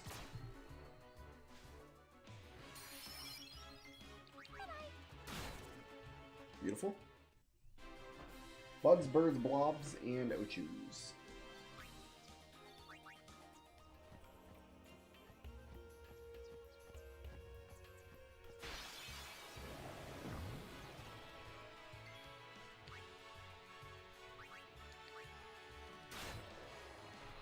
Okay, we got the blobs.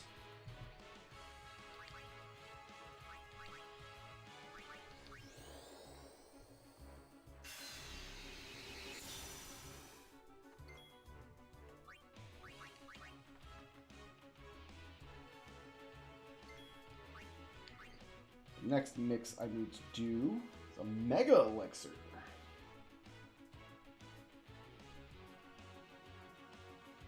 So it looks like I can do that with an X Potion and a Grenade.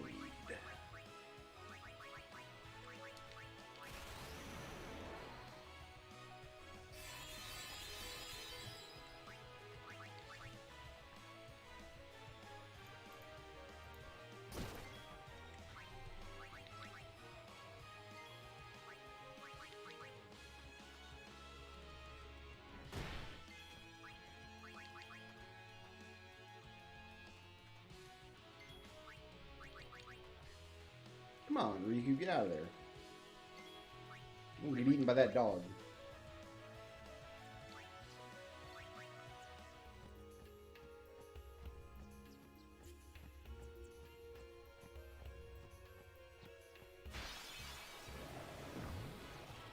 I don't need any of these. I haven't seen birds up here at all.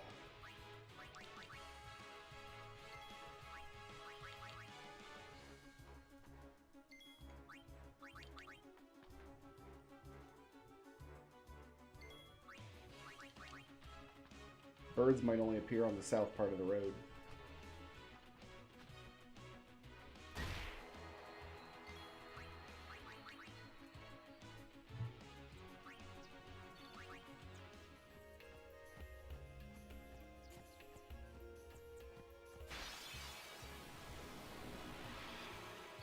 I do need bugs.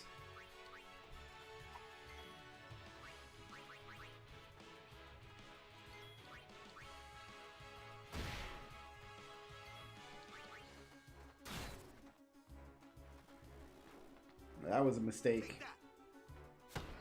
And we got bugs. Birds and Ochus. I don't see... I bet they're both in different parts of the trail. So I don't recall seeing any birds up here, and there's definitely not any Ochus down there.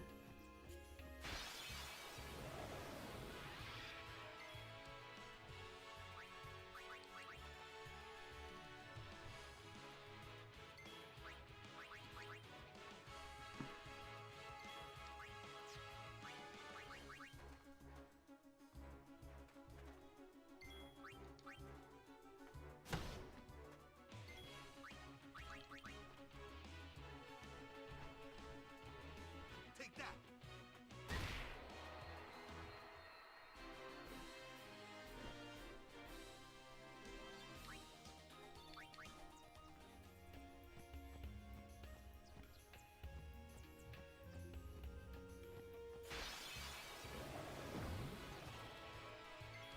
Don't need any of you nerds.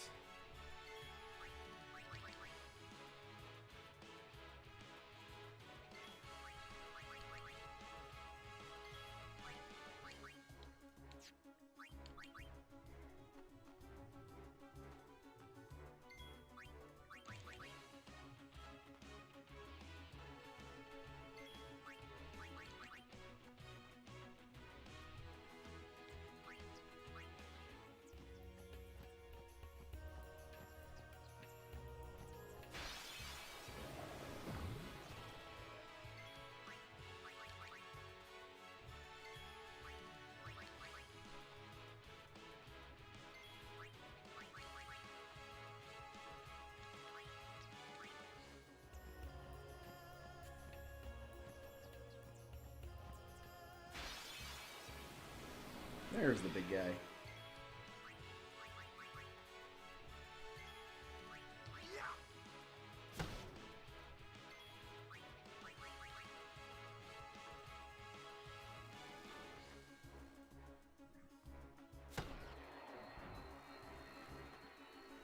It's over.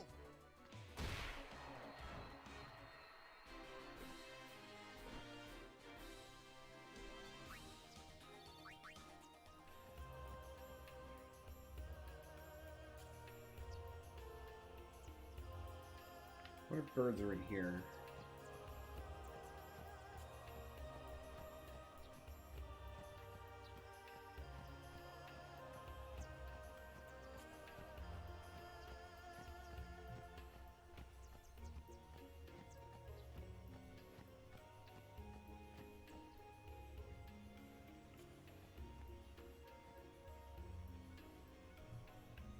Alright, so I've come all the way to the end.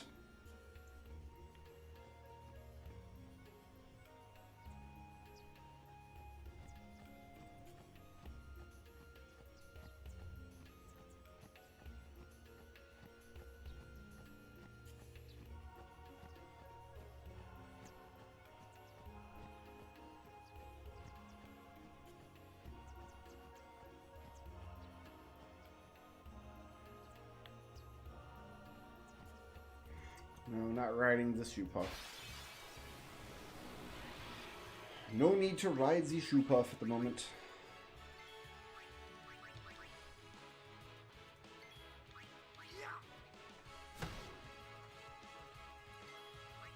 Kind of miffed there's no birds on the road up here.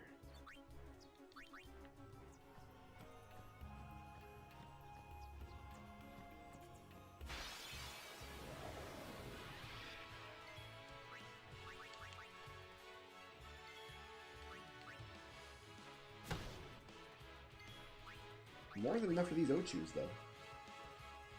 Dog, don't do it. Take that. You done did it. You shouldn't have.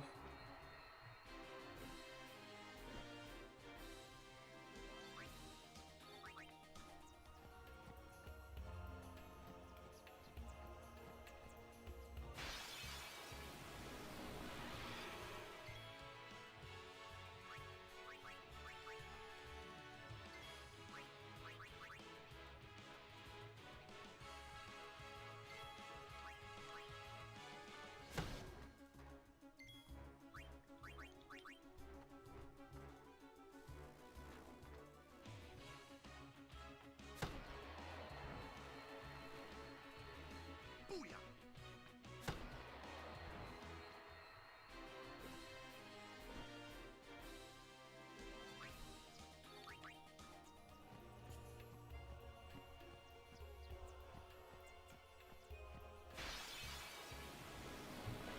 Lots of Ochus. We should be closing in on the end of the Ochus, actually.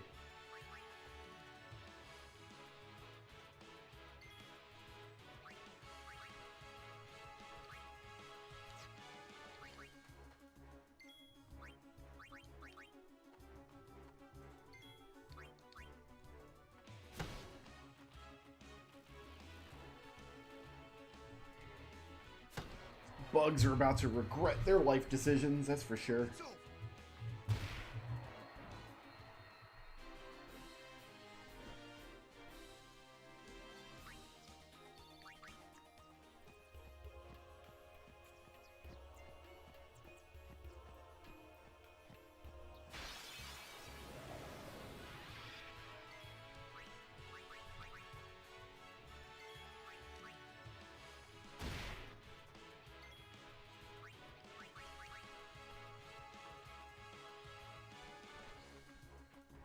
Take that.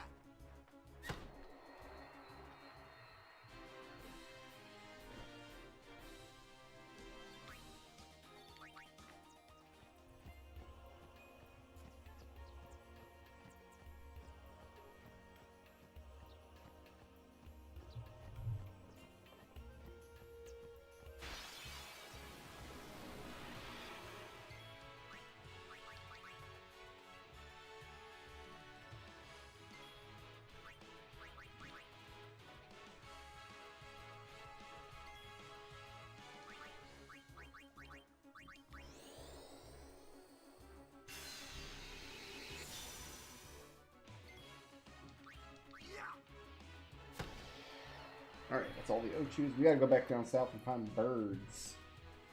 In the meantime...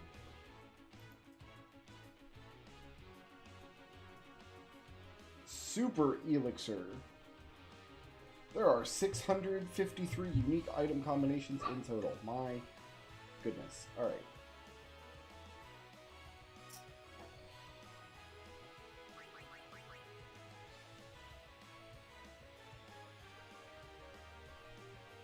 Antidote the accuracy sphere.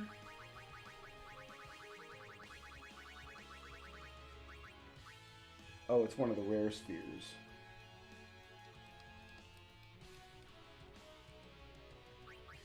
Level 1 key sphere. Yeah, level 1 key sphere and an antidote should do it.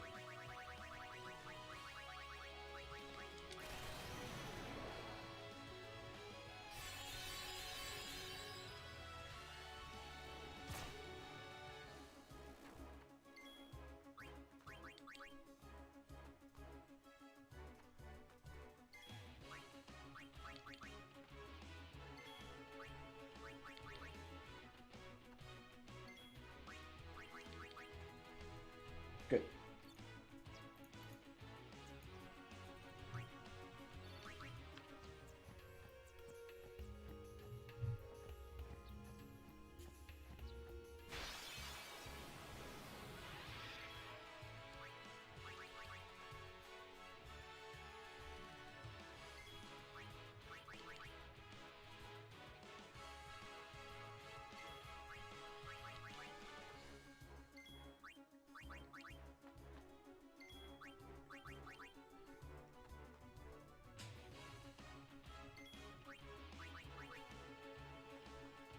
Lulu, come on, get out of there. Here we go. We got to go look for birds. Actually, while we're up here, there's no need to be fighting any of these encounters.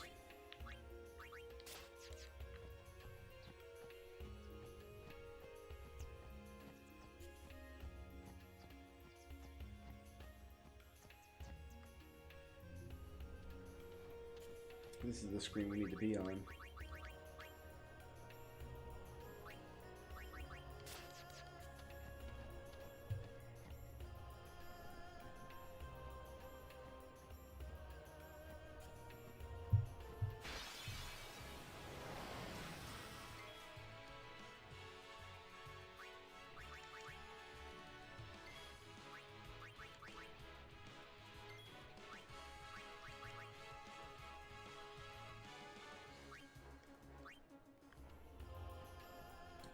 Bird we're looking for must be pretty rare here.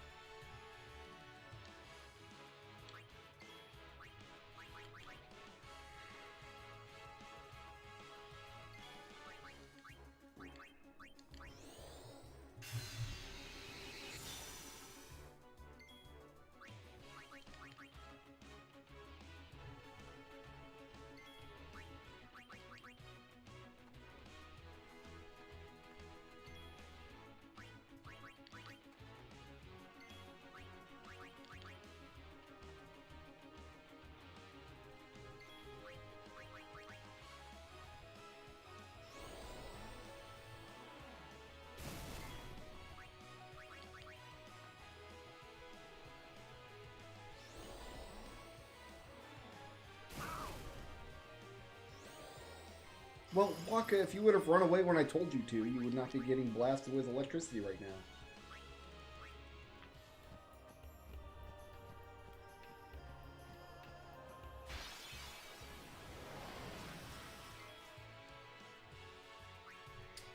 Alright, my next mix is Final Elixir. This also uses a level 1 key sphere. High Potion level 1 key sphere should do it.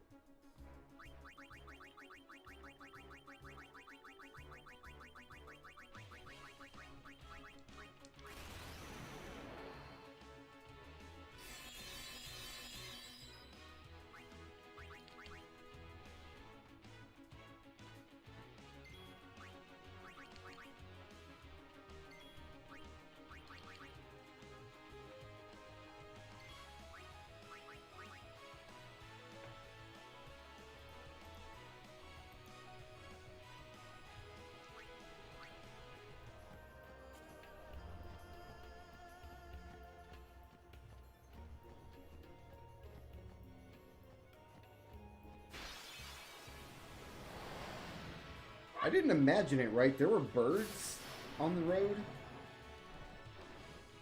Like, I'm not insane.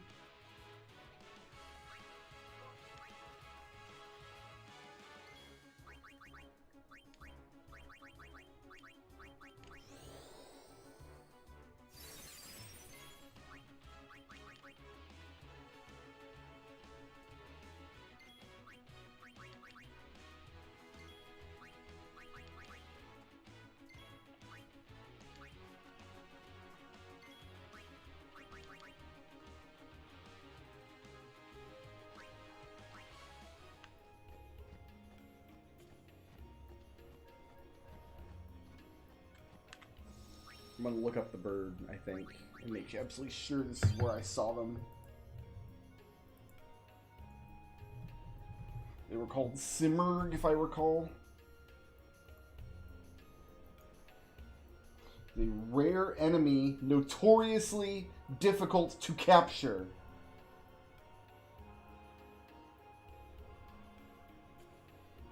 Players may have a higher chance of locating it at the intersection of Djose Temple and Moonfall.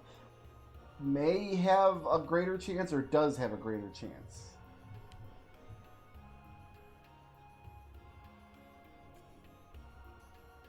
So yeah, they're just rare. Okay.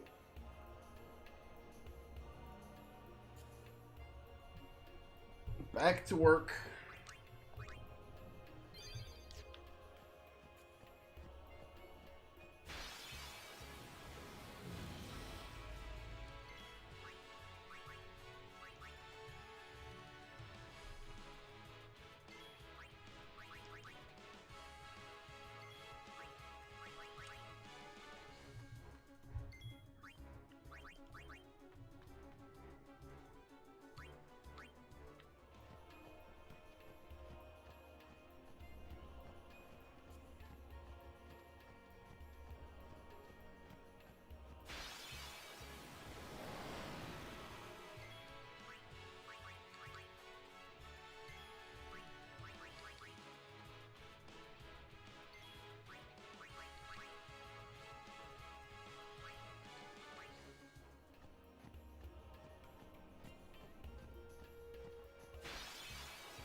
It must take an obscene amount of escapes to get the Coward Overdrive, because nobody's earned it yet. And we spent the entire desert, the entire high road, and Mushroom Rock. I think my wife just got home. I'm gonna go say hi. I'll be right back.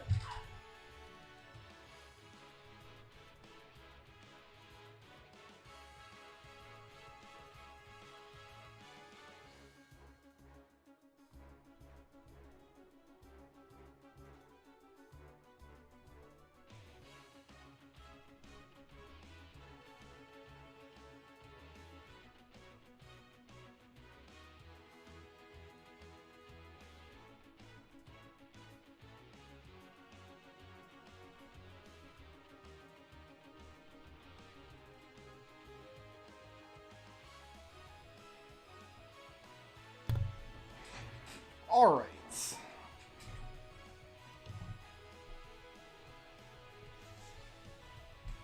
I'm not fighting any Dark Aeons today, so it doesn't matter what my luck is. There's a bird.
Should I just stay up here at the intersection, I wonder?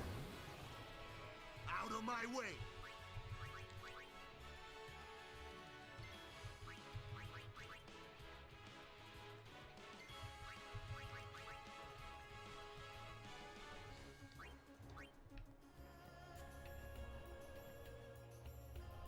So I may have higher chances here.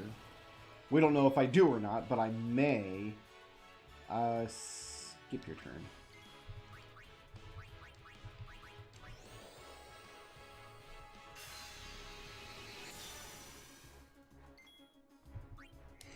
The next mix is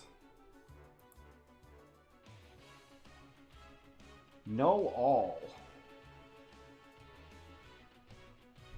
So a Phoenix down plus any of these, pretty much, it looks like. Antarctic Wind can do it? Yeah.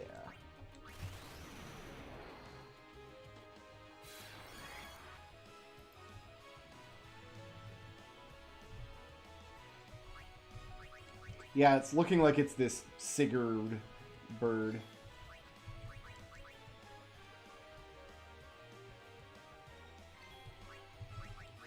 It does seem the further south I go, the more of those basilisk fights I get.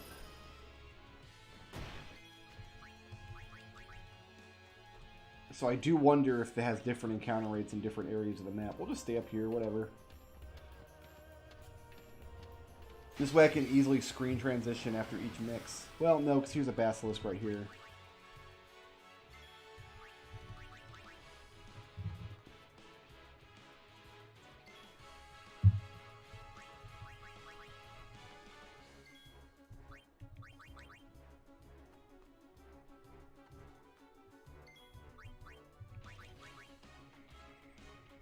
How much the game's been crashing today, I can need to save every opportunity I get. They appear in areas with lighter terrain, meaning what, lighter terrain? Like this yellowish terrain? Like I should just stay right literally here?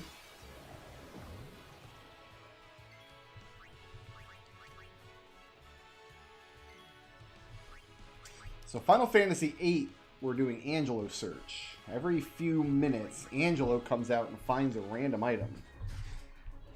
And we have ×3 speed turned on, so it's actually running 3 times faster. That's just a function you can turn on in the remastered version. So, according to the in-game clock, we've done about 20 hours of Angelo searching so far. But it's something that I can literally run in the background while doing another game. So we've been doing a lot of that this week.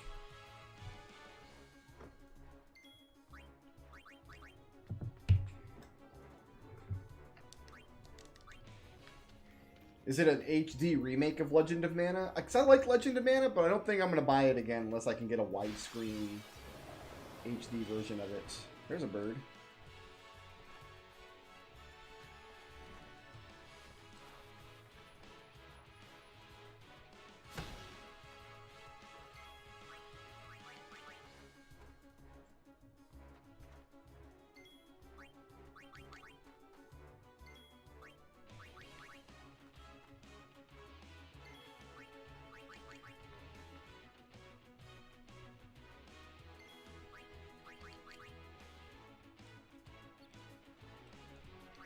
Legend of Mana is the PS1 entry into the Mana series.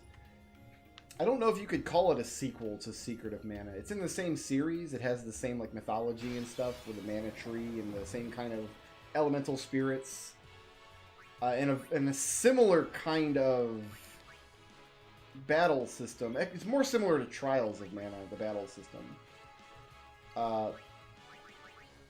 It's a really good game. It's gorgeous. If you've never heard the soundtrack for Legend of Mana, I recommend checking it out on YouTube. It's gorgeous. It's a wonderful little game. But I don't know that I'd want to buy another version of it that's not an HD upgrade. You know what I mean?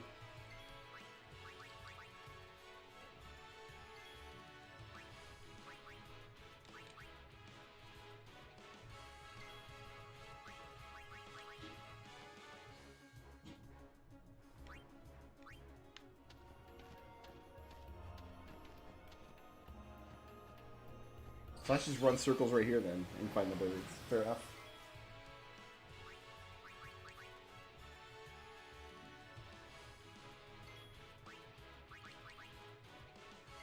Alright, it's time to start looking for an exit strategy for Waka's meter. He's got like almost full bar. We got lots of overdrives, lots of mixes to see.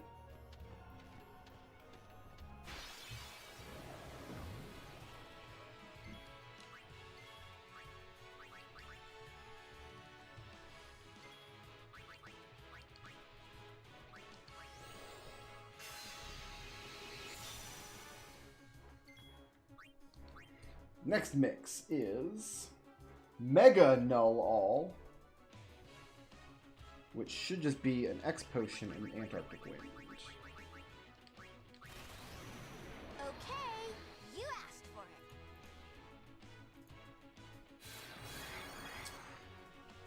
it.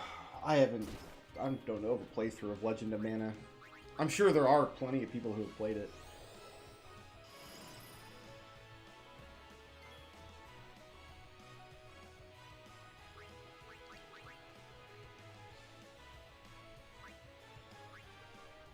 I still think Square should have put Secret... Like, they really should have put Legend of Mana and Secret of Evermore on that collection they released. That's really where those games belong. Legend of Mana should have been on that collection, along with Final Fantasy Adventure and Secret of Mana and Trials of Mana.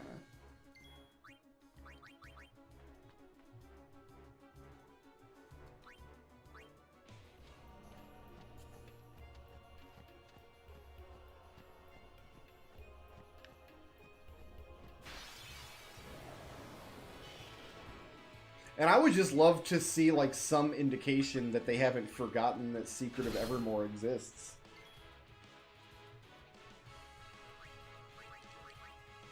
Secret of Evermore is a fantastic game.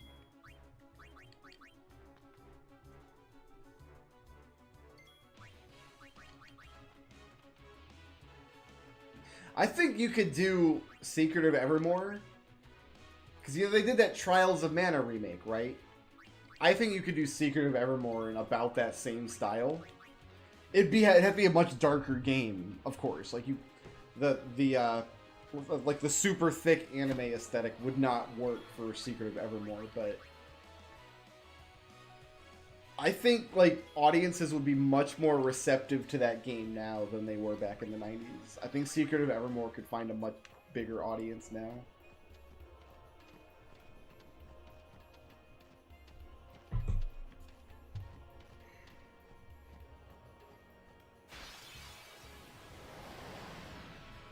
See, I don't care about Star Tropics. I don't like Star Tropics. I don't want to play it. I don't care about it.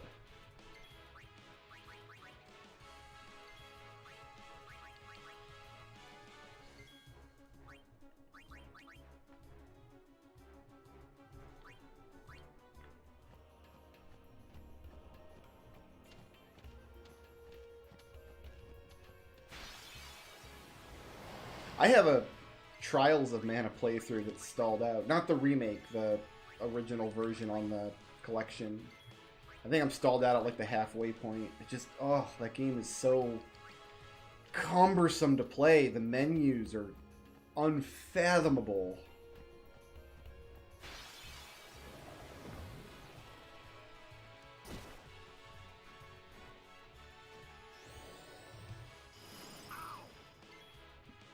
See, I'm glad that Legend of Mana was much different in style to Secret of Mana.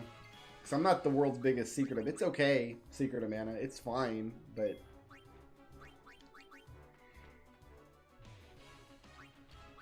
I thought Legend of Mana was a much nicer game.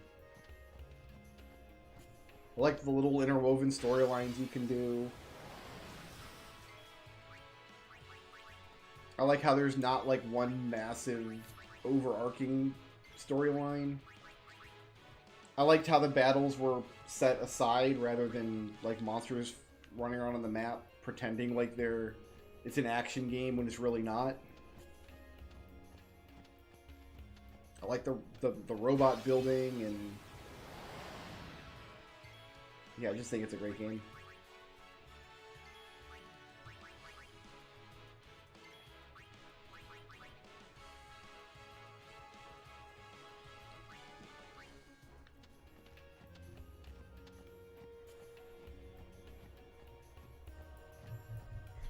The Trials of Mana remake, I just don't like the look of, really. Something about it just looks very cheap to me. It's like, oh, well, here's the big bucket of anime tropes. Enjoy.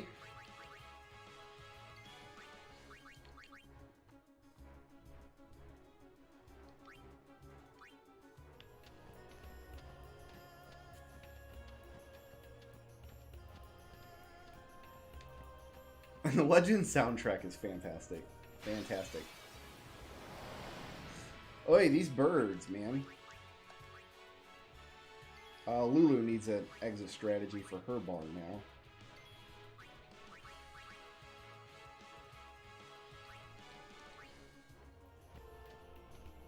It hasn't crashed in a long time. It must have been that special K program I had to run. Hopefully I can... Yeah, let's leave Riku in the battle.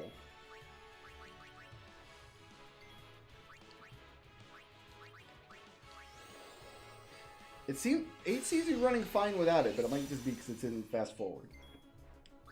Who knows? My next mix is Hyper Know-All.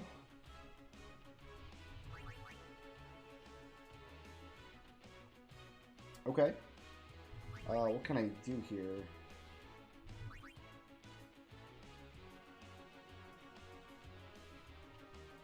Looks like any two springs should do it. Stamina spring. Well, not any two springs. But I should be able to do a stamina spring and a soul spring.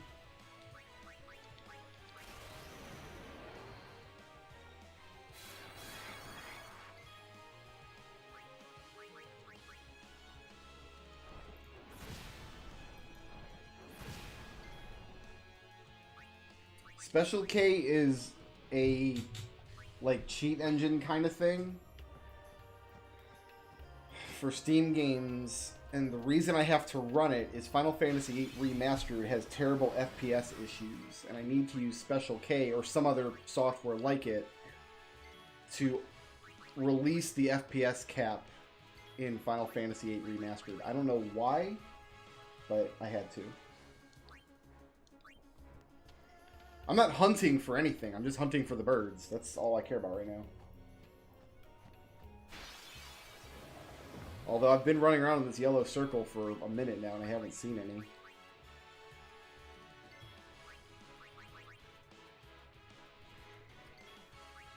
The end goal for this stream is I'm looking to try to finish up Auron's Celestial Weapon, which means I've got to capture monsters from a bunch of different areas. So we're just kind of getting the 10 monsters from a bunch of different areas.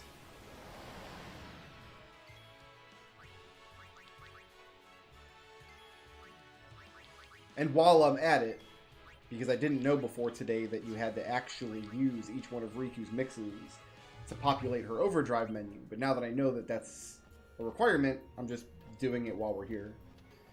And we're getting escape and loner points for overdrive modes. So we're working on a couple of different things at once.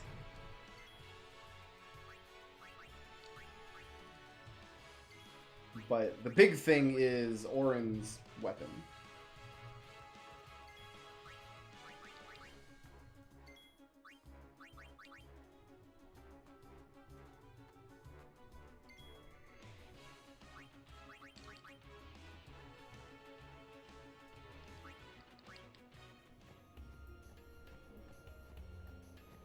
Try this circle.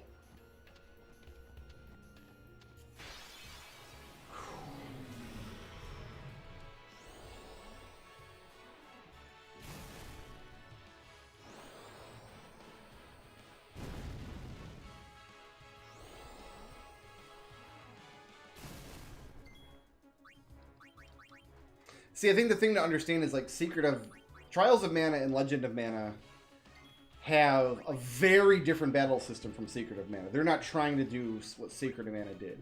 What Secret of Mana was trying to do is like, hey, here's a standard RPG battle system, but we're going to pretend like it's an action system, even though it's really not. So, Secret of Mana has the system in place where you will... It's still based on dice rolls, just like any other JRPG of the era. So you'll hit the button to swing your sword, and you'll watch your sword intersect with the pixels on the monster, and then the game rolls a die and says, oh, but you missed. Even though you were standing in the right spot and facing the right direction, and the monster was right there. And then the other times, the opposite thing will happen. A monster will be on the far side away from you and do its attack, and then the game will do an invisible dice roll, and it'll hit you even though you're facing opposite directions standing behind each other.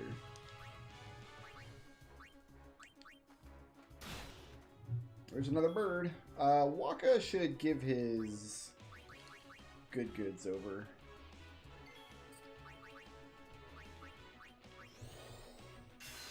Secret of Mana and Trials of Mana are just jank. They're just jankety jank the Janktown games. They're just Mr. and Mrs. Jank from Jankville in their jank car. You know, driving down to the jank restaurant to have a jank date. Whereas Secret of Evermore, it's not the most polished game in the world, but it just feels so much better. Even though it's ostensibly the same engine as Mana, it's the same game pretty much. In terms of how you fight monsters and all the other stuff, but it's just way more polished. And Legend of Mana is the same thing for Trials. It's the same kind of game, the same kind of combat, the same kind of non-linear-ish story developments in a much more polished game.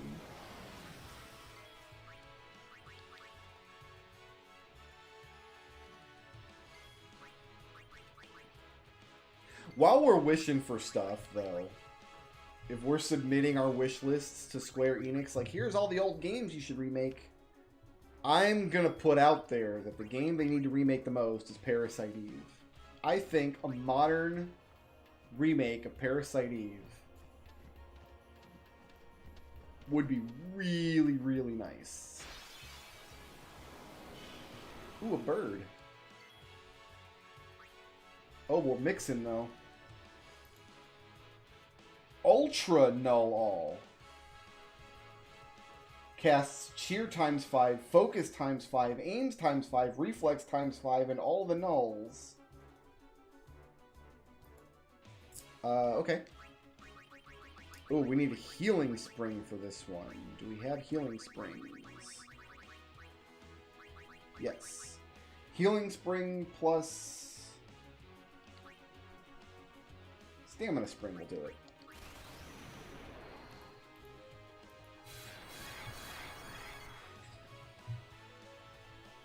They don't have the rights to the title because the author of the original novel did not renew the rights to the title of Parasite Eve. But the game Square Enix still ostensibly owns. Like, you could release that game under a different title if you had to.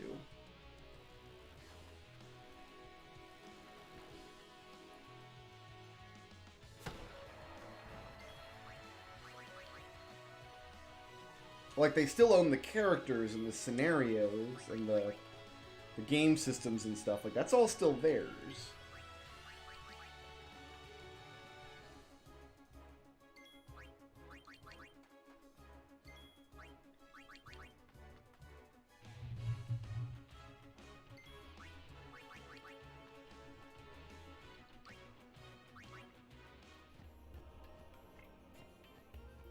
You could just rename Eve and mitochondrial creatures. Like, actually, I don't know how Japanese, like, copyright stuff works, but I'd be surprised if you could get any kind of IP protection on the idea of mitochondria, because that's just part of your cells. Like,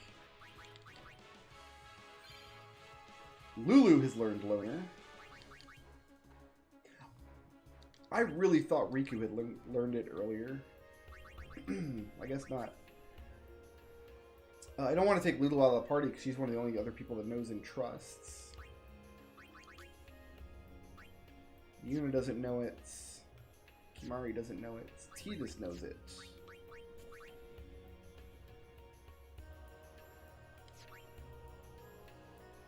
And he needs Loner. Alright. We'll swap Lulu for Tidus. Tidus needs his bar for his own limit breaks, though.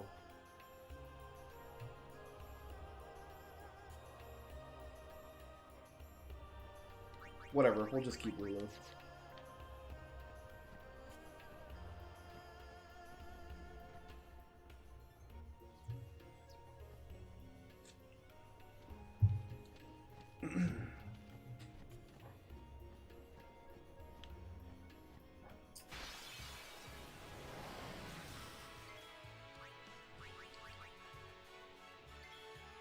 I don't know that I buy this, the birds live in the light areas. Because I feel like I found them further south than this. How many more light areas are down here? Here's one here.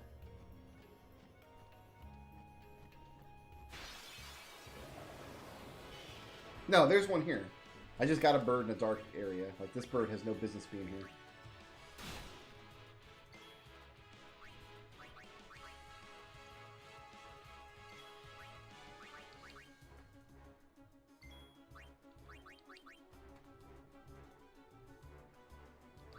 Yeah, I don't want to give away Tidus's bar. That's counterproductive.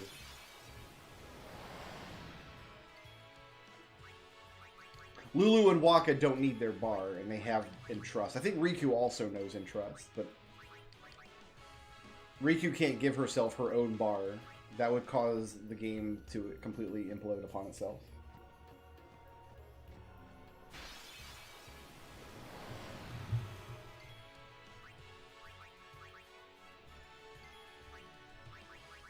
I basically just want to run down here and hit the actual hard save point, because we did get an overdrive mode, and that's something worth saving.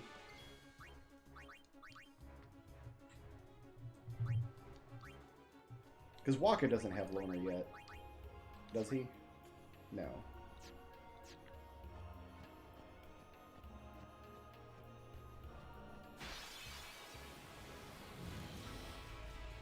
Here we go.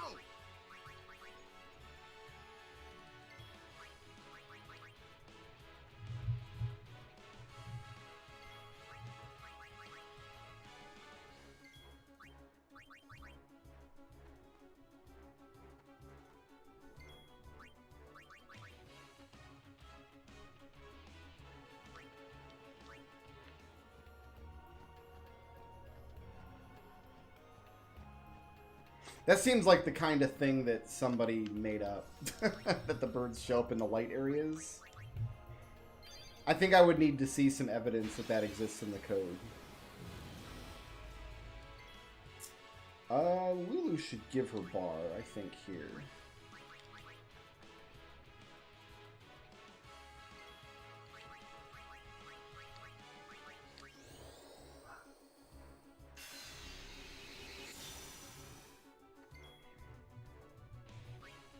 The next mix is Vitality. We've done Vitality. We haven't done Mega Vitality.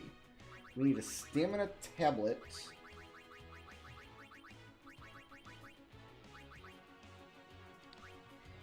And looks like any kind of... Oh, a High Potion can do it. I got lots of those.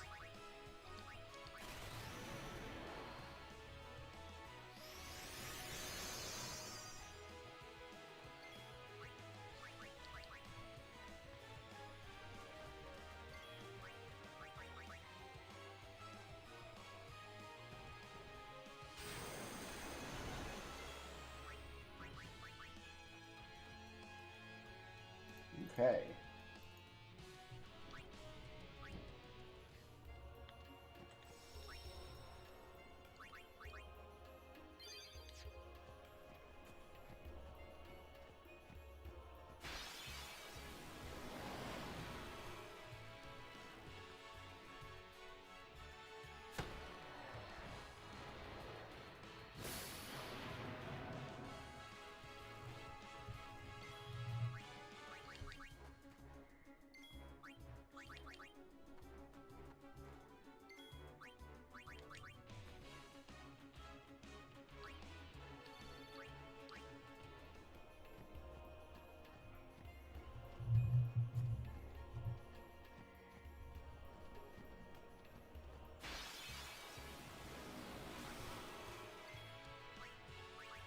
Wonder how many more birds we have to go.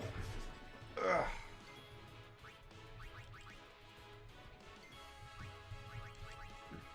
I don't think we're getting any Blitzball in today at all.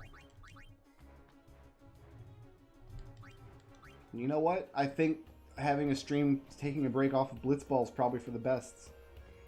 I think it was starting to destroy my soul.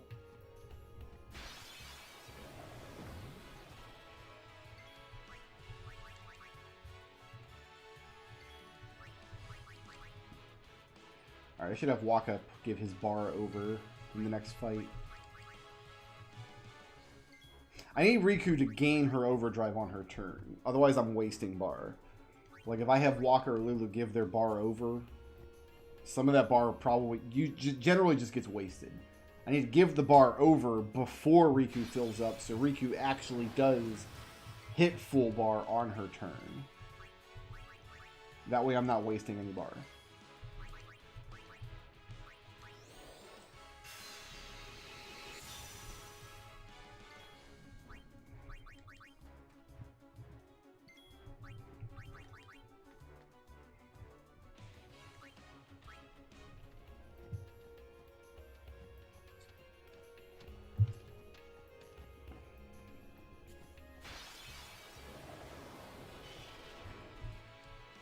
There's a bird.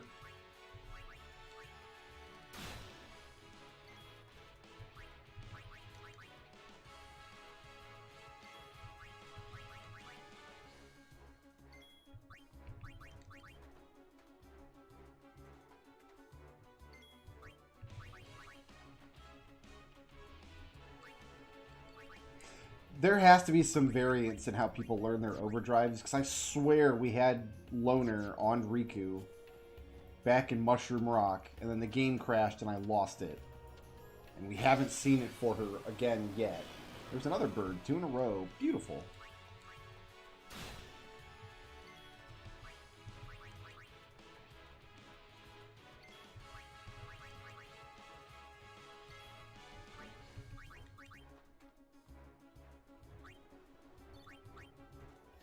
See, in this next fight, Riku's first turn, she'll get full bar, we'll use a mix, and we will not have wasted a bit. Mix. Next is Hyper Vitality, a stamina tonic.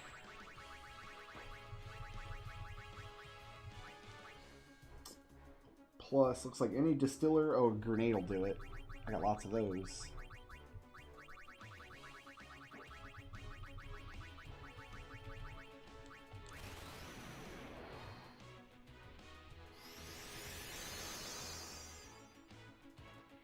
That's max HP times 2 for everybody. That seems pretty good.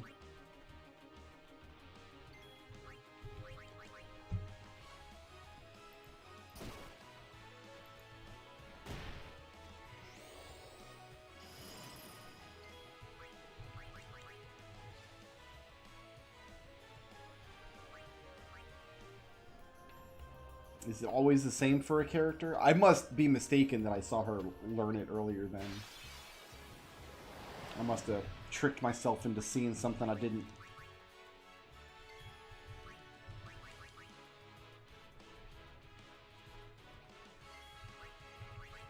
I'm a little surprised I haven't seen anybody learn Coward yet. There is an overdrive mode for escaping, right? Like you escape some number of times and you get an overdrive mode for it. I thought I read it on the lists, but we've been running pretty consistently through the entire desert grind, and then the entire Highroad, and the entire Mushroom Road, and the entire Djose Road, and not a single person has learned it.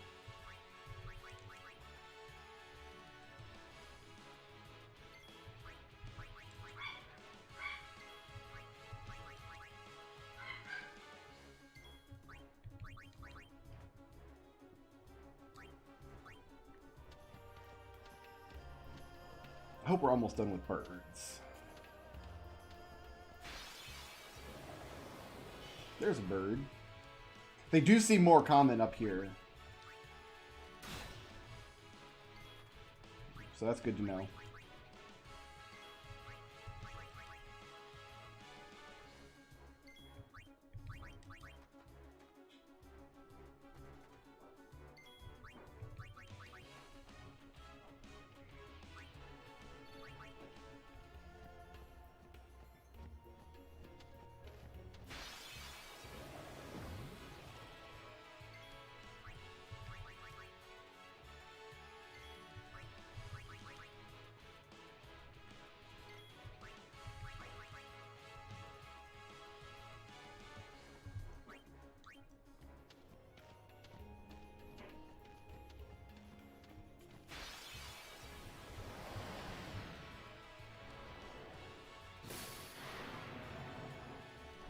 Nope.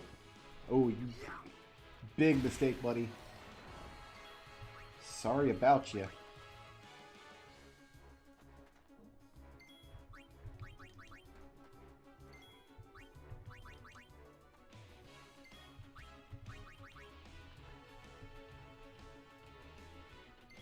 Nobody enjoys Edgar, come on.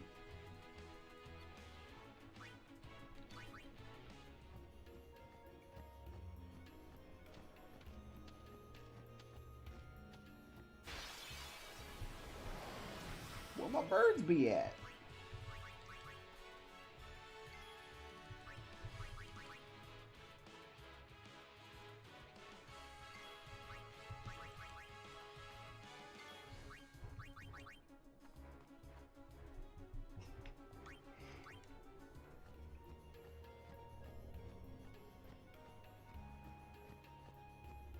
I couldn't pick him up now. My wife's home. If I went to try to pick him up now, he would get very, very upset.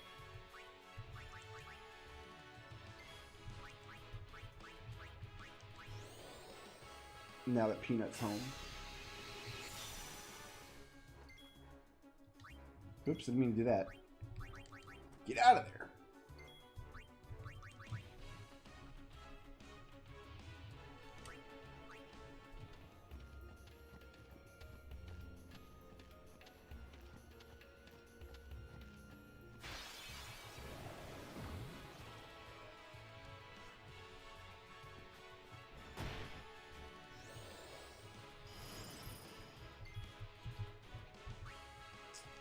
Alright. Next mix is mana. So an ether plus an eye drops should do it.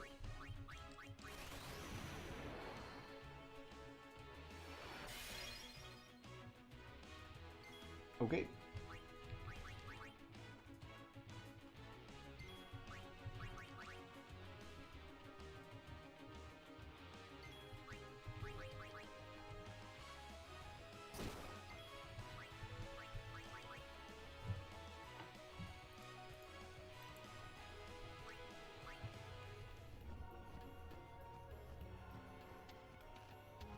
So her overdrive really is just the chemist ability from Final Fantasy V with like 1,000 more items in the table.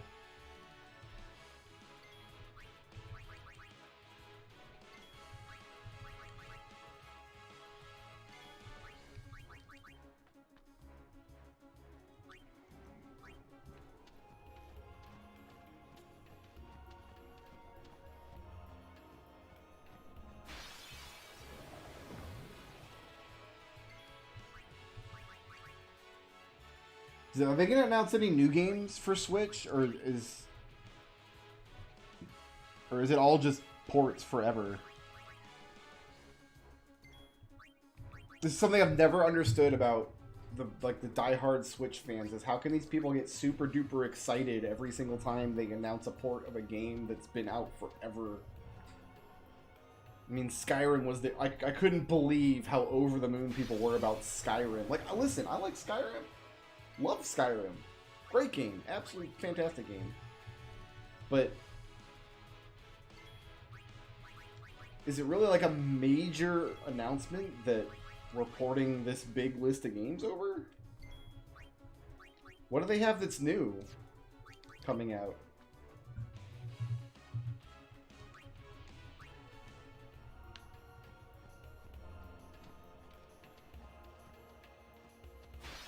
The Switch is the first like game console I've ever seen where people treat ports. Oh, good, we got all the birds. Nice.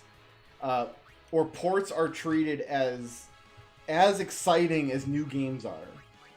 I've never seen it before in my life. I've been paying attention to video game releases since 1990. I've never seen a game console get that much attention for its ports over its... I mean, it gets attention for its new content too, obviously, but...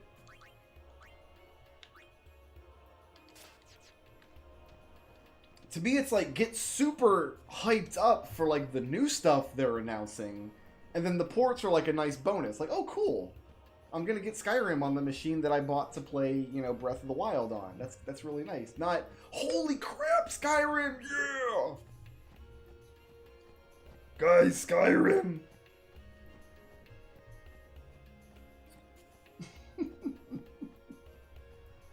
I have a Wii U. A lot of people don't, but I mean, I have one over there. I love my Wii U. I had a lot of fun on my Wii U. Played Super Mario Maker on my Wii U. I played Pikmin 3 on my Wii U. I played Donkey Kong Tropical Freeze on my Wii U. You're counting up.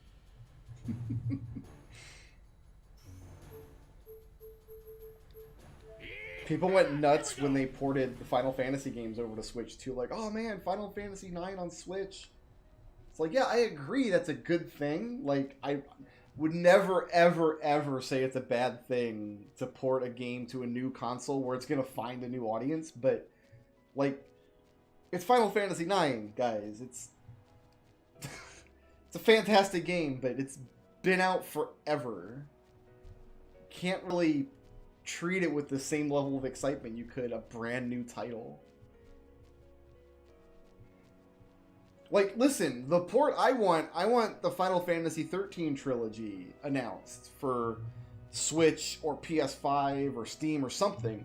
I'd be super, super excited for that. But I still wouldn't approach it with the same enthusiasm I would, like, for Final Fantasy 16, which is a brand new game that I've never been able to play before. Uh-oh. I think that's it. Oh, thank goodness, that's done. Okay.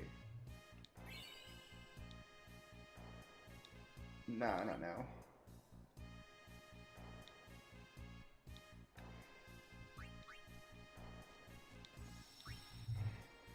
Alright, 99 petrify grenades.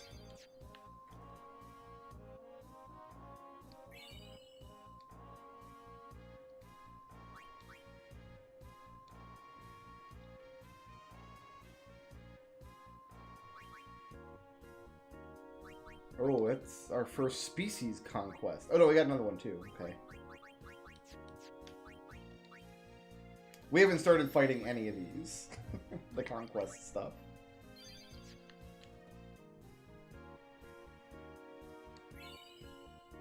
Nice.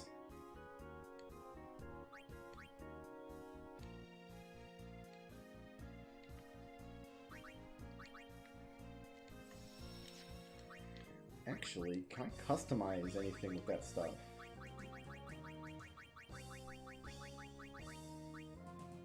Stone Strike. I can put Stone Strike on something.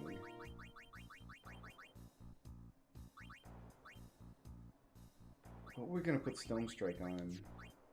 Oh, I remember. I remember what we were gonna do.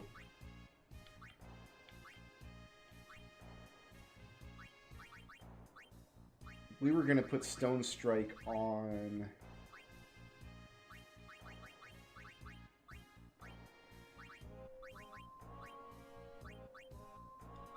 something like this, so we can get some strikes and also give Riku a way to, like, damage monsters and kill them. Can I put Stone Strike on her capture weapon and have it work? Or will that screw things up?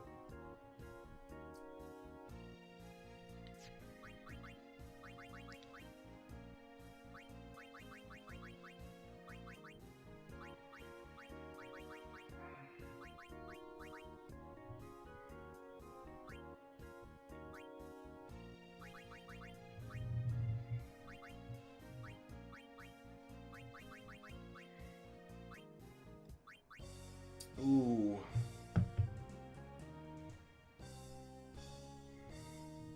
So that's good. I think we're gonna have to start building armor next stream to use up some of this stuff.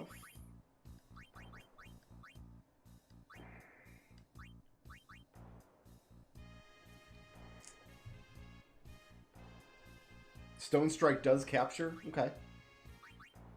Then I am happy to do this.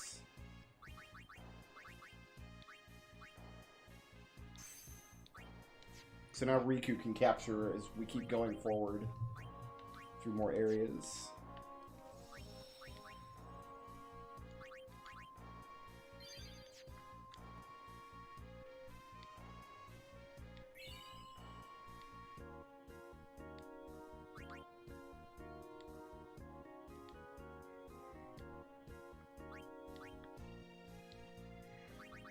Supreme Gems.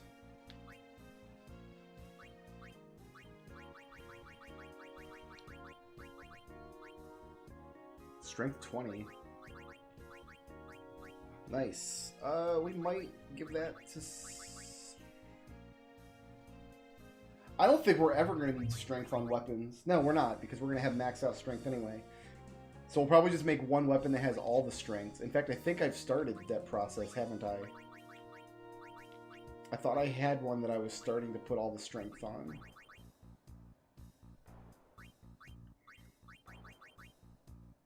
Or maybe I was starting one with all the magic.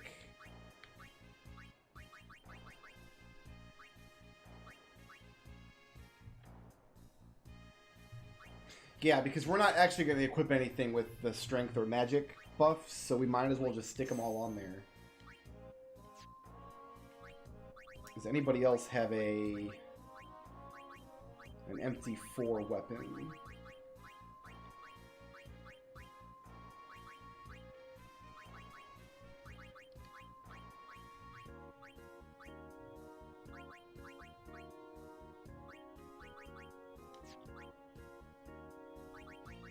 Yes, you do. Yeah, so let's just put all the strengths on this one, and then we'll never have to put any of the strengths on any other weapon ever again.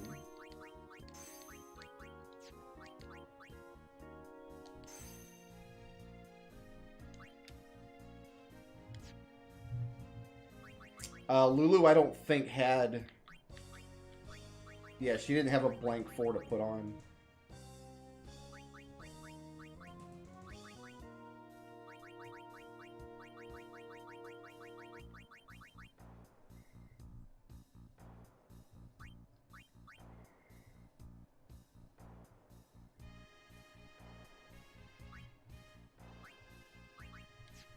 Okay.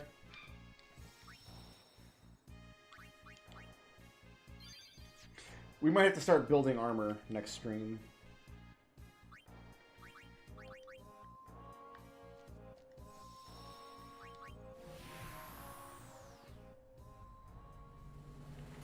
You're counting on...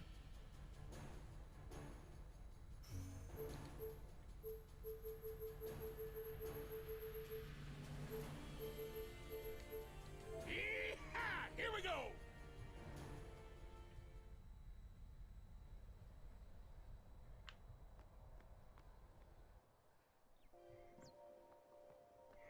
I might not even keep that booster Cactar. There might not be any need for it.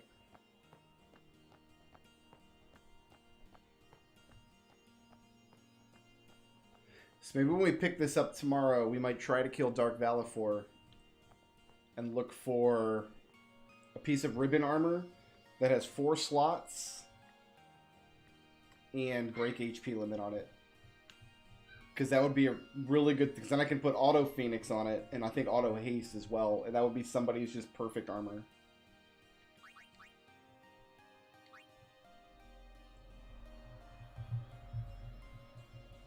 So that's everybody but Waka. We just have like 16 more games of Blitzball to play. Then Waka's done.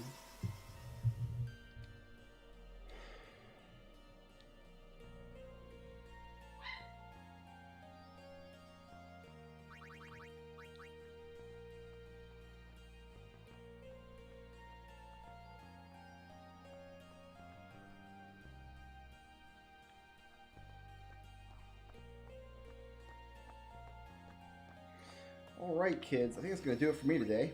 Let me save this. It didn't crash again after I closed down that Special K program. Hopefully, maybe tomorrow I'll try to not run Special K and see if Final Fantasy VIII is more palatable somehow.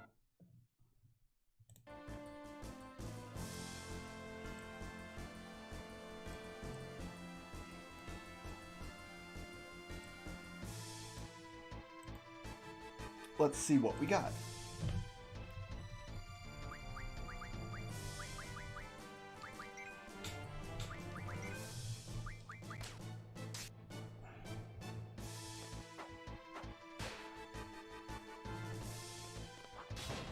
Like, the game's running fine right now, it feels like. It doesn't feel sluggish or look like it's slowed down at all. Maybe they patched it. Maybe whatever it was got fixed.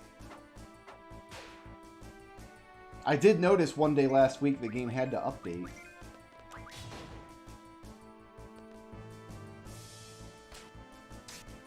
Oh, we're not closing down the stream yet. I gotta see what Angelo dug up today, if anything.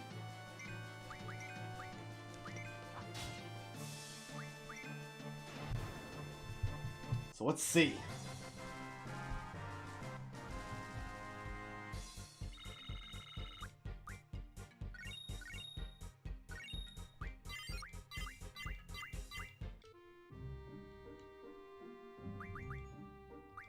Save this. Got another 10 hours of searching in. We got nothing new. No new stuff, but let's see if we notice anything.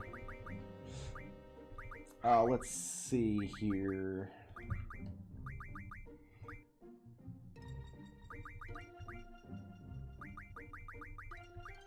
Nothing's jumping out at me. We still only got one ribbon. We're stacking up the gold armors and stuff. We still only got one Mog's amulet. We got 5 of these friendships. We're gonna have enough of those. So, yep. So yeah, we got So we need 3 more ribbons and 3 more Mog's amulets. So 6 more ultra rare items.